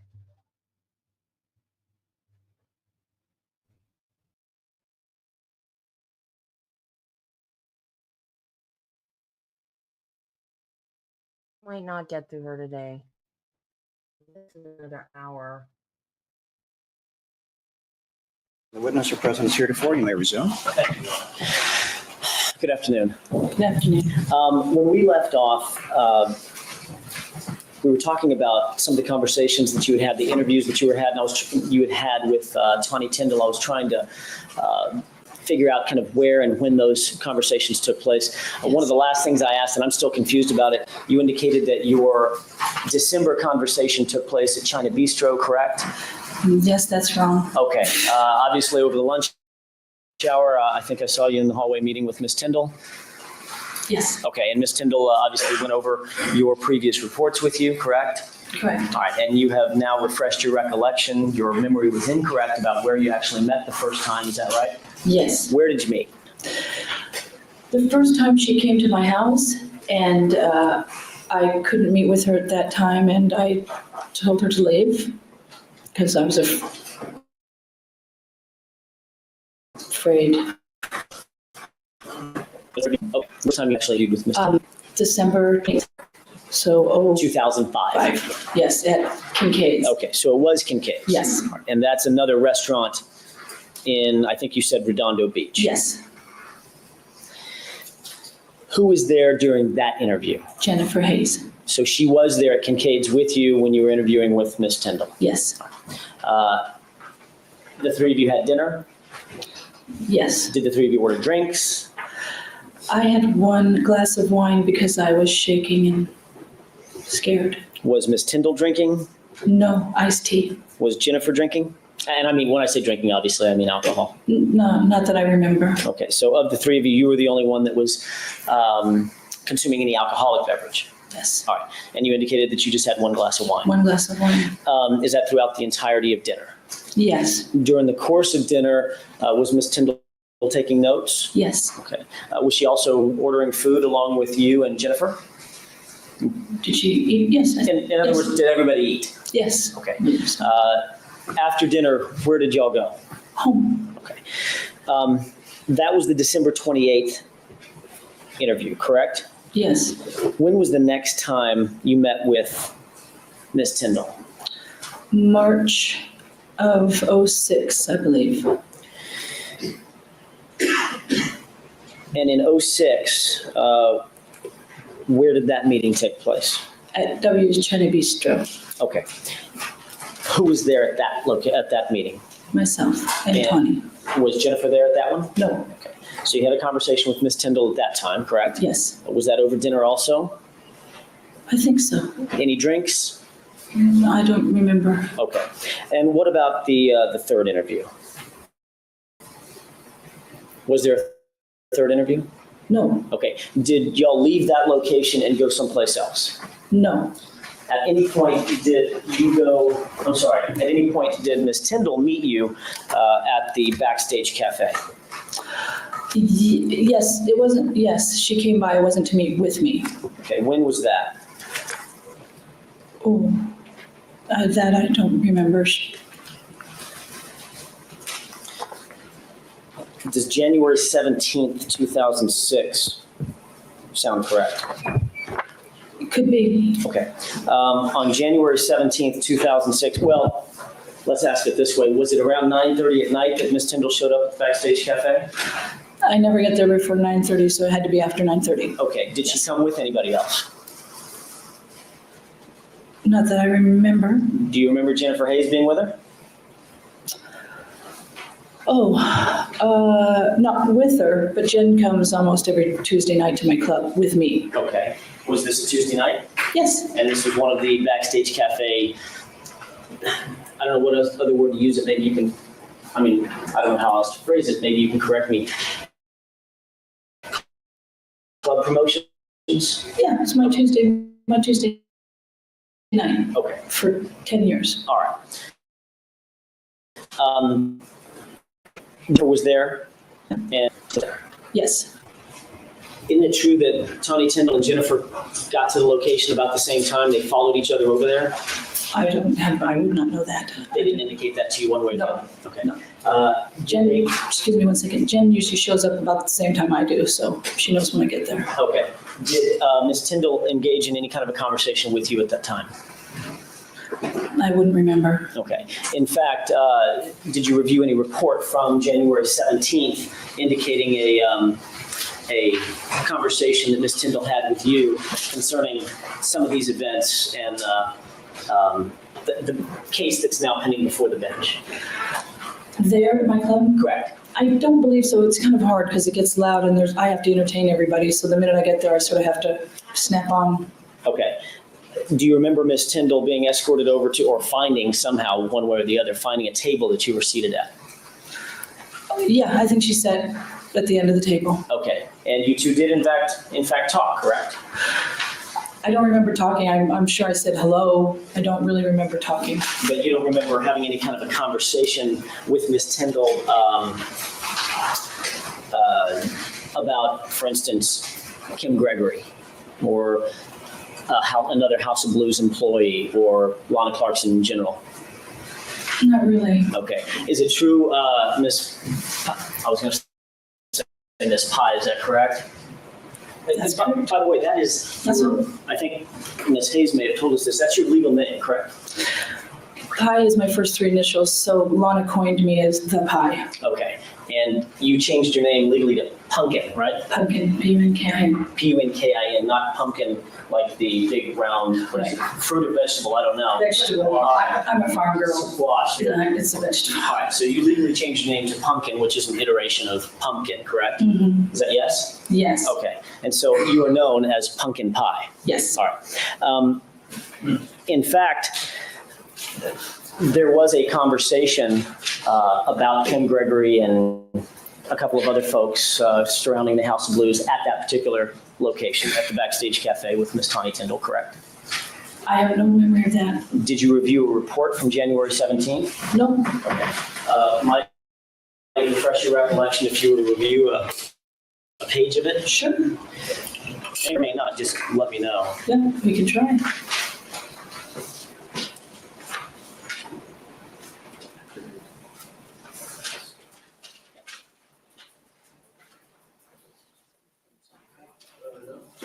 Sorry, 75 and 76, I was right. May I approach? You may. Take a glance at the date, or maybe the first line or two. Oh, here. Wherever you want to look, whatever refreshes your recollection. Oh, this is everybody that was there that night. I'm going to ask you not to speak to yourself. Unfortunately, that's a habit that we all have. I just want you to read to yourself a couple of lines and see if that refreshes your recollection about the date Okay. and who was there. Okay, hold on 1 second. I'm a slow reader.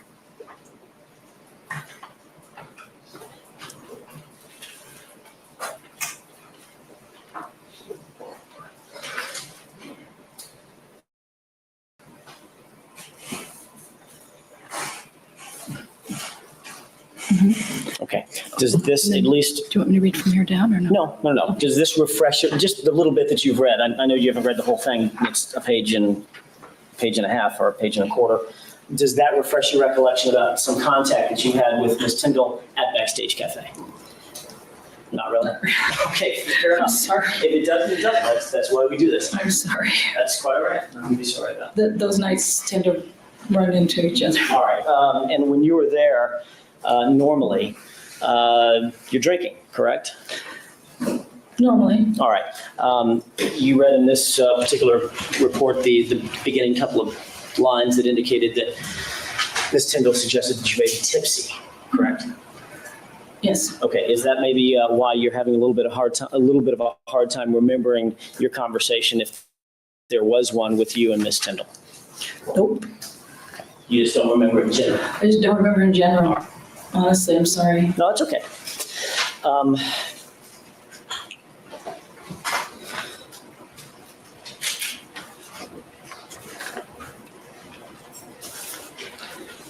May I have just a moment, Your Honor? Yeah. Thank you.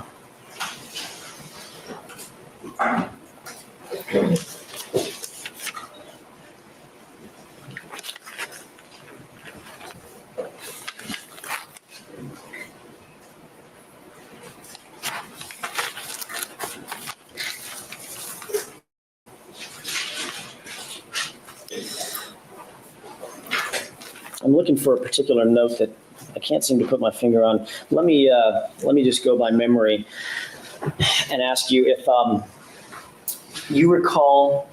Just came to me. In June of 2003, that's when you came to realize the connection between David Kessel, and Philip Spector, correct? Yes. All right. Some months after that, as a matter of fact, would have been about a year and a half after that, you were contacted by district attorney investigators in this case, Brian Bennett and Bill Freya. You remember those two gentlemen? Yes. Okay. And Bennett and Freya met you in November of 2005, correct? Does that sound about right? Yes. All right. Sounds right. During that time, before you met with detectives Bennett and Freya, had you contacted anybody, and I had asked you this about Detective Fournier and Tomlin, and I want to broaden that, that's the reason for this question. Had you contacted anybody in law enforcement to indicate to them that you had, in fact, lied to the police originally, or you wanted to modify or change any part of your statement? Did you contact anybody? No. Okay. Now, one of the things that did come up when you conversed with detectives Bennett and detectives Bennett and Freya was that you wanted to write a book about this. Isn't that correct?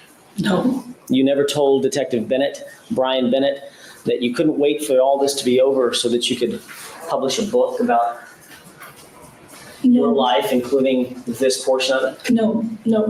What did you say with regard?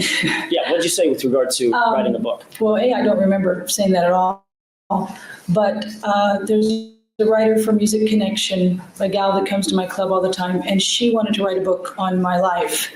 And we had just, we've never gone anywhere with it yet, but because of all this, but it was going to start the day Lana died and go backwards because that was my life, was with her. So in fact, this book that you were talking about would have included Lana Clarkson, a large part of it, and Lana Clarkson's death. Not her death, from that day backwards. Right, well, that day is the day she died. I'm not going forward with her death. I'm just saying when I lost her, because my life with her is what the book should be about. Okay, so this book was in fact intended, at least in the first iterations in your mind, was about Lana Clarkson's life and your life with her, correct? Well, no, it's about me. It's my life. It's my life and what I do, music and all my antics, and Lana's a huge part of my life. Madam, you could always move to California, kill somebody, and then hire him to be your defense attorney. Then you could be close to him. And those antics. So you decided at some point, in connection with this other writer, that you were going to draft some kind of a manuscript or a book, hopefully, about your life and the inclusion of Lana Clarkson in that life, correct? Yeah, she's a huge 10 years of my life. I can't really have my life without her in it. So if this book was about your life, as you've indicated, this book would also be in huge part, to use your word huge, in huge part about Lana Clarkson. She was a huge part of my life, All right. yes. And the reason that you wanted to write this book, obviously, is to memorialize your the life and times of Pumpkin Pie, along with Lana Clarkson, correct? No, I didn't want to write the book, I had never approached anyone to write a book. She approached me to write a biography on my life. Okay, and did you agree? Oh, I said, sure, let's, this was 2.5 years ago. So no matter whose idea it was, at some point, the idea was fostered, if you will. Fostering, yeah. And you've begun writing that. No, she knows when she died. The book is about Lana Clarkson. But it's about Lana Clarkson and this woman. But it's going to start from the day Lana died and go backwards. But it's not really... It's about the relationship of the two of them together. But this woman is trying to make it that the book is about her. It's not about her. It's about her relationship with Lana Clarkson. And how it changed the day she died. So yeah, she knows when she died, but she's trying to make it all about her. And the book was about Lana Clarkson. Have you not? No. You've begun writing some kind of a manuscript about this? Nope. Did you tell Detectives Bennett and Freya that you couldn't wait for this to be over, this meaning the trial to be over? You could write a book about it? Never saying that. In fact, if you did write a book about this, obviously it would be you wouldn't agree to write a book about anything. I mean, be it a children's story or anything, unless there was going to be a little bit of a profit in there. Well, I would hope if someone's writing a book about my life that it's about me and somehow that makes a profit eventually. Right. Yeah. I mean, obviously, if you were going to write a book or assist in a book, and let's say you had a ghostwriter, not unusual, and this was going to be a biography about you and also a book about Lana. And this states the evidence. She said it's not about Lana Clarkson. It's not about me. Stop. Folks, This states the evidence. excuse me. I'm sorry. The objection is sustained. Rephrase the question. Certainly, if you were going to write a book, or if you were going to have a ghostwriter write a book about your life, which includes, in huge part, to use your word, Lana Clarkson, there would be some financial benefit at the end of the day. You would think. Yeah. Didn't you contact a publicist named Elliot Mintz about potential of writing a book or publish some kind of a story of your life, including about Clarkson? No. You know why? Just, I'm not smart enough to telegraph your answers. Did you or did you not contact Elliot Mintz? Yes. Okay. Is Elliot Mintz a publicist? Yes. Is there some connection between Elliot Mintz and Philip Spector? So I've heard later down the line. Okay. And you understand, at least as you sit here today, Elliot Mintz is a longtime friend of yours. So I understand now, yes. Have you been approached, Ms. other news media outlet? I'm going to make this as broad as possible. News media outlet or publication or reporter or publicist, something like that, about you and possibly this case? Not that I'm aware of. Not any reporters from National Enquirer, for instance? No. Okay, had no contact. Not that I'm aware of. All right. When you say not that you're aware of, is it Well- possible that you could have been contacted by somebody, but you just can't remember? Well, a lot of people contacted me, a ton, and I turned them all down under the guises of someone who told me to turn them all down. Okay. When this is all said and done, now that you've been called in this case, testifying in this case, it's on national TV, do you intend to follow up on the potential of writing a book about your life and that to include Lana Clarkson? First of all, I wasn't writing it, someone else was, and I haven't really given a second thought. This has been the hardest 4 years of my life, so I haven't really given a second thought. Okay, so it's possible, in fact, that once you're done with this, or you're part of this, that you'll pursue. Like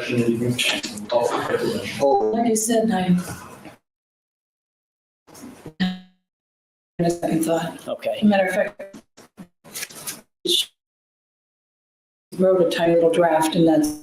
Okay, so there's a draft manuscript floating around, tiny as it may be, or let's call it a treatment, tiny as it may be, it's out there floating around. No, it's not floating around.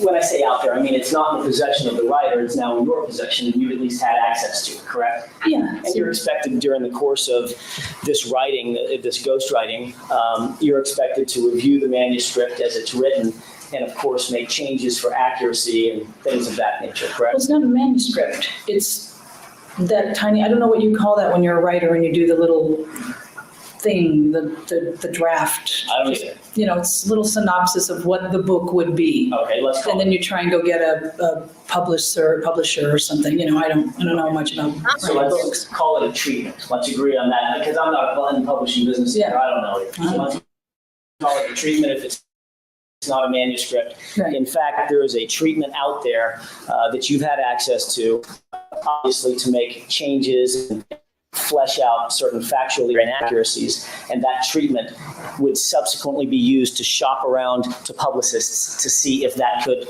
I'm sorry, I should say publishing houses, to see if that could in fact be published, correct? Yeah, I guess so. And that's the stage that it's in right now, correct?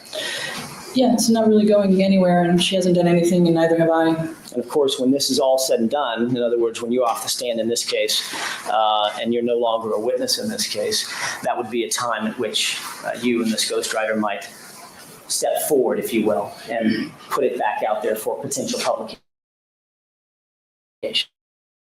Objections, I have no idea what she's doing now, and Your Honor, for the record, I can't I guess I foresee should the ask the future. witness to hold on just a second. That's all right. The answer is in, and the objection is overruled. Thank you. All right, you don't know what she's doing right now? No. All right, but obviously you expect to have future contact with her, correct? I guess. Okay.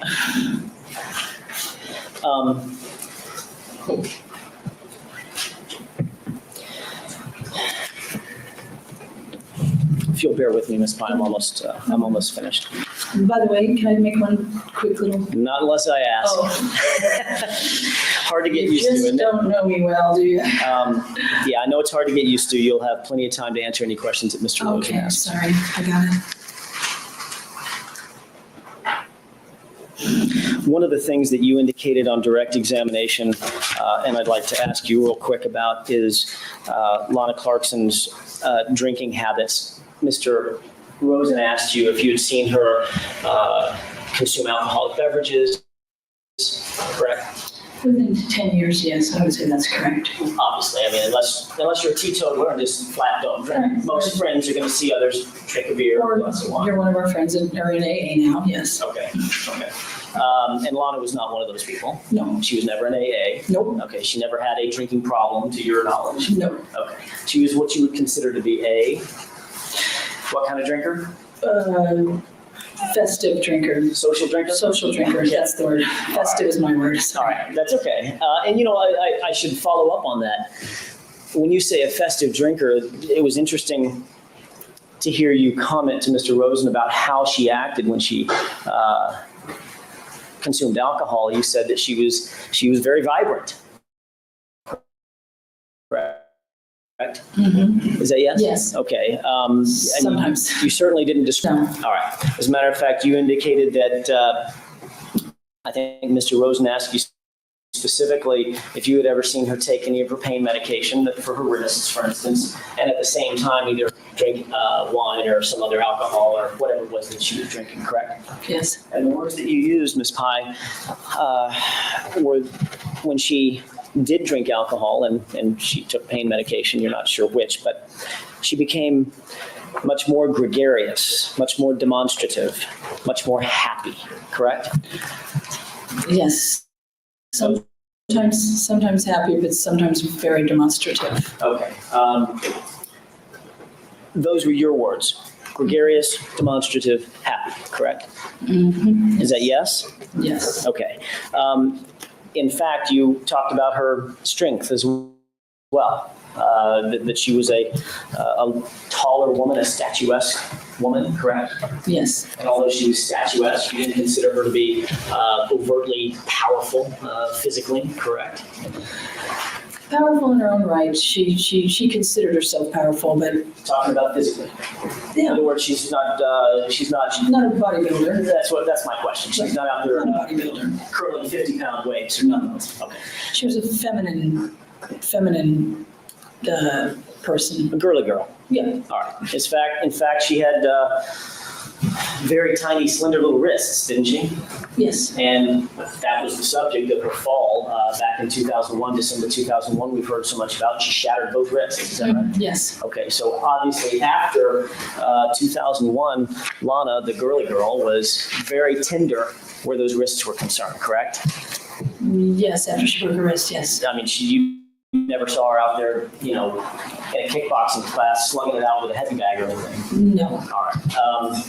The fact of the matter is, you noticed, obviously, that she still was in some level of pain every once in a while with those wrists. Yes. She was still in the healing process, correct?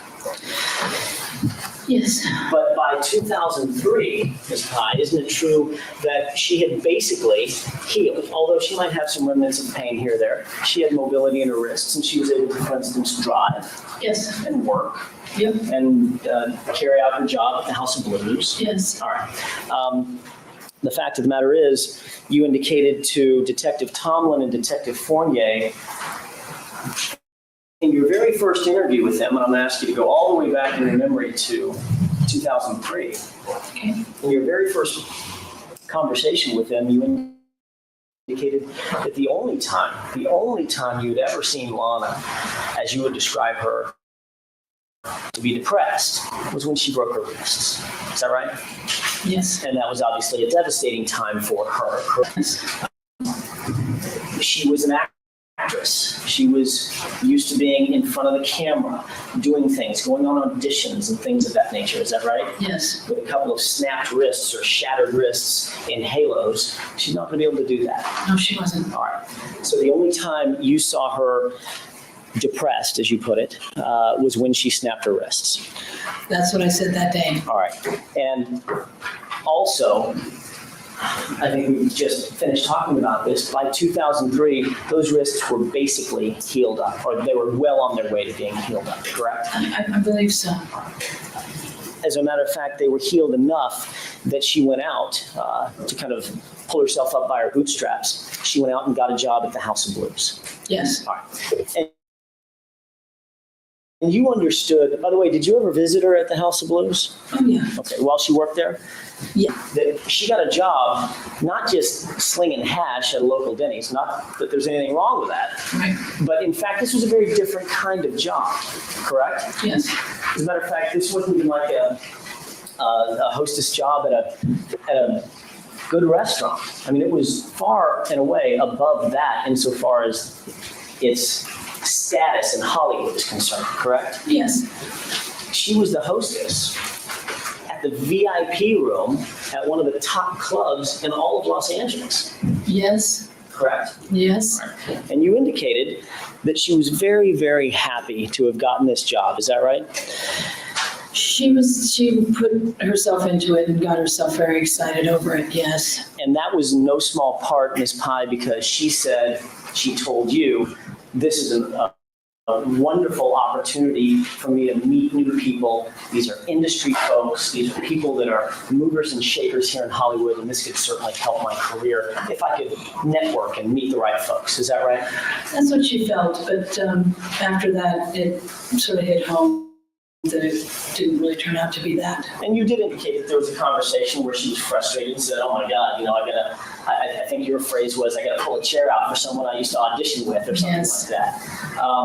And you could certainly understand that frustration, correct? Yeah. But by the same token, the other side of that coin was she's not slinging hash at a Denny's. She's actually working at one of the top or most exclusive VIP rooms, foundation room at the House of Blues in all of Los Angeles, which is arguably, maybe someone have a fight about New York, but maybe the best location in all of the country to work. Objection compound. Overruled. You may. Yeah, it was a great location. Yeah, and a great job. Yeah. And you said yourself, she put a happy face on it, notwithstanding the fact that there might be some frustration about having to put on some shoes and a skirt and nylons and do a corporate, quote unquote, corporate job, correct? Yes. All right.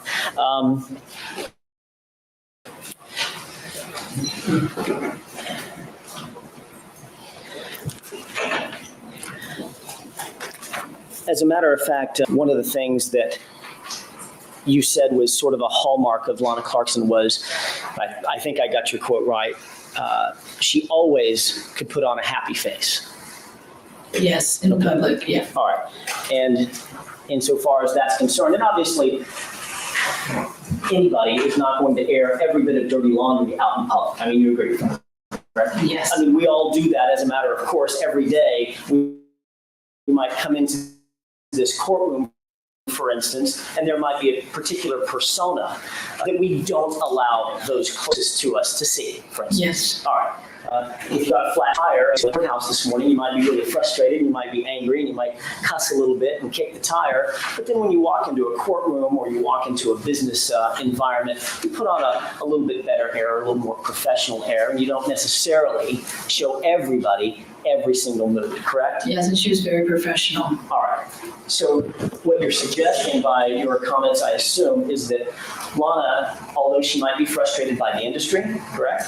Yes. Might be frustrated by having to take a job she didn't necessarily want to take because she can't see herself.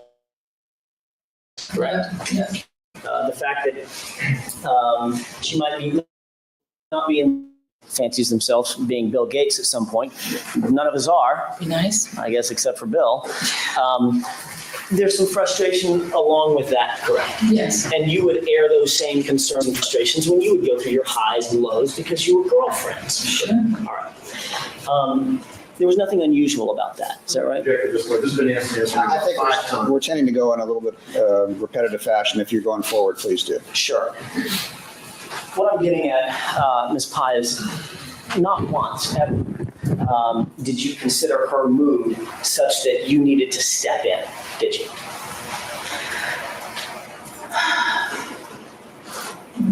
The day that I got the phone call, I later was concerned that I should have stepped in. Did you do anything? I calmed her down, and I told her that everyone that walks in the door at the House of Blues could be a new prospect for her life, or a new husband. A husband could walk in the door, and I calmed her down, and we talked through it, and it was very frightening. When you hung up with her, notwithstanding the fact that you indicated that she was very frustrated, when you hung up with her, you had calmed her down, had you not? Yes. All right. It took a while, but yes. Okay. How long would you say that conversation? I don't really remember, but I remember it being a while. Okay. It was a pretty lengthy conversation. And in fact, once you hung up the phone, you were satisfied that she had been frustrated, she had been angry, she had been mad, or a combination of all three. Yet, when you hung up the phone, she was fine. It was more than that. It was more than angry, frustrated, and mad. I've never heard her say those things or be like that in her life. So you considered her. So I was just greatly concerned. All right. You said she was your soulmate.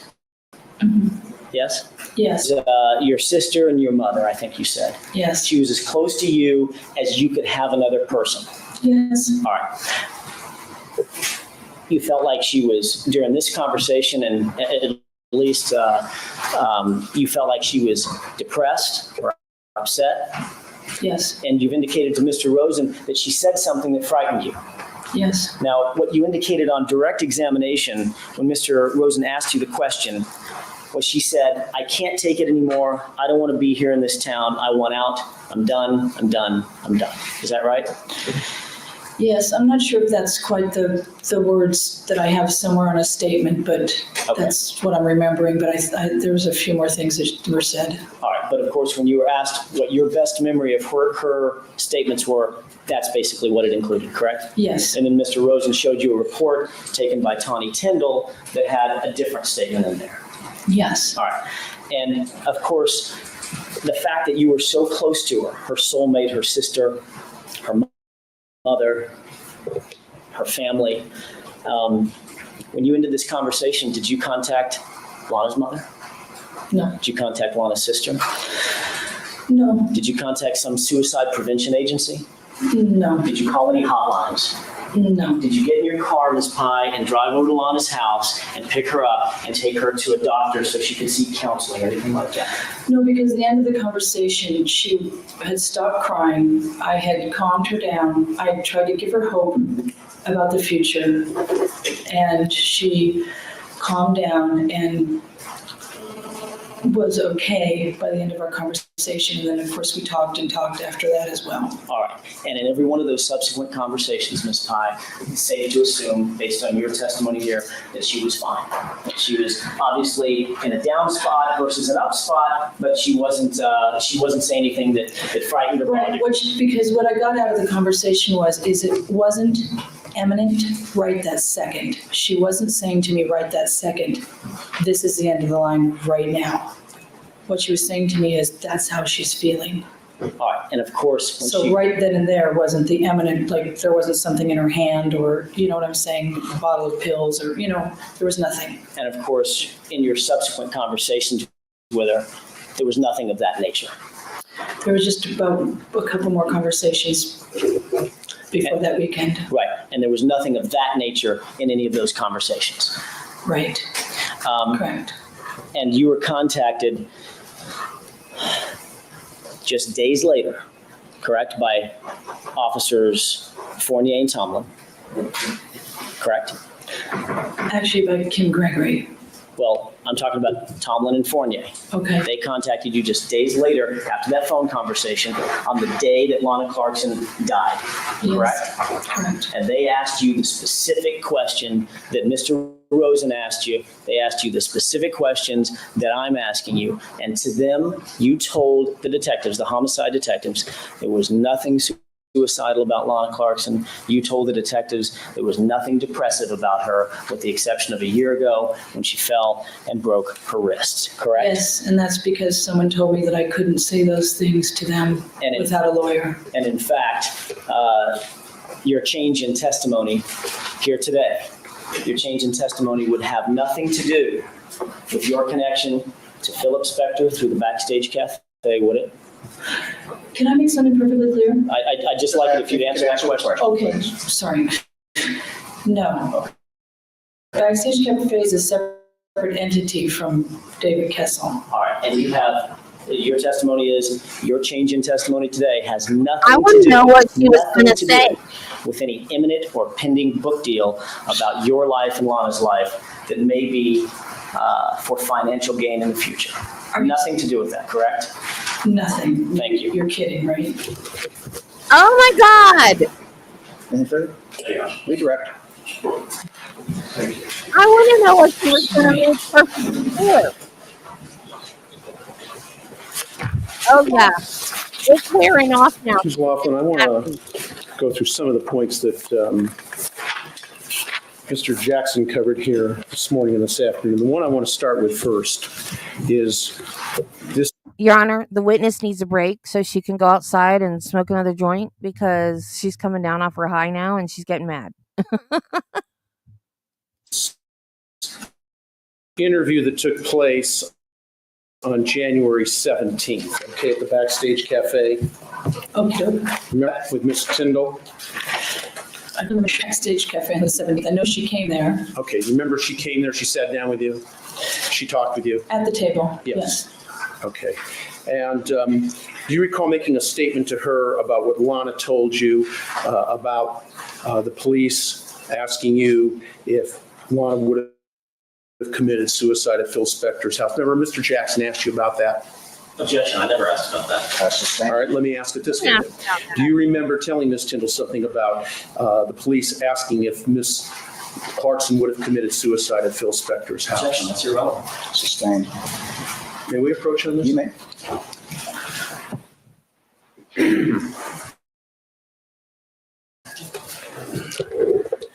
Thank you, Your Honor. All right. May I resume? Yes. Okay. I want to take you to the January 17th, 2006 interview, okay? Or meeting with Tawny, Okay, all right? And that was at the Backstage Cafe, correct?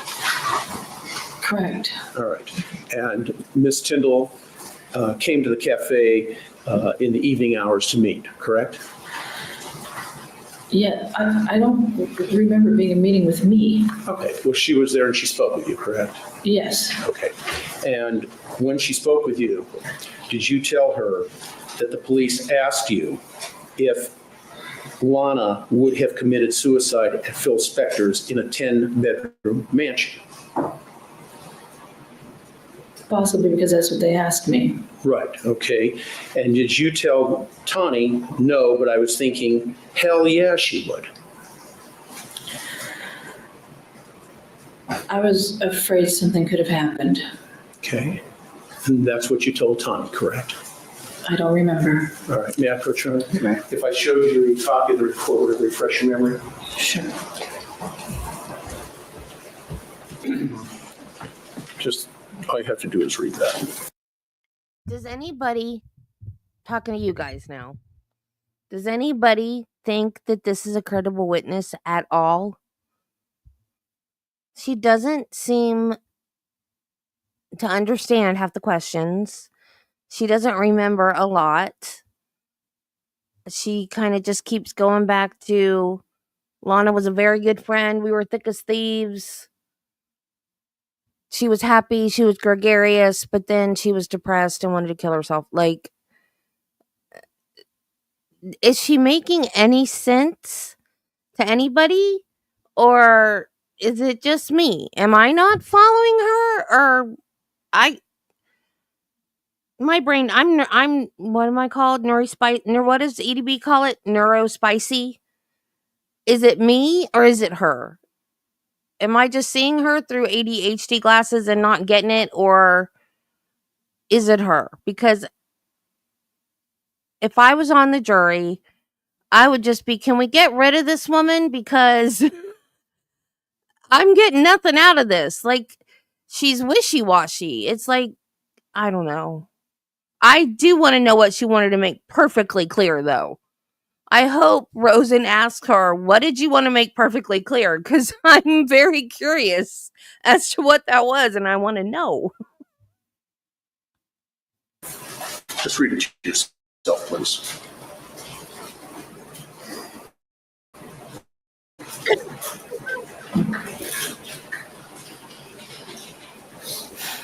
Okay. Have you read that? Yep. Okay. And having read that, does that refresh your memory that that's what you told Tawny Tyndall when she came to visit the Backstage Cafe in the evening hours of January 17th? It doesn't, I guess so. I see it there.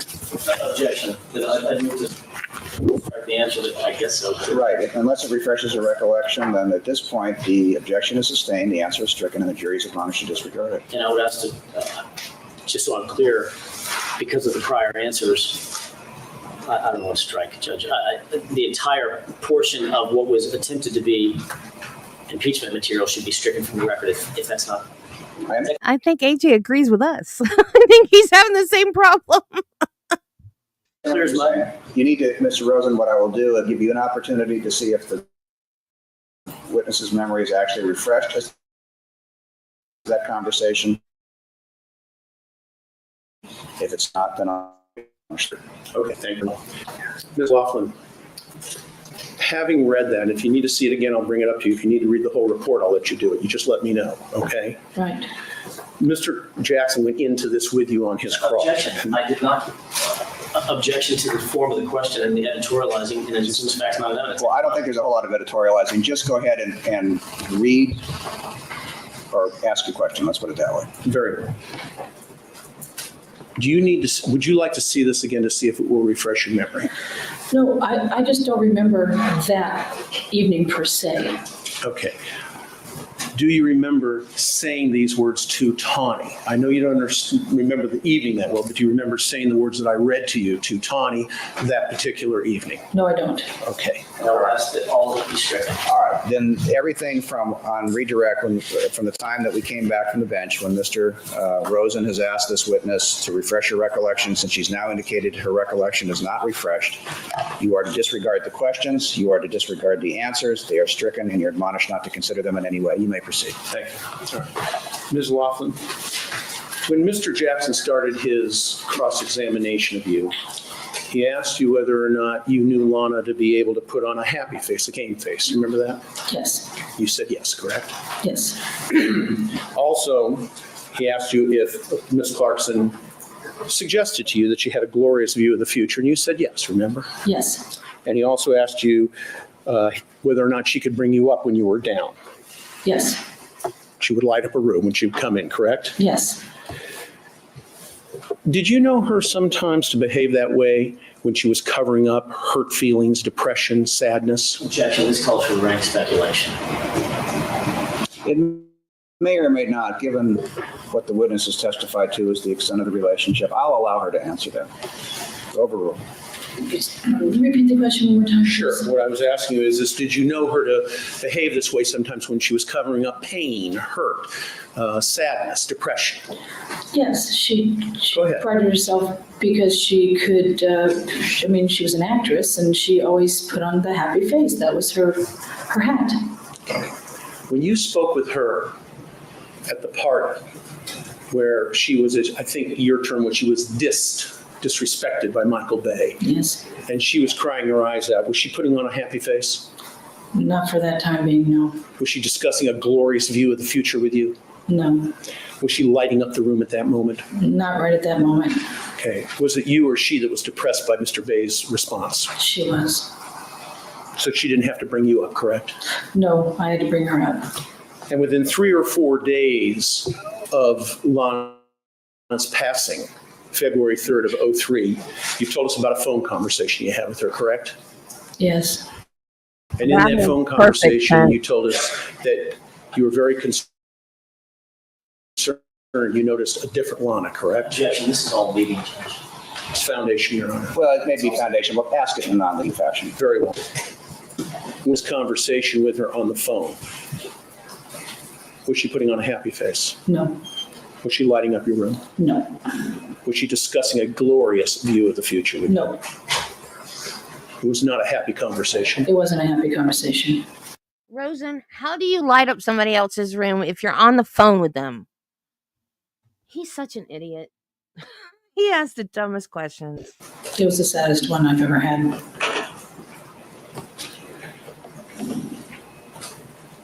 At that time, you used a number of adjectives to describe Lana.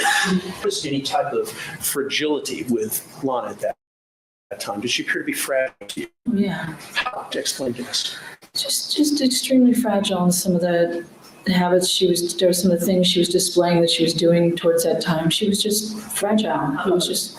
I'm sorry to interrupt. I'm going to object to this, Your Honor. This has no foundation. This is a psychological issue. I don't believe so. I believe people that know each other well enough can comment on how people appear to be. I'm going to allow her. It's an opinion. It's a lay opinion, and the jury will be instructed on that at a later time. You may proceed. Thank you, Your Honor. I don't know that you had finished your answer. If not, would you finish it, please? Excuse me. Yes, she just seemed definitely fragile, more than I've ever witnessed with her. Over the 10 years you knew her? Yeah. Let's talk about this interview with the Los Angeles Sheriff's Officer, Detective Tomlin, okay? Okay, Just a couple preliminary questions. As I understand it, you were at home yes, at your residence in Redondo Beach, correct? yes, And as I understand it, this occurred within a few hours into the evening after you had received the news, correct? yes. I know this question begs for a very lengthy answer. I'm going to ask you, please, if you could, to just give us a tight answer. What was your state of mind when he showed up? Oh, I was in horror and distraught, and I mean, I fell down in Whole Foods and they had to carry me home. So I was so sad. You didn't know that Detective Tomlin was coming, as I understand it. Is that correct? I think Dawn has told me that they were coming at some point. I didn't know when. And you spoke to a couple people between the time that you received this horrible news and when Mr. Tomlin showed up at your door. Is that correct? Yes, And you told Mr. Jackson, in answer to questions that he was asking you about whether or not you would be surprised if you heard this, that she had committed suicide when you spoke with Detective Tomlin, you said, yes, you said that I'd be surprised, and then you finished your answer with, because I was told that's what I was supposed to say. Do you remember that answer? Yeah. Were you told? yes. By how many different people? By one for sure that day, and then I'm not sure about the other one, if it was that day or the day after when I placed the phone call. All right, let's focus with that one that day. First of all, let's identify that person. Who was the individual who told you what to say? Anne Marie Crawford, Donahue Crawford. Who is she? She was another one of our friends, and she came down immediately to answer the phones that day. And When you say answer the phone, you mean your phone? my phone. Okay, go ahead. And her father is a lawyer, and she wouldn't let me talk. She said I needed to get a lawyer. She told you you needed to get a lawyer. Yeah, And did she instruct you as to whether or not you should speak with any of these individuals or not? she told me not to, and she jumped between me and them. Did you follow her advice? Yeah, Why? because she told me not to let anyone know about Lana's sorrow and the phone call to me. Did you put a certain amount of emphasis on her advice because her father was a lawyer? Yeah, And she told you you needed a lawyer, correct? yeah, don't talk to them until you get a lawyer. Did that scare you? Yeah, Did you understand why you needed a lawyer? no, because they were homicide detectives. I figured they needed to talk to me. In the 4 I know years, the truth. when you didn't tell them everything. Objection, this is leading. Just change the phraseology, sustain. When you met with Mr. Tom that evening, did you tell him everything completely? Yeah. Did you ever hire a lawyer? No, Did you ever feel you needed one? Other than when she told you you needed one? not until I was coming here, but no. Okay. You said you also got advice from somebody else who told you not to talk to the people. Is that correct? Yes, Not to tell them what you knew about Lana, correct? yes, Or not at least the whole story. right. Who was the other person who told you that? London, And he's in court here, isn't he? And he is the civil lawyer for the family, is that right? yes, Seated right behind you, correct? yeah. What did he tell you? Don't talk to anybody. We'll call you when we need you. Don't talk to the press. We'll let you know when it's time to do all that. Did he tell you anything else about taking care of you? We'll take care of you. You'll be fine. Don't worry. Bye.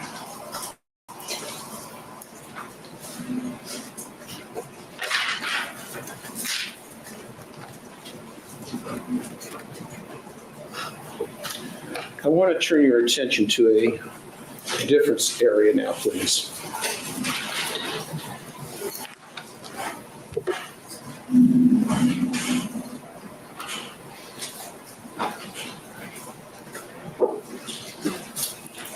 Mr. Jackson asked you about speaking with Anne Marie Donahue about Lana's statements.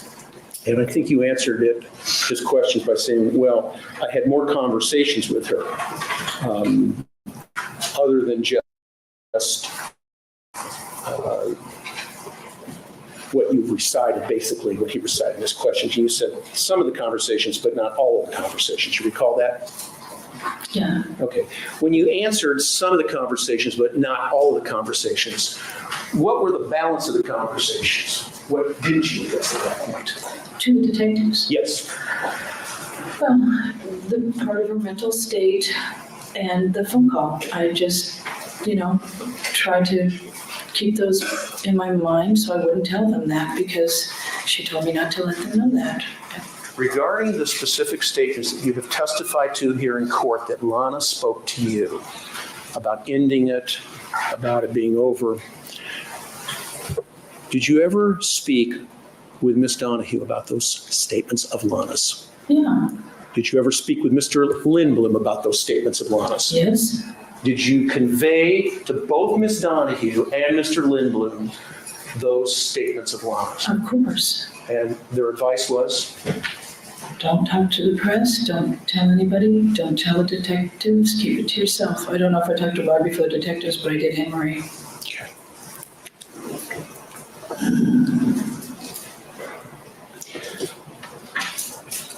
As I understand it, you attended both the funeral service and the memorial service, correct? Of course. And we saw the dates on your calendar here earlier this morning, correct? Yeah. And I think Mr. Jackson asked you about whether or not, when you attended both the funeral service and the memorial service, the family said that they wanted to keep it out of the press. Do you remember that? Yes. And they did tell you that, didn't they? Yes. Did you ever go to the press with this? Never. Did you ever try to sell your story to any magazine or newspaper or any kind of publication whatsoever? Not at all. No. It hurt me when they said that, but I could understand their pain. Have you made any money, and this is in response to Mr. Jackson's inquiry, any money whatsoever, as much as 1 cent, off of the fact that you knew Lana Clarkson and had a relationship with her prior to her passing? Not only have I not made 1 cent, I've lost so much money because I had to let 2 clubs go a week when I used to do 3. And I want to ask you about that.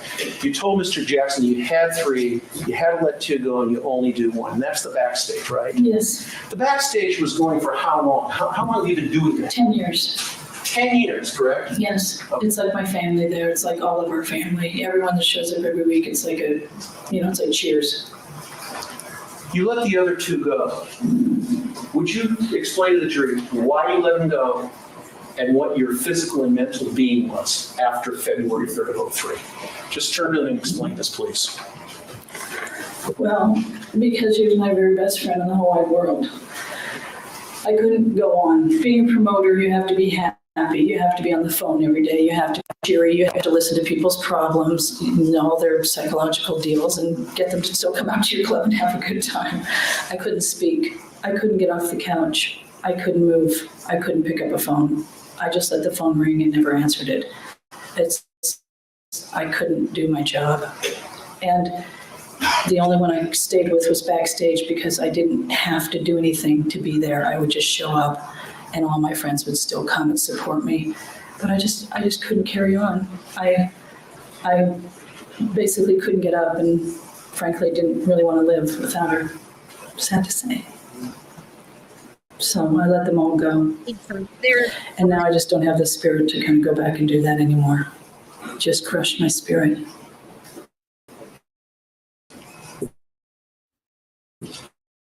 So the only club that you've retained is the backstage since that time? Tiny little club. All right.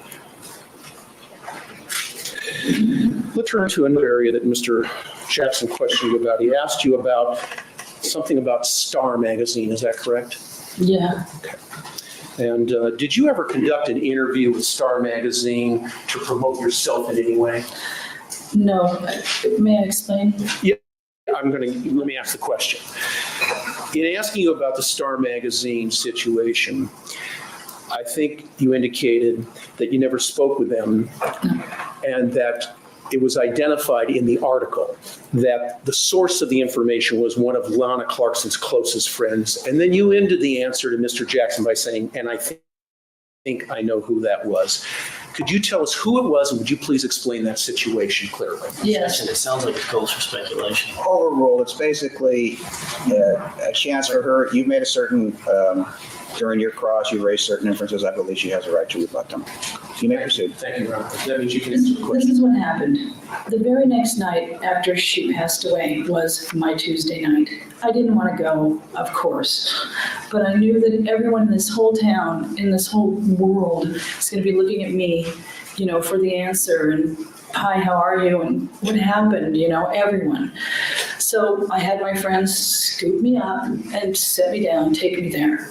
And when I sat down, there was two women across from me, and one of them said, "Oh my gosh, I'm so sorry to hear about what happened. You were so close to her. You were her best friend. You were her really good friend." And I said, "No, I'm sorry, I was her best friend." She said, "Oh, so you guys talked every day?" And I said, "Like 10 times a day, at least 3 to 10 times a day." Then another person sitting there said, "Oh, Pi, by the way, this woman is Linda or something from the Star magazine." And I looked at her and I said, "I'm sorry, I cannot talk to you." And that was the end of it. But there was another girl that was in our mix that's a good friend that was privy to me and my information, knew Lana very well, knew all of us very well. So when that article came out, the first 2 lines seemed like Linda said those 2 lines that I said to her. She's my best friend. We talked 3 to 10 times a day. The rest of the article was this other person. Do you know that other person's name? I can only guess. No, you can't guess. Well, We don't allow that. okay, sorry. I think it's a girl named. Objection. It sounds like she says she can only guess. I think she's trying to tell us what she understands the person's name to be. Overruled. You may answer. Yeah, it's, you know, percentage of a woman named Angelique. Angelique? Angelique. Okay. Do you have a last name? No. Okay. And may I finish one more thing too? In If you're our, finishing your answer, yes. yes, in our circle, there are a lot of people that are there a lot of the time. So it, you know, it could be her, it could have been someone else, but it certainly was not me. Okay. Swear to God. Ms. Laughlin, as a result of you coming to court and testifying last week and this week, have you had some unpleasant remarks made to you by friends? Oh, I've had unpleasant remarks made for a long time, yeah. Are you gaining anything by coming here and testifying? Oh, no.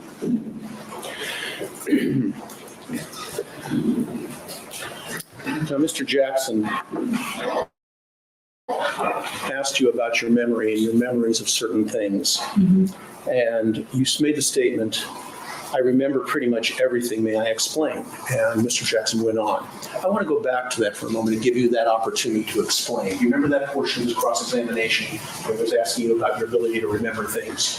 Yes, I do. Yes. Okay, and like I said, you answered, "I remember pretty much everything, may I explain?"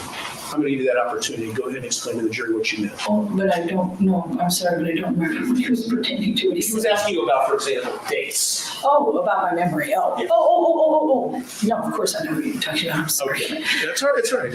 Look, my fault probably for not guiding you correctly. Just What? Yeah. turn to the jury and explain what you meant by that. Sorry. May I explain? I want to give you that chance, you know.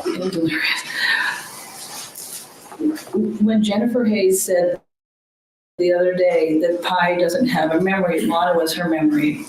Lana, if you knew Lana, she's an Aries. Aries, if any of you out there are Aries, they're right about everything. So the one thing you do is you don't question an Aries because you're going to be wrong. So our joke always was Lana was my memory because if I remembered it, I'd remember it wrong and she'd remember it right.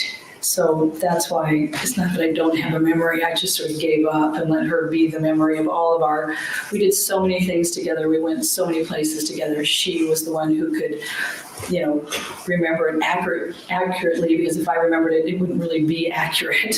So, well, in her eyes. So that's why I said, let me explain. Okay. And she was great. I mean, she, you know, she was a computer in her head. You've already told us you're not good on things like dates and times and days and things like that. Let me ask you this. Do you have any problem remembering what she said to you at that party when Michael Bay dissed her? No. And do you have any trouble remembering what she said to you in that terrible phone call that you took 3 or 4 days before? Sadly, no. I wish. Yes, ma'am. Mr. Jackson started out one of his questions by asking you, as close as you were to Lana Clarkson, and then he asked you a series of questions.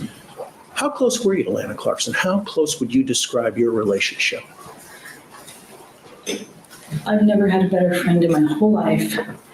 If I was here today on some other trial, she would be glued to my right arm. She'd be helping me in. She'd make sure I had food and water. She was the only person I knew in my whole life that would say, Pie's blood sugar's dropping, my pie, we've got to feed my pie. You know, she was like, there was nowhere else like her in the world. Did she ever use the word family in terms of how she felt about you? Yes, and she used to say that I saved her life because when we met, she was going through a time in the 80s that, you know, wasn't, Objection, this is irrelevant. anyway, she used to say that I saved her. Objection. Oh, sorry. I'm sorry, I didn't know where the answer was going. It's irrelevant. It just goes to show the relationship, but I want to be very clear, don't get into specific events or whatever. I think the question has been asked and answered quite I frankly. think it has.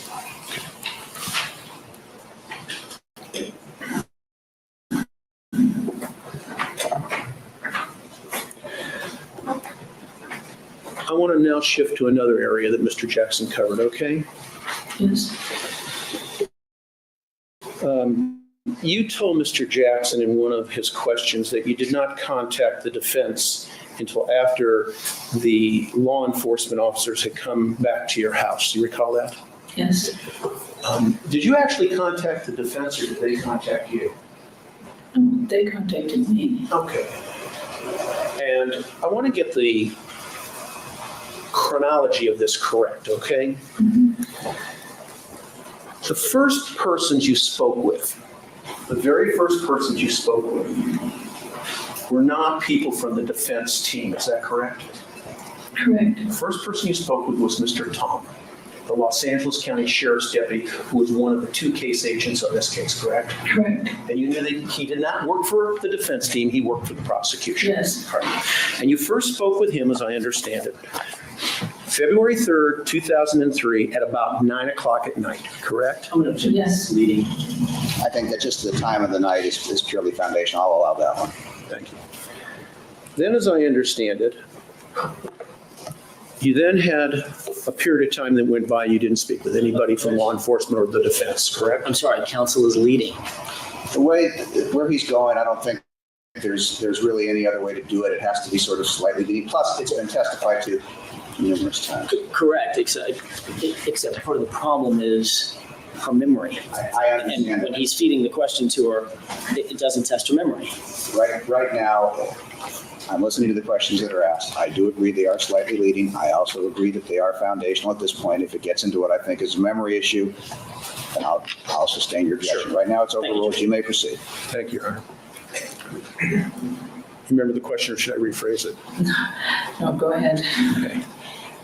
The next time you spoke with somebody from either side of this lawsuit was in December, specifically December 6th of '05, and that's when you spoke with Brian Bennett, correct?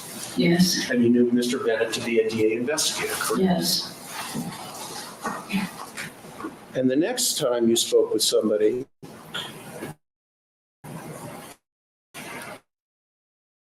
was when you spoke with Ms. Tyndall, the defense weeks later, right?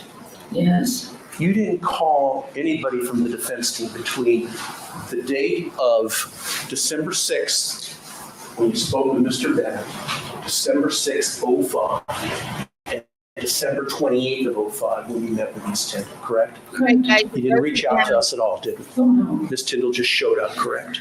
Yes, I turned her away Okay. Oh, you turned her away? the first time, yeah. Yeah. So you didn't speak with her? No, I didn't want to speak ever to anybody regarding any of this. She identified herself, didn't she? Yeah. She told you she was the defense investigator, Yeah. and you sent her packing, correct?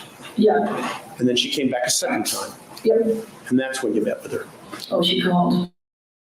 Anyone called and finally I said, okay, I need to, talk to you. Okay.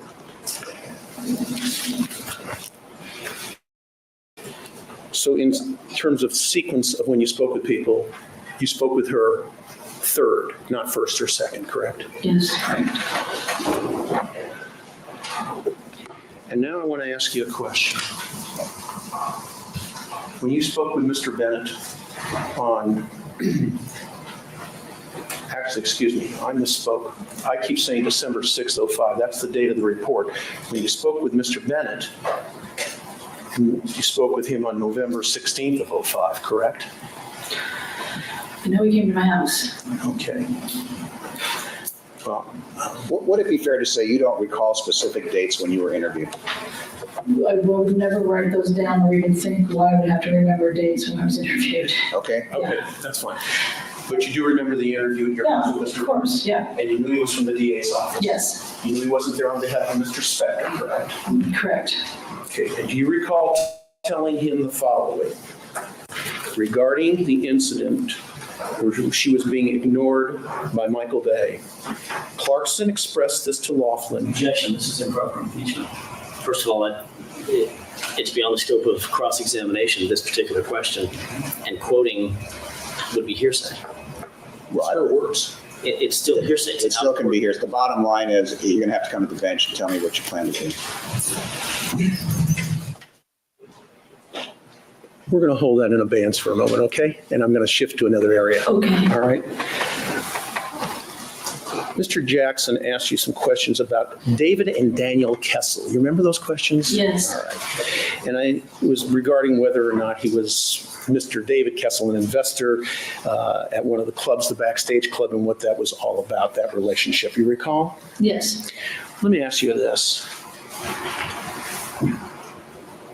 You've been doing the Backstage, I think you told us, for 10 years, correct? Correct. Long before any of this happened, right? Oh, yes. Did you know Mr. Spector before February 3, 1903? No. 2003? No, And do you know him today? no, Have you ever met the man? no, Never spoken to him, have you? no, Has he ever promised you anything financially? no, Has Mr. Kessel ever said to you anything along the lines of, gee, thanks for everything, Pi, I'm going to give you some money because of this? no. Do you even know what the relationship is between Mr. Spector and Mr. Kessel, either David or Daniel today? Just pretty much what I read in the article. Okay. And are you getting any favors or any benefits through the Backstage Cafe because of whatever the relationship is between the Kessels and Mr. Spector? No, can I say one thing about the Backstage? Yes. Well, it's owned by the Copeland brothers, Miles Stewart and Ian Copeland, the drummer of the Police, and the other two brothers that are in management. There's about 10 different investors. And I never even knew David was an investor. I thought he was our internet guy. That's what we used to talk about, how we were going to get the website running. And that's where I was going to go next. I was going to ask you, when did you find out he was an investor? I guess with that article that he was, I guess. I still don't really know if he's an investor, to tell you the truth. And did that article come out before or after February 3rd of 03? After February 3rd. Okay, that's what I wanted to clear up.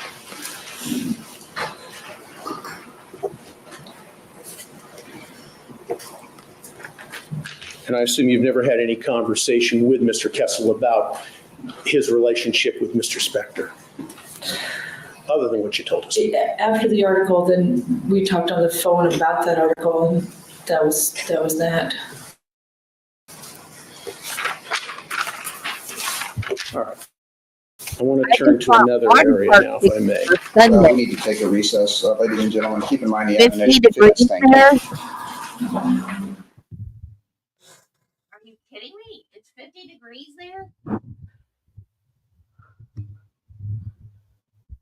I'm not, no. I don't know why. I have no idea. Which is why I want to find some interviews with the jury. Why did I do that? I don't want to go to StreamYard. Mouse. Why did you go to StreamYard? Go to Cord TV. It's all the mouse's fault.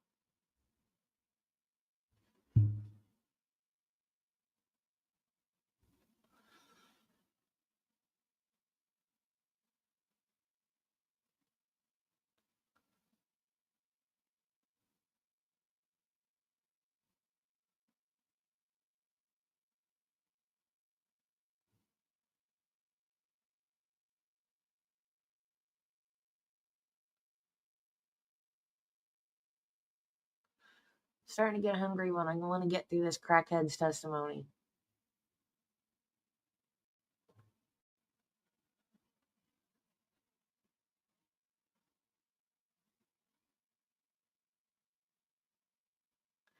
I wonder if we can find a transcript of the second trial, because I would be interested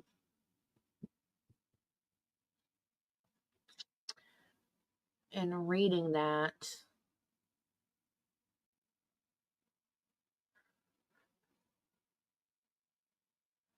We could do it on StreamYard. We could pick parts and you guys could read it. We could all read it together.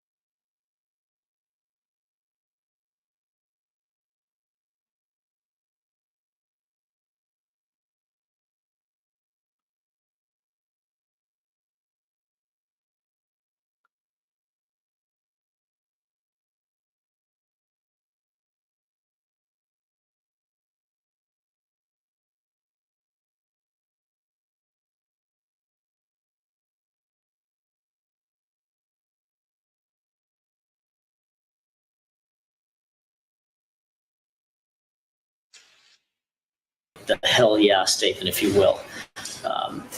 And what she was thinking when she talked to Tomlin, that would certainly open the door and be ripe for cross-examination about the Rick Brody comment. However, this witness, although the bell has been rung, can't be. She indicated she didn't remember making that statement under questioning by Mr. Rosen. I believe that I need to be able to confront her with the Rick Brody statement, because I expect that Mr. Rosen, if he's asked, will say, I'm an impeacher with Tawny Tyndall. If I don't ask her about this statement, I then lost the opportunity to have her explain or deny the Rick Brody statement. And then I wouldn't be able to call Rick Brody back. So I understand that the court has stricken that comment. However, the jury's heard it. I simply want to inquire whether or not she remembers making a secondary comment, which Mr. Rosen fully expected by asking that first question. I understand. I was wondering when we were going to get to that. I have slightly different feelings about that, even though, quote, the bell has been rung, that the witness did not have a memory, therefore it was stricken and the jury was admonished to disregard it. And please feel free to jump in. We discussed this at the bench, and what happened was, during the discussion that was going around in sort of a free-form fashion, the parties worked it out themselves. In other words, Mr. Rosen objected, and Mr. Jackson, you ended up sort of agreeing with Mr. Rosen's objection. You agreed with it. I'm not so sure I did, and because my point is that this comment, it has nothing to do with whether it comes in rebuttal, although I certainly had ruled that way that it would. That was simply a byproduct if Mr. Rosen asked a certain set of questions, and then it would be proper cross along those lines. I believe that her statement is basically inconsistent with the statement that she made at that time, 3 weeks or so afterwards, is inconsistent with the statements that she is making, or at least the jury could do that. I should say that. Sure. It's not whether I think it is, it's whether it's legally, there's a basis for it. Obviously, the jury has to be admonished because of the nature of the statement, because there has a certain inflammatory content to it. But it certainly can be argued, and I believe you can go into it on the grounds that if she made that statement, that's inconsistent with her statements about suicide.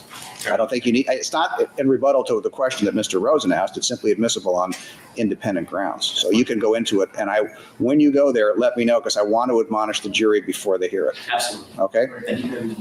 We don't have any foundation because of the answer. Right, okay. So if we can bring the jurors back and Sure. can go there. Thank you. All right.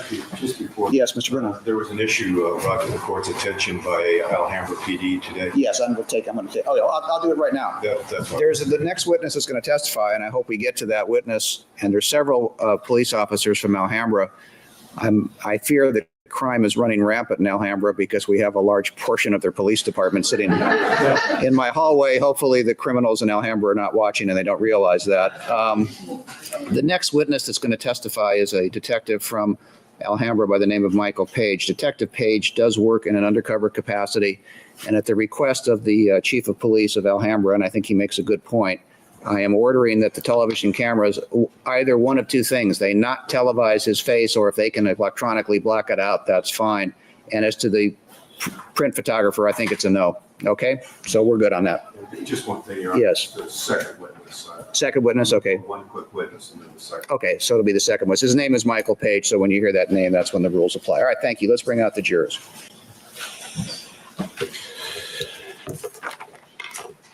Okay, Ms. Laughlin, when we broke, we're about to turn to another area of cross-examination by Mr. Jackson, and that's the area where you provided some answers regarding the Music Connection, a writer from the Music Connection. Remember that testimony and those questions and answers? Yes. Okay.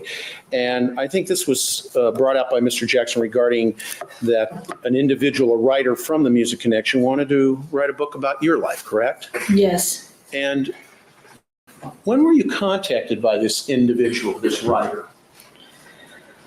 I believe in 2000, and she comes to my club all the time, so she loves music. Okay. And knows my club and all the other clubs and loves music. Wanted to write a book about me because I'm in the music business. So this was years before February 3rd, 2003, correct? Oh, yeah. Okay. And as I understand it, the interest was in writing a book about your life, not Lana's life. Is that correct? Oh, yeah. Okay. Has this book been written yet? No, not a page. Have you been out beating the bushes, looking for publishing companies to get this marketed? No. You have to have an agent first, and there's no agent either. I was going to say, do you even have an agent? No. Have you taken any step in the direction of getting this book published? No.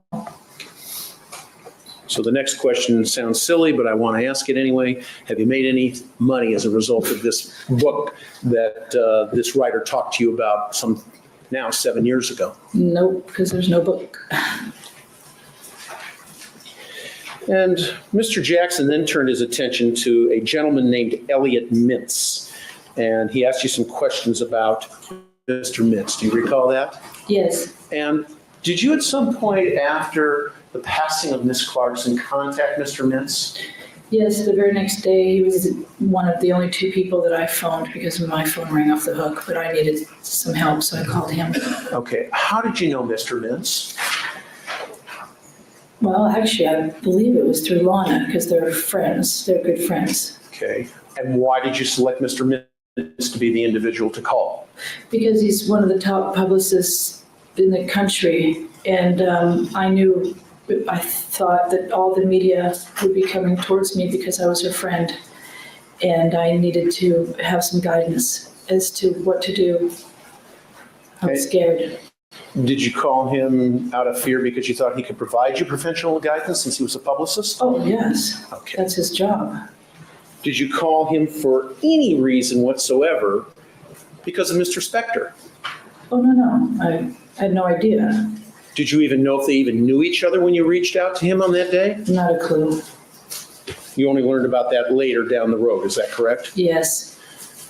And let me ask you this, do you know anything about their relationship? Well, let me ask this, do you even know if they have a relationship today? No. Did you know if they even had a relationship last year or the year before, going back to February 3rd of 2003? No. I don't know anything about their relationship. He was a friend of Lana's and thus a friend of mine, and he's very professional in this business, so I called him to ask him what to do. If the press comes towards me, what do I do? Okay. He's an expert. In terms of this book that's going to be written about your life, have you written any part of that book to date? No, not a word. I think you mentioned there was like a synopsis or a draft. Have you written anything along those lines? No, she wrote that and then let me read it. Okay.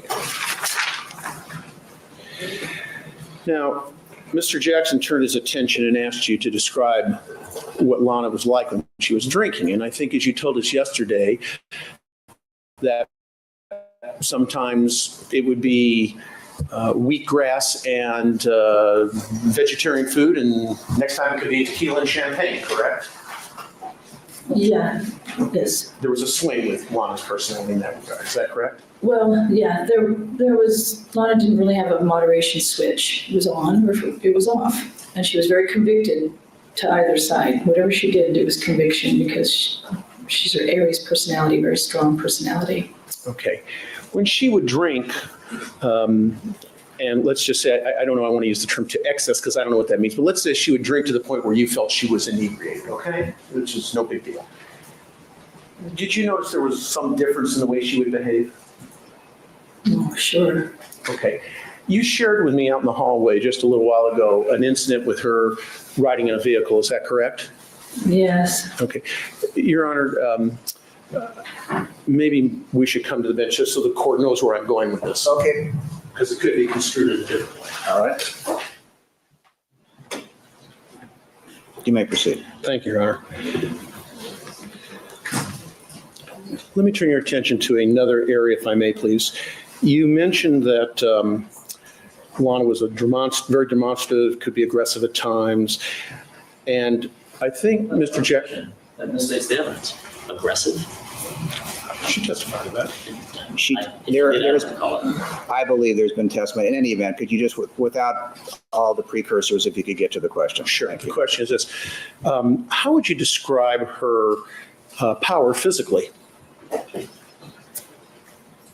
Well, I mean, in her movies, she wielded knives and swords and things. She's pretty strong in that sense. When you say object and move to strike that would have been the 80s. The relevant testimony would be at a later time, so you can. Sure, let's hone in on a later time. Let me direct your attention from 2004 to. The jury is admonished to disregard the previous answer. It's true. Thank you. Ms. Laughlin, it's my fault. Let me direct you to a period of time, 2000 to 2003. During that time, how would you describe her physically? As weak, strong, or how would you do it? It's just me. She's not as strong as me. Okay. Tough. And I'm a sports kind of gal. She wasn't a sports kind of gal, but she was in physical stature, large, and she considered herself strong. In the time that you knew her, in particular from 2000 forward to 2003, did you witness her be the kind of individual that would stand up to people, men or women? Oh, yeah, she's an Aries. Okay. Let's talk about the job at the House of Blues, okay?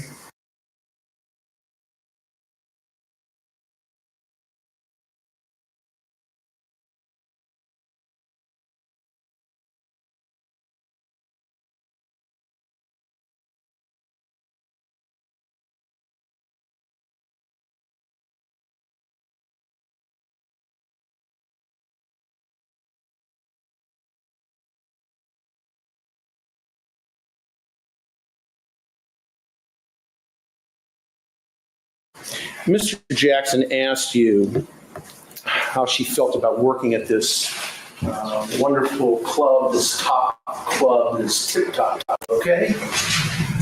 Tell us what Lana told you about working at that club as we get closer to February 3/03. Well, when you go to a club like that, and her and I used to go there all the time together. We used to see tons of music there. So we were used to going to the VIP room and just hanging out and doing our thing and having a blast and socializing with people. So when it comes down to taking a job where you're no longer really able to socialize on that level, you're now employed, No, it just kind of depressed her. I mean, she got sad about it. She was excited in the beginning, and she gets excited every night when she goes. Made her sad that she actually, then was an employee, and I even asked her if I could get a job there. And what did she say? Because I did it again. I was muted. They keep asking her about her strength. I don't know. I don't remember who asked her the first time, but she said she wasn't athletically strong. What does that even mean? She said no, she wasn't athletically strong, but she was strong. She doesn't know if she was strong. What the heck? And, I guarantee you, in her movies, even in the 80s, she wasn't the one really wielding all those knives and stuff. She had a stunt double. So, no, that doesn't make her strong. How about give an example of her strength? This woman doesn't know how strong she was. Quit asking that question. a real job with a real paycheck would have been fun. And she said, oh God, I hate it. It's so corporate. You wouldn't last a day. So we laughed about that. Did there come a time when she told you she hated it too? Yeah. Okay. Yep. Now, you guys, we got about a half hour left of this part. There's only 2 of you left, which I'm guessing is Judy and Jill. Do you want to stop? Or you want to keep going for another half an hour?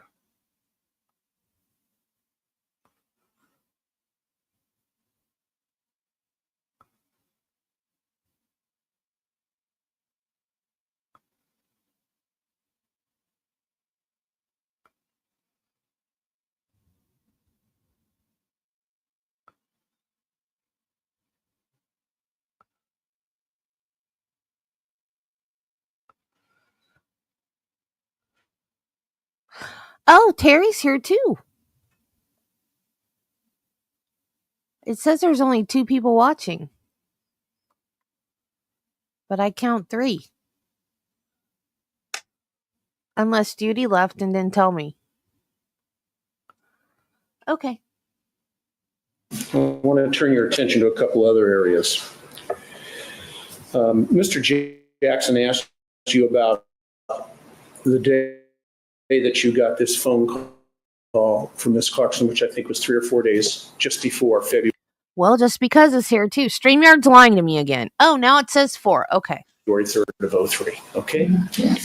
And he asked you about whether or not you stepped in and you. I did. I ate. That's why I was muted. Because I knew the dogs would bark. So I muted myself. And then when I went to talk again, I forgot to unmute. But I'm unmuted now and I'm not hangry anymore. I'm good. I've had food and I'm good till whenever this is over. I really want to get through her today because I don't like her and I want to be done with her. You should have stepped in.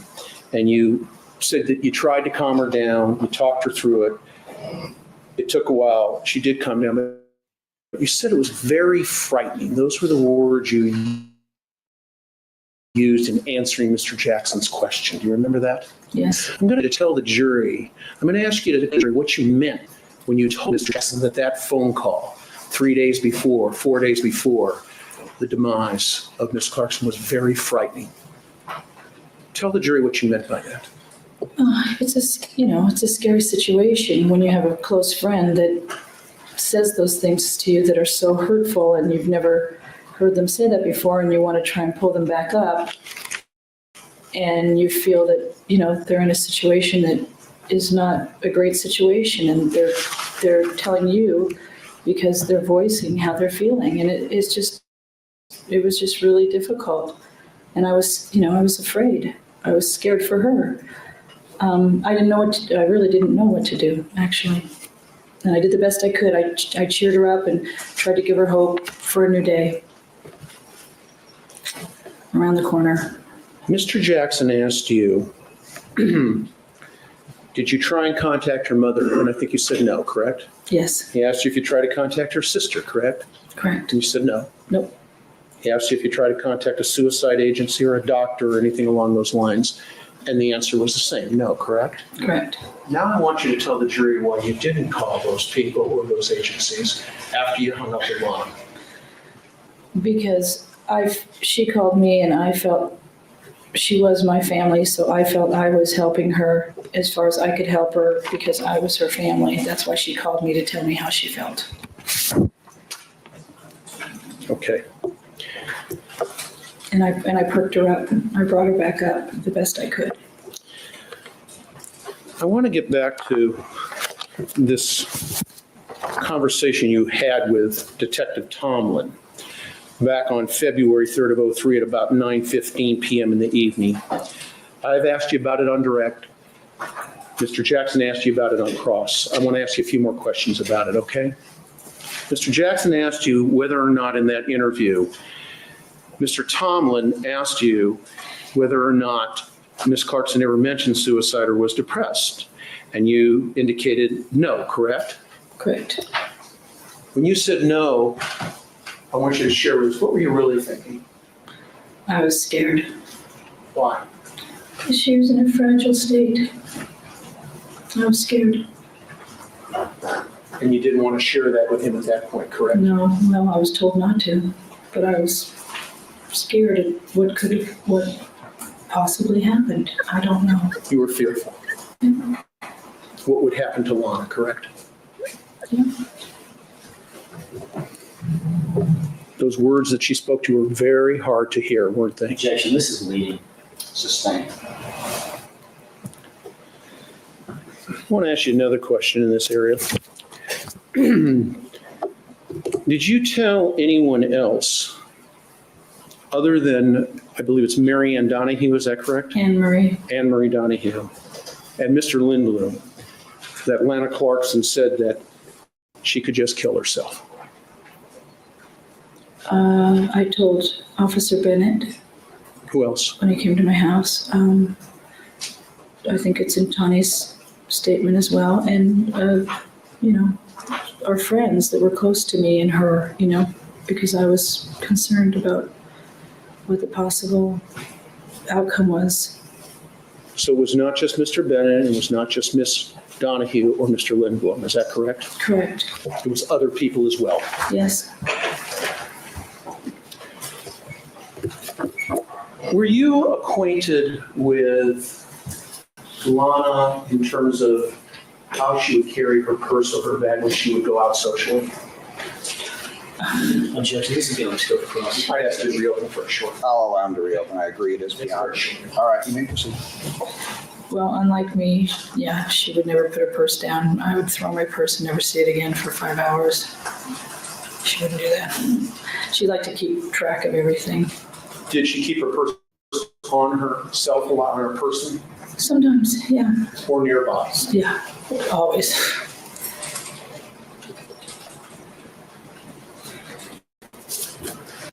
Are you trying to say that she would unalive herself with her purse on her shoulder because she always had her purse with her?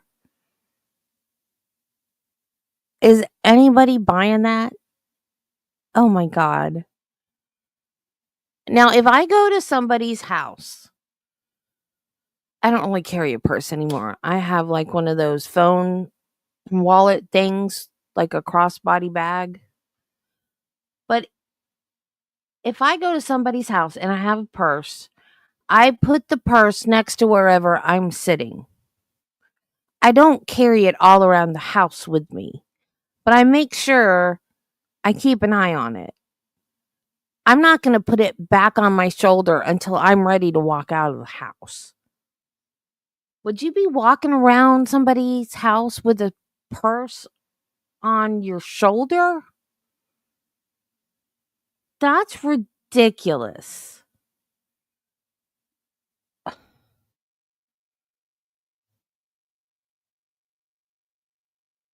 I still don't think a woman is going to go. First of all, she went This trial is starting to really tick me off. How did the jury not convict this man? She went with him because she was depressed about her career and thought that he could help. He can pull strings in LA. That's got to be why she went to the man's house. No other reason to go to this man's house. He has a history of pulling a gun on young women that he takes home and that don't want to stay. And she had her purse on her shoulder and was by the back door. That's all you need to know.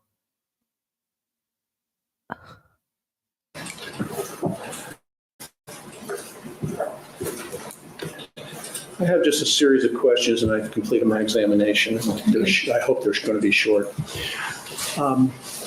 You asked me out in the hallway just a little while ago to ask you why you're here in court today. Do you recall? Yes. Okay. Would you tell the jurors why you are here in court today? If it's a party, you leave it in your locked car and you only put in your pockets what you're going to need. Yeah, if there's a house full of people. If I go to my husband's ex's house, because when the girls were little, we went over there for holidays and stuff.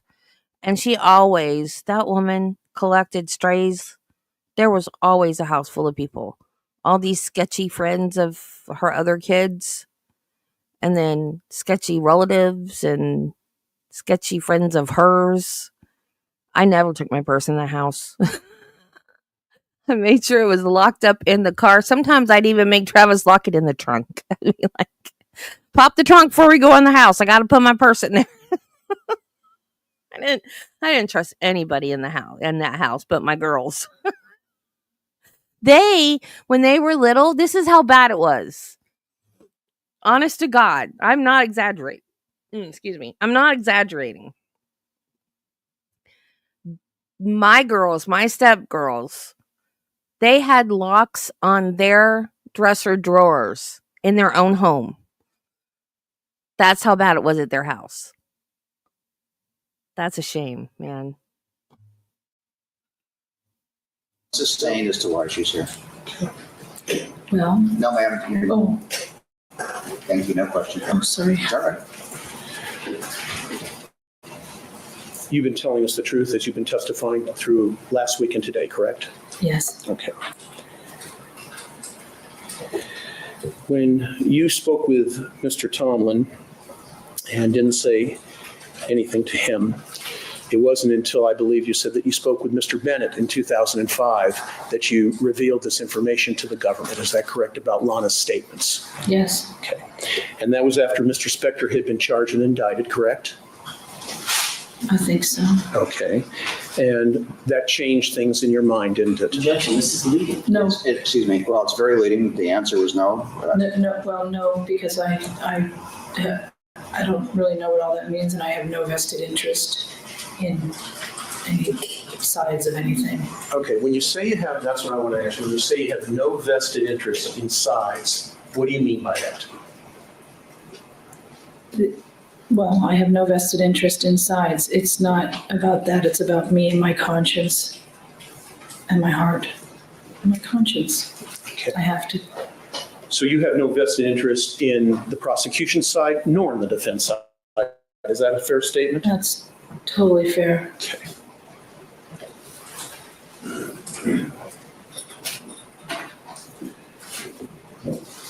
You have no training in psychology or psychiatry, I assume, Correct. and you don't hold degrees in either of those disciplines, do you? No. Just one final question, and that's this. You knew Lana Clarkson very well, didn't you? Yes. And you certainly knew her better than Mr. Dixon and Mr. Jackson, didn't you? Yes. Thank you. Nothing further. Thank you, Recross.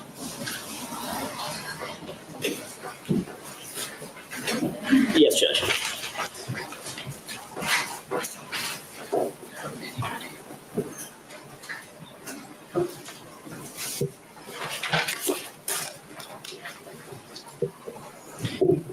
According to you, Anne Marie said, don't talk without a lawyer. Yes. And that was on the night that Lana Clarkson, the night you found out or the day you found out that Lana Clarkson had been killed, correct? Yes.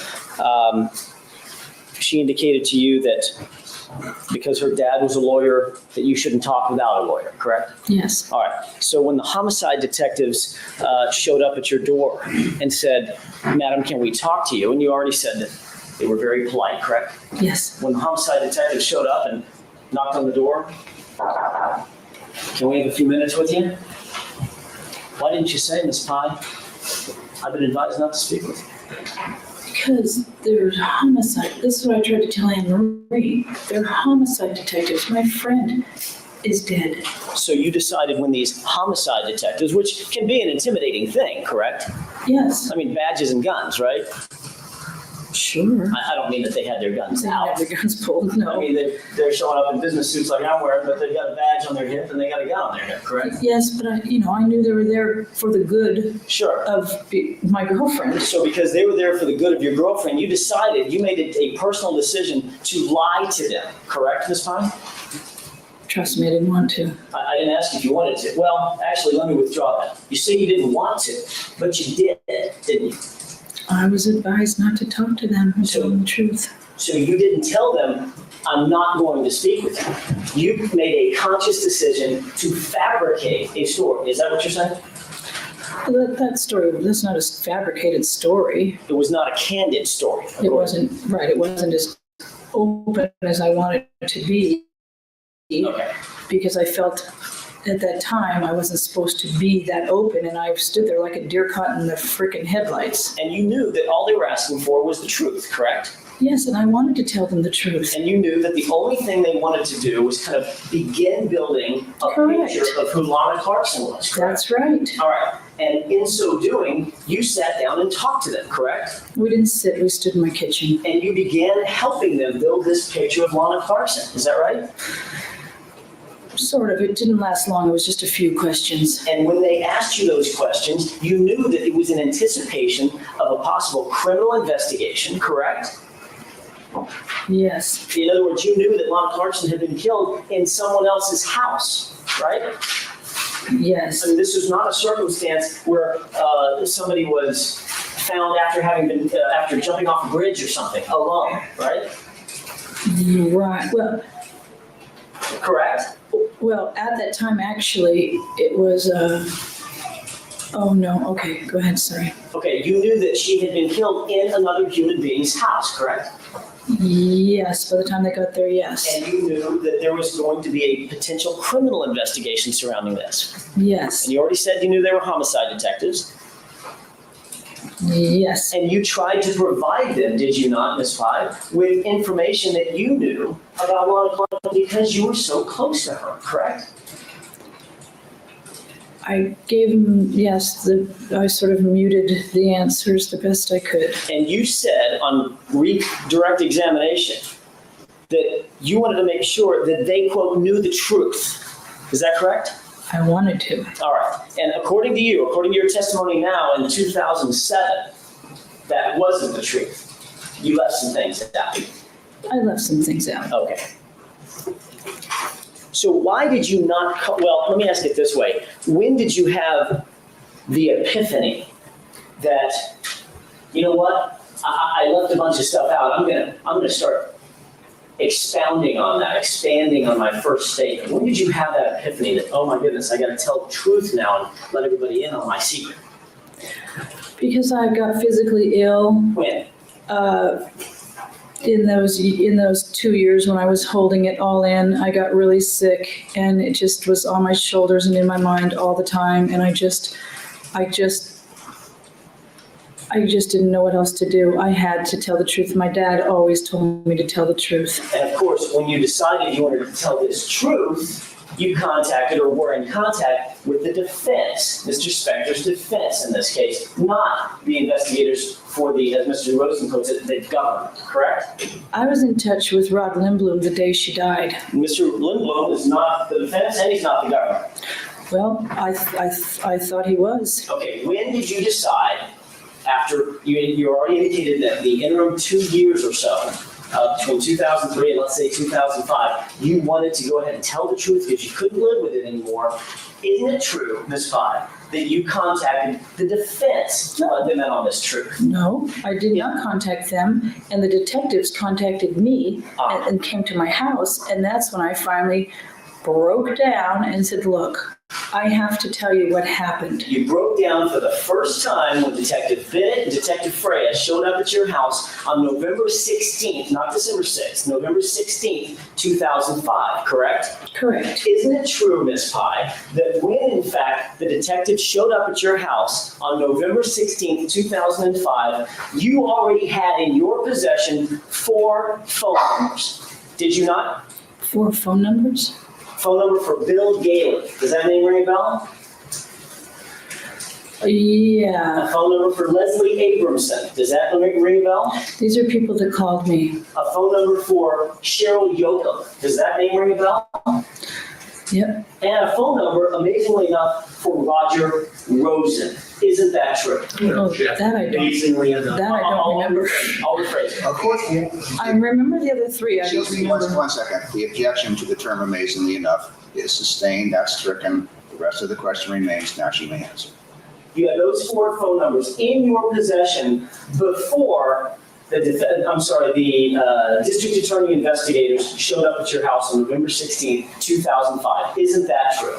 I have no idea. You actually showed them these phone numbers and they wrote them down and put it in their report, correct? Yes. So you had been in contact, Ms. Pye. The truth of the matter is, you had been in contact before the government came and talked to you in 2005. You had already been in contact with at least 4 members of the defense. Is that correct? Nope. So you had their phone numbers, but you hadn't contacted them yet. Yes, they called me, yes. And Roger's phone number, Mr. Rosen, I did not have. Not that I know of, not to my awareness. And matter of fact, I may have those other numbers right here on the back of my notepad. Okay, but your testimony is you It's on that notepad. on Because they called me, so they're on my caller ID. So I would write down and try to ask people, who are these people? Why are these people calling me? Who are they? And I'd call Rod. Matter of fact, with almost everything that I ever knew, I would call Rod because I needed help. I didn't know what to do. And the fact of the matter is, Ms. Pye, But I never talked to them. that was my next question. Not that I According to you, as you sit here today, your testimony is, notwithstanding you had in your possession 4 separate phone numbers for, 3. let me withdraw that. May I, Your Honor? Yes. All right. You don't remember having Roger Rosen's phone number in your possession during that conversation? No, I do not. Do you remember telling the detectives, Detective Bennett and Freya, that you had his phone number? No, I don't, but maybe I did, and I just don't know it. I mean, I didn't really know who those people were or why they were calling me or what they did. I'm not court savvy. I didn't really know about defense and prosecution and all that, so I just would write down the phone numbers and write down who they are. And that was basically, I mean, I never even talked to them, I don't think. But it's possible you might have. I may. I mean, I was, in the last 4.5 years, there's been detectives, attorneys, other sets of detectives. I'm not real sure whose side of the fence everybody's on or what they do. So forgive me for my naivety, but that's the truth. The only thing I want to ask you about is your recollection, and specifically I'm trying to pinpoint your memory, Ms. Pye, about the individuals that you told Detectives Bennett and Freya that you had at least traded phone messages with or somehow gotten their phone numbers and been in contact with. And those people, okay, that's what I'm asking about. And before I ask the next question, I need to ask you this. Do you remember 3 or do you remember 4? I only really remember, I believe I have them written down, and I believe it's 3, but I can double check in about 5 minutes if they're in my notebook. That's okay. Bill Gailey, you knew that he was a defense investigator for Mr. Spector, correct? I guess I don't really know. I didn't really know at the time what defense and prosecution meant. I'm so sorry, but yeah, I guess so. That I knew he was a defense attorney. I guess. I'm sorry, I didn't mean to interrupt you. When Detective Bennett or Detectives Bennett and Freya showed up, they showed you a badge and some identification, correct? Right. And they clearly identified themselves as working for the district attorney's office, correct? Yep, In the case against Mr. Spector, correct? right. All right. Mr. Gailey, Bill Gailey, showed you identification and clearly indicated that he was working for the defense or working for Mr. Spector particularly, didn't he? Did I meet him? Mr. Bill Gailey, the person whose phone number you have. Well, that's what I'm saying. If he didn't come to my house, did I meet him? I'm saying that all I remember, I think, is that he's on my caller ID. I don't remember if I met with him or not. And you don't remember if you talked to him on the phone or not? No, I do not. But do you remember, I guess my question is simply this, do you realize as you sit here today, do you realize that he is in fact, or he was in fact, a defense investigator rather than working for the government? I do now because you just told me that, yes. Okay, how about Cheryl Yoakum? Cheryl Yoakum was somebody whose phone number you had, correct? I wrote it down. They called me. It's on my caller ID. Yep. I wrote down everyone who called me. And you knew that person was also a defense investigator employed by Mr. Spector, correct? Not really. I don't, like I'm saying, I don't really know what that, at that time, I've never been in a court case before in my life. I didn't know who they are really. And Leslie? And some people said, be careful, because some people say one thing and they're working for somebody else. And so I was just totally confused. What about Leslie Abramson? Do you know who she is? I know the name. I wrote it in my notes. Leslie Abramson, clearly you knew at the time, was a defense attorney working for Mr. Spector, correct? I don't know. I can't say yes, because I didn't really know at the time what that meant. I don't know what it, that's what I'm trying to say. I don't understand courts and. You certainly didn't think that Leslie Abramson was prosecuting Mr. Spector, did you? I don't. Clearly. I didn't know what prosecuting a defense meant. And what about Roger Rosen? Did you know back then in 2005 that Mr. Rosen was employed by Mr. Spector? I don't even remember Mr. Rosen's number coming through, but if I wrote it down or it came through on my caller ID, I wrote it down. So at the end of the day, when The only time I detectives... remember talking to Roger Rosen is in the recent past, just recently. At the end of the day, when Detectives Bennett and Freya met with you in November of 2005, you had already been in some contact with several people from the defense, correct? I guess so. If they called me, then they contacted me, correct. With regard to Mr. Lindblom, you indicated that Mr. Lindblom clearly told you he, as representative of the family, and this is within weeks of Lana Clarkson's death, as representative of the family, he did not want public statements being made, correct? Correct. He never told you not to go to the police. He never told you not to answer investigators' questions during the criminal investigation, did he? I actually don't remember. He just said, don't worry, Pi, don't speak to anybody, don't go to the press, we'll take care of everything, you'll be called on when we need you.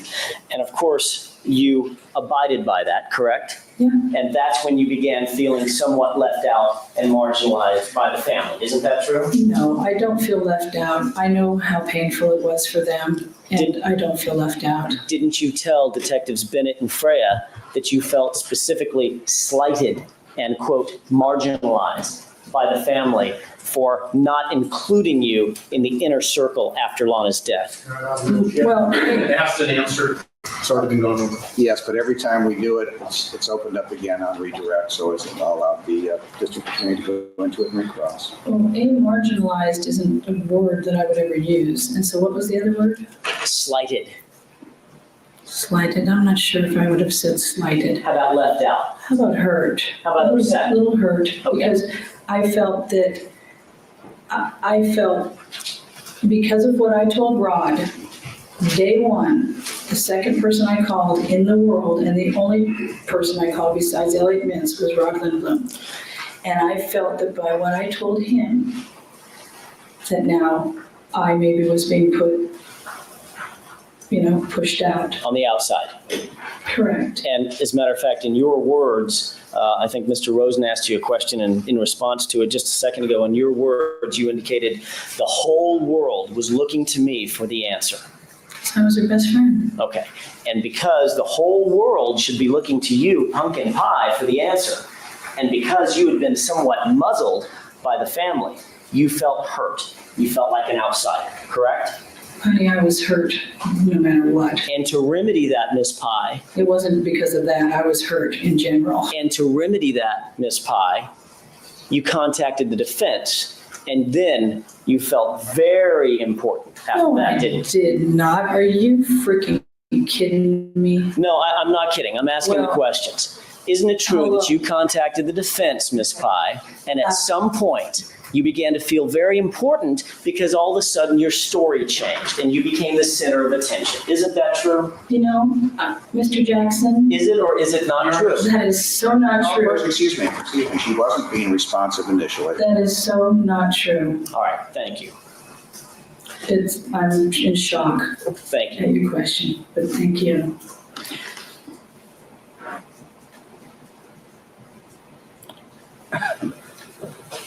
By the way, during this morning's break, did you have any conversations with Mr. Rosen outside in the hallway?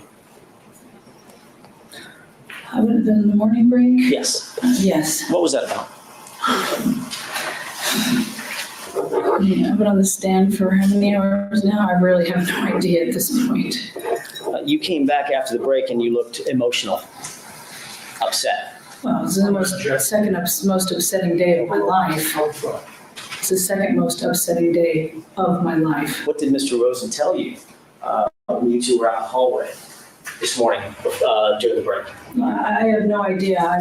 I'm subject to breaking down in tears because I've lost my best friend. So whatever we were talking about, I probably started thinking about that and started crying again. Was he talking to you about the tone and tenor of your testimony?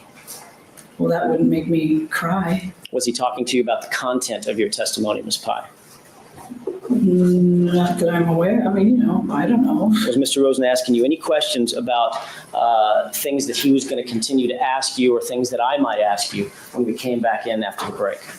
I'm sure you went over some things, yeah. What kind of things? I have no idea. How many times have you met with Mr. Rosen in preparation for your testimony over the last couple days? Let's see. In the last couple of days? No. That was sort of a bad question. I left it hanging out there because I thought you knew what I meant. You've testified over the last couple of days, meaning Thursday and today. Yes. How many times have you met with Mr. Rosen concerning your testimony for this event, let's say? And are you saying before Thursday or from Thursday on? Cumulatively, in all time, how many times have you met with Mr. Rosen in preparation for your testimony? I think twice. And when was that? Once about a couple weeks ago, and after Thursday.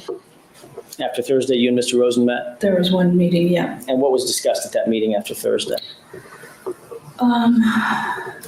Just stuff, how I held up on, how I was here, how I was doing. Can you be any more specific for me? We didn't really talk very much about specific things. It was very brief, and he was busy, and I had to go home. I have cats and medication. Okay. Cats and medication for yourself, or cats and medication for the cats? I wish. Trust me. Cats and medication for the cats. Medication for my cats. All right. Yep. Yeah. Mr. Rosen asked you if he asked you some questions about the Backstage Cafe, and you indicated you had been promoting there for some 10 years, correct? Yes. And during that 10-year tenure, you understand my question? During that period, you were also promoting at several other clubs. Yes. And you indicated after Lana Clarkson's death, you at some point began phasing out the other clubs, and now you promote primarily or exclusively at Backstage, correct? Well, it wasn't sometime after her death. It was the day after her death. I couldn't go on. I couldn't get up. I basically never wanted to leave my house again as long as I lived.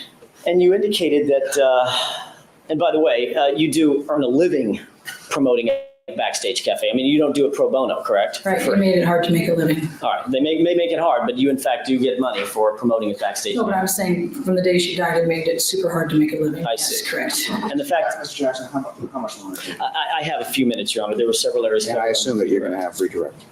All right, what are we going to do with these Alhambra police officers? They'd be ordered back along. They could cut for me. Okay, all right, and, yeah, just to, okay. In any event, ladies and gentlemen of the jury, keep in mind the admonition. We'll see you tomorrow morning at 9:30. The witness is excused until that time. If you want some officers back, The next day? Because it sure as heck looked like she's wearing the same clothes the next day.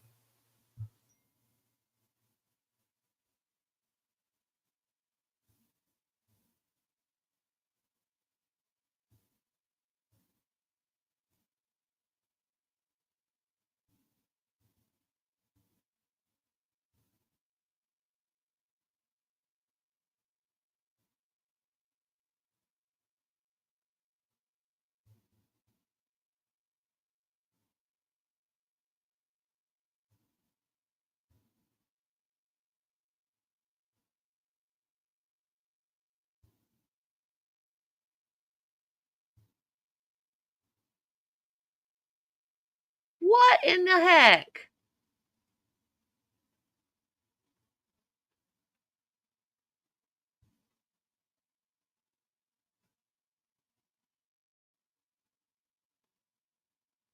Make me scroll all the way down and then make me go all the way back to the top?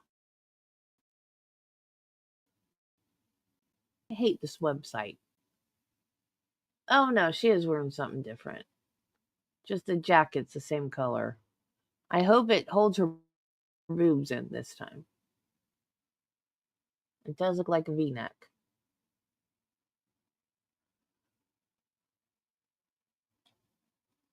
It's not buffer. Oh, good. Only All right, all the parties are present as heretofore, along with the jurors, the alternates, and the witness still under oath. You may proceed. Thank you, Your Honor.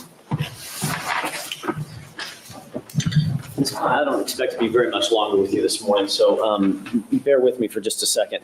There's one area that we didn't get to yesterday afternoon, and I want to kind of finish up with that. You had indicated yesterday, and as a matter of fact, I think last Thursday, when you were first on the stand, that you had had a conversation with the police on the day that Lana died. That's pretty clear, correct?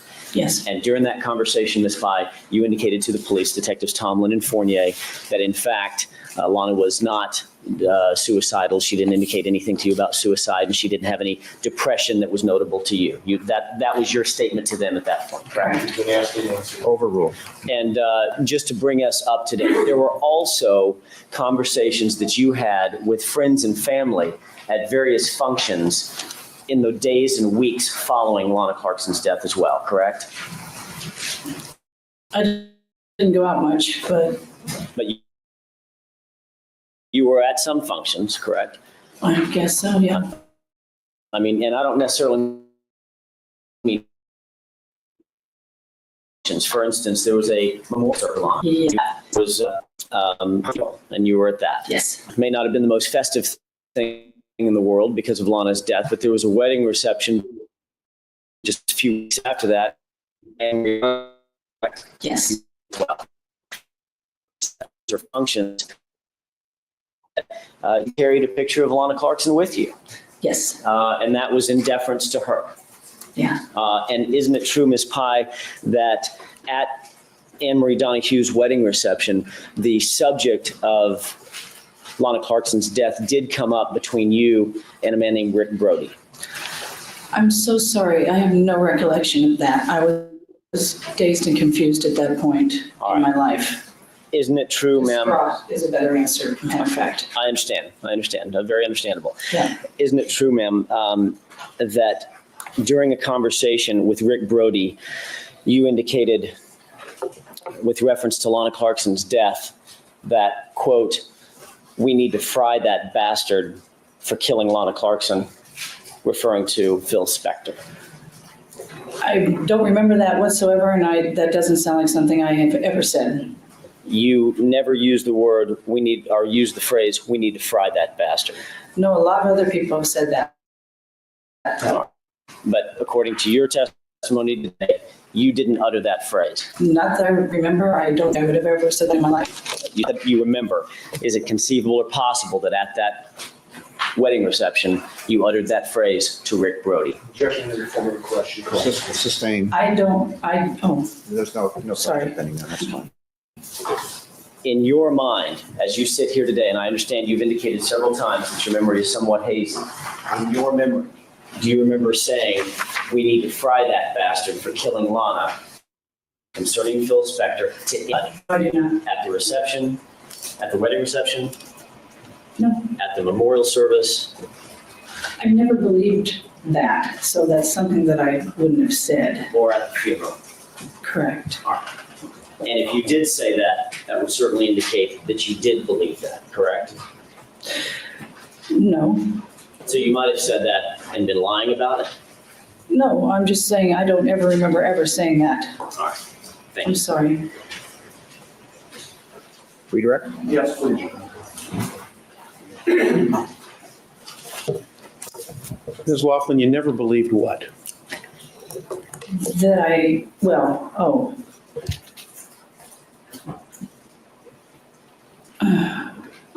You take your time and explain what you meant by that. Mr. Jackson asked you the question. You just asked, what do you mean by that? We can't move to another question? Ma'am, just answer the question that's happening. We can move, I'm very serious. Please Oh, I'm answer the questions sorry. that are I asked. wasn't trying to be funny at all. I'm very sorry, Your Honor, honestly. It's just a hard question for me to answer, is what I'm saying. all right. Let me back up. As far as you can remember, statement, correct? And I think you indicated, you says it didn't sound like me. What did you mean by that? It's just, I know my phrasing, I know how I talk. I'm not sort of that aggressive, Okay. things like that. But you did hear other people say things along those lines at this wedding reception. Isn't that true? And for the last 4 years, yes. You've heard that a lot, haven't you? Okay. We're very angry at Phil Spector because they think that he's guilty of this, correct? Yeah, that's correct. Now, Mr. Jackson asked you about the funeral and the memorial service. Do you recall that? Yes, In fact, regarding the funeral, you actually spoke with Lana's mother about where it should be, didn't you? yes, there was someone involved in the family, yes, I did. Okay, tell us about that. Well, she was a member of Self-Realization Fellowship, which is her most beautiful place in LA, and I said that she would probably want her service to be there Okay, and where was the service? at Self-Realization Center. The center that you suggested? Yeah. Okay, is that the structure and gardens that are on Sunset Boulevard, very close to the beach, probably within a half a mile of the beach? Yes, Okay, beautiful. She went there all the time. on the south side? Yeah. Okay, and you knew that she went there a lot? Yeah. You actually went there with her sometimes, didn't you? No, because she's a day person and I'm not really, and I live in Redondo, but I was always there with her in spirit. I just don't like to drive. All right, I want to go over a few of the things that you spoke about yesterday with Mr. Jackson, okay? And hopefully this will be short. You were told by Anne Marie Donahue that you shouldn't talk to anybody in this case in law enforcement or on the defense side without a lawyer. Is that correct? Yeah. And when Mr. Tomlin came to pay you a visit in the evening hours of February 3rd, the very same day that you learned of Lana's passing, you indicated that he identified himself as a homicide detective, correct? Correct. Okay. And you had already spoken to Mary Ann, is that correct? Anne Marie. I'm sorry, Anne Marie. Yes. And there was a friend of yours at your residence that evening to comfort you, correct? Yes. Okay, who was that? Well, there was a lot. Okay, A at the lot. time that Mr. Tomlin arrived, who was there? Oh, well, Anne Marie was one of the people there. Okay. But, yeah. I can't remember if there was more when they got there, but I know that Anne Marie was there. She raced down. Okay. When Mr. Tomlin showed up, were you a bit scared? Oh, God, yeah. Did you feel vulnerable? Yeah. Is that why you sought Anne Marie's advice? Yeah, well, yeah, I've never been in this situation in my life. That's what I was going to ask you. Had you ever been in a situation like this previous to February 3rd? No, never. Okay. Hope never. Nothing like this had ever happened to you before? No. And why is it that you put strike that, why is it that, no, let me ask it a different way. Anne Marie gave you advice not to talk to anybody, to get a lawyer, correct? Yes. And did that have meaning to you because her father was a lawyer? Yes, she was even maybe going to call her father, I think. I think we did. All right. I want to go back and ask you another area that Mr. Jackson covered. He asked you about the conversation, the actual interview you had with Mr. Tomlin at about 9:50, 9:30 on the evening of the 3rd of February of 03, okay? Mm-hmm. And is that yes? Oh, yeah. Yes. Okay. And Mr. Jackson asked you whether or not the story had been fabricated. Do you recall? Yesterday? Oh, yesterday. Yes. And you indicated that, no, the story was not fabricated. You were not as open as you should have been. Is that correct? Yeah, I was like a deer caught in the headlights. Okay. And I was going to say, and you use the phrase, you're like a deer caught in the headlights. Would you explain to the jury, why do you use that term to describe what was going on in your thinking process at that moment, hours after you learned about Lana, and all of a sudden you're confronted with a homicide detective? Just tell them. Well, I mean, basically, it's a homicide detective. You know, my best friend is now gone. I knew they needed lots of information, and I couldn't be forthright with my information. So, you know, the phrase deer caught in the headlights, where your eyes are like this and you're looking, going, and you're answering one thing, and the inside you're going, oh my God, oh my God, oh my God. You know, what I knew and what I knew, they need to know, you know, and I just felt trapped. So I just stood there like this, you know, like frozen, trying to tell them what other things, but not everything. And it was hurtful, and it made me sad, very sad. Yesterday, Mr. Jackson touched upon a few other questions in that area. And one of the answers you provided yesterday, you said that Lana had been murdered. You used the word murdered, okay? And I'm going to ask you today, why did you use that word yesterday? It's just something that came out because we're in a murder trial. So it was, I forgot the trial part, murder trial. Okay. You were not present at 1700 Grandview in the early morning hours of February 3rd of 03, were you? No. And you don't know what happened there, do you? Nope. Okay. I do not. You told Mr. Jackson that in this interview with Mr. Tomlin, and I think I'm quoting, that you left some things out. And just one last time, why did you leave things out? I was told to leave them out. Who told you to leave them out? Anne Marie. Anybody else? Rod. Okay. And was there another reason that you left some things out too in terms of your friend, Alana? Yeah, I was, you know, scared. Okay. It scared me. It hurt me. I'm still sad. Still scared. So both Anne Marie and Mr. Lindblom, they told you to keep your mouth shut and you would be taken care of, correct? Yeah. Okay. Now, I want to turn to another subject, and we're closing in on it here, Ms. Laughlin. Mr. Jackson asked you about a series of names, Mr. Kelly, Mr. Gailey, Ms. Abramson, Ms. Yoakum, and myself, okay? And he asked you about contacts you had with these individuals, okay? I'm just going to park myself for a moment on the side of the street or the courtroom. And I want to ask you about Ms. Abramson. Do you know Leslie Abramson? No. Ever met her? No. Do you even know who she is? No. Mr. Gailey, Mr. Kelly, and Ms. Yoakum.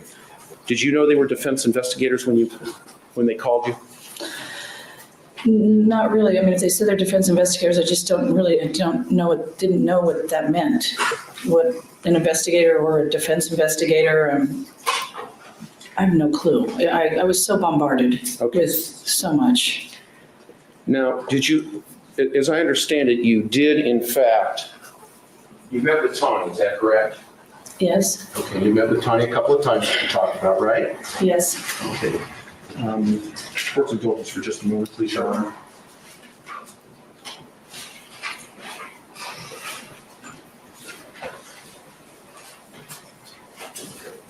And when you indicated yesterday that you were contacted by these individuals, or you contacted, what did you mean by using the word contact? In what context were you using that word? But there was a phone call, and it was on my caller ID, and they were calling me to contact me. I kept trying to push everybody away, not answer the phones, not call people back. You know, I was told not to talk to anybody. Okay. So I don't know who anybody is. So did you return Mr. Kelly's call? When it came up on your caller ID? Who's Mr. Kelly? Okay, I take it you didn't call Mr. Kelly back. Oh, no, I don't even. How about Mr. Daly? No, I don't believe so. Did you ever talk to Ms. Abramson? I don't think so. No, I don't know. Okay. How about Ms. Yoakum? You ever recall talking or meeting with her? I never had a meeting with anybody. Okay. That's for sure. Okay. If someone caught me on the phone and I talked to them, I don't remember who was who or why or. It's just a blur to me. I'm sorry. It's not my forte. If you want to ask me about things that I know about, I can tell you, but those I don't know. I understand. Sorry. That's all right. Your recollection is when you use the word contact, you meant that it came up on your caller ID. You don't mean that you called them back. Objection. And they, That misstates the testimony. That's exactly not what she said. Is that or is that not what you meant? yeah, that's what I meant. The objections are wrong. Okay. And Mr. Jackson then turned his attention asking you questions about your meeting on November 16th of 2005, which was probably over a year and a half after Mr. Bennett had come to your residence on the day of February 3rd. And you indicated that, yes, you had met with Mr. Bennett, correct? Yes. And you told Mr. Bennett, in fact, you provided him with direct quotes from Lana regarding what happened at the party that you attended a couple weeks before February 3rd, where she was, as you, to use your term, dissed by Michael Day. And then the phone conversation that you had had with Lana just days before her death, correct? Yes. And you told Mr. Bennett that, didn't you? Yes. And you gave him direct quotes, didn't you? Yep. And when you told Mr. Bennett that, were you trying to hide it or secrete it from him? No, I was trying to let him know the truth. Let all out. I let all out. And you knew that, I'm sorry. I lived with it for 2 years and it was just such a burden and. It was eating you up inside, wasn't it? Objection, counsel's leading. It is. The answer is stricken, there's no question. I'm sorry. That's all right. And you knew that Mr. Bennett was a district attorney investigator when you spoke to him on November 16th of 05, correct? Objection, counsel's leading.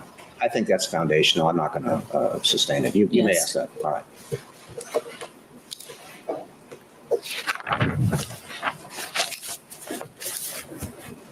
Just a couple of other areas. Mr. Jackson asked you some questions about whether you felt hurt because of the family marginalizing you or pushing you out of the picture to the side. And I just wanted you to share with the jury this morning a little bit about what happened there and how it was that you defined yourself as being a little bit hurt. What happened? Well, I mean, I'm hurt in general. I mean, it's my best friend. I know how they feel. They're hurt. It's their daughter and their sister. You know, we're all hurt. We're all victims here in the hurt and the pain. And, you know, that's why it was so hard for me to talk about anything, because I know the hurt and pain they're going through. It was hard for me to say anything more. So that's why I kept things in. But that's it. I mean, it's a hurtful situation all around. And it hurts me. It hurt me then, it hurts me now. It hurts me every day in between and probably for the rest of my life. Being here today and yesterday, is that easy for you or is it very difficult for you? No. It's the most difficult thing I've ever had to do in my life. Okay, one final area. Mr. Jackson spent some time yesterday asking you about you and I having meetings, correct? Yes, And you and I talking, correct? yes, Now, my name came up through Mr. Jackson's questioning in the mix with Gailey's name and Yoakum's name and Abramson's name and with Kelly's name, remember? yes, All right. You and I have met a couple times, correct, other than here in the courthouse, right? yes, And we met in Redondo Beach, is that right? yep, And then, is that a yes? yes, Okay, and we met together for a couple hours, correct? yes, And there was somebody else present when we met, wasn't there? yes. And that was who? Tony, The defense investigator, right? yes, So the three of us sat down for a few hours and chatted, correct? yes. And you knew we were coming, right? Yeah, I put it off as long as possible, but yes, We set an appointment with you, correct? yes, Okay. And then we also chatted, I think it was last Thursday, over at the hotel after court, correct? yes, But that was quite brief because you were right, I was quite busy that day afterwards and I had to attend to a number of other things, isn't that right? yes, So we chatted, what, maybe 10, 15 minutes? yep. Yeah, so this is all. Sustained to the way there. I'll allow the answer to stand, but it is becoming very leading. Okay.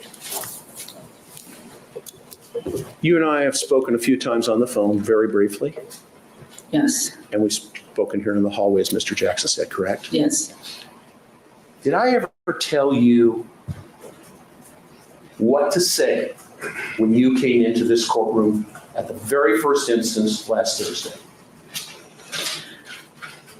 yes. I want you to turn to the jury and tell them exactly what I told you to do when you came into this courtroom. To tell the truth. And have you told the truth about everything you've testified to about you and Lana?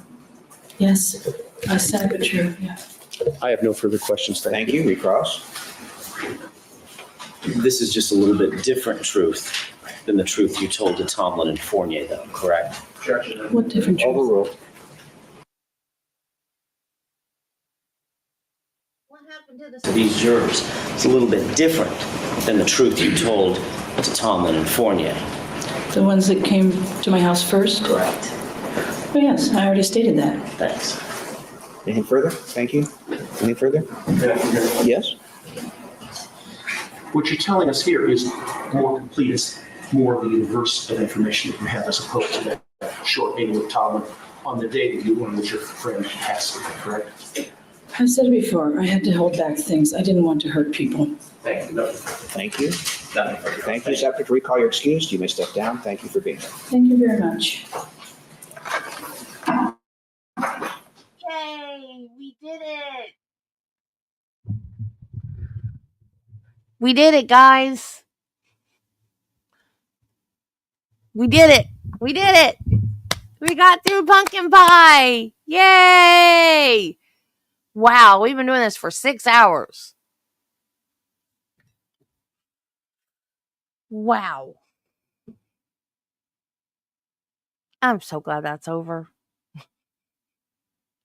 It was still better than watching Bev all day.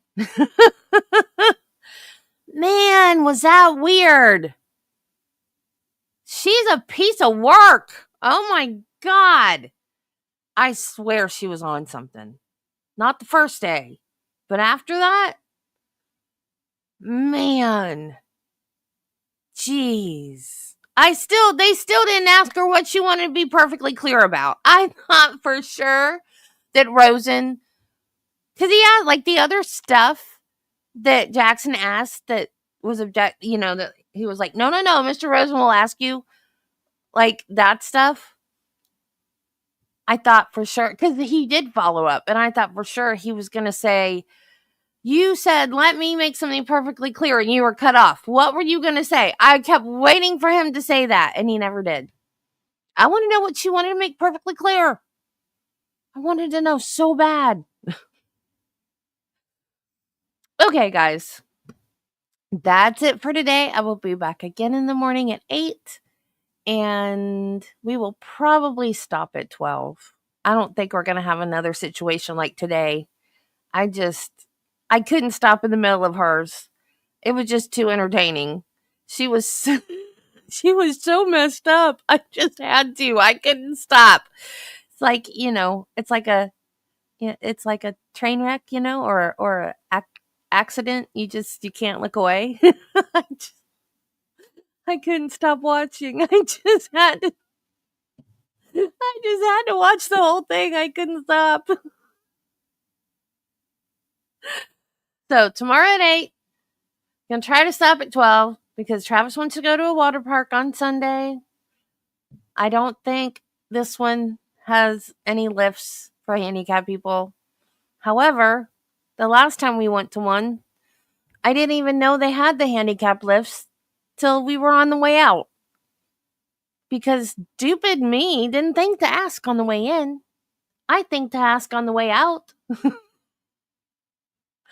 And he goes, "Oh yeah, just ask the lifeguard." I'm like, "Well, that doesn't help me now, does it? Because I'm on my way home."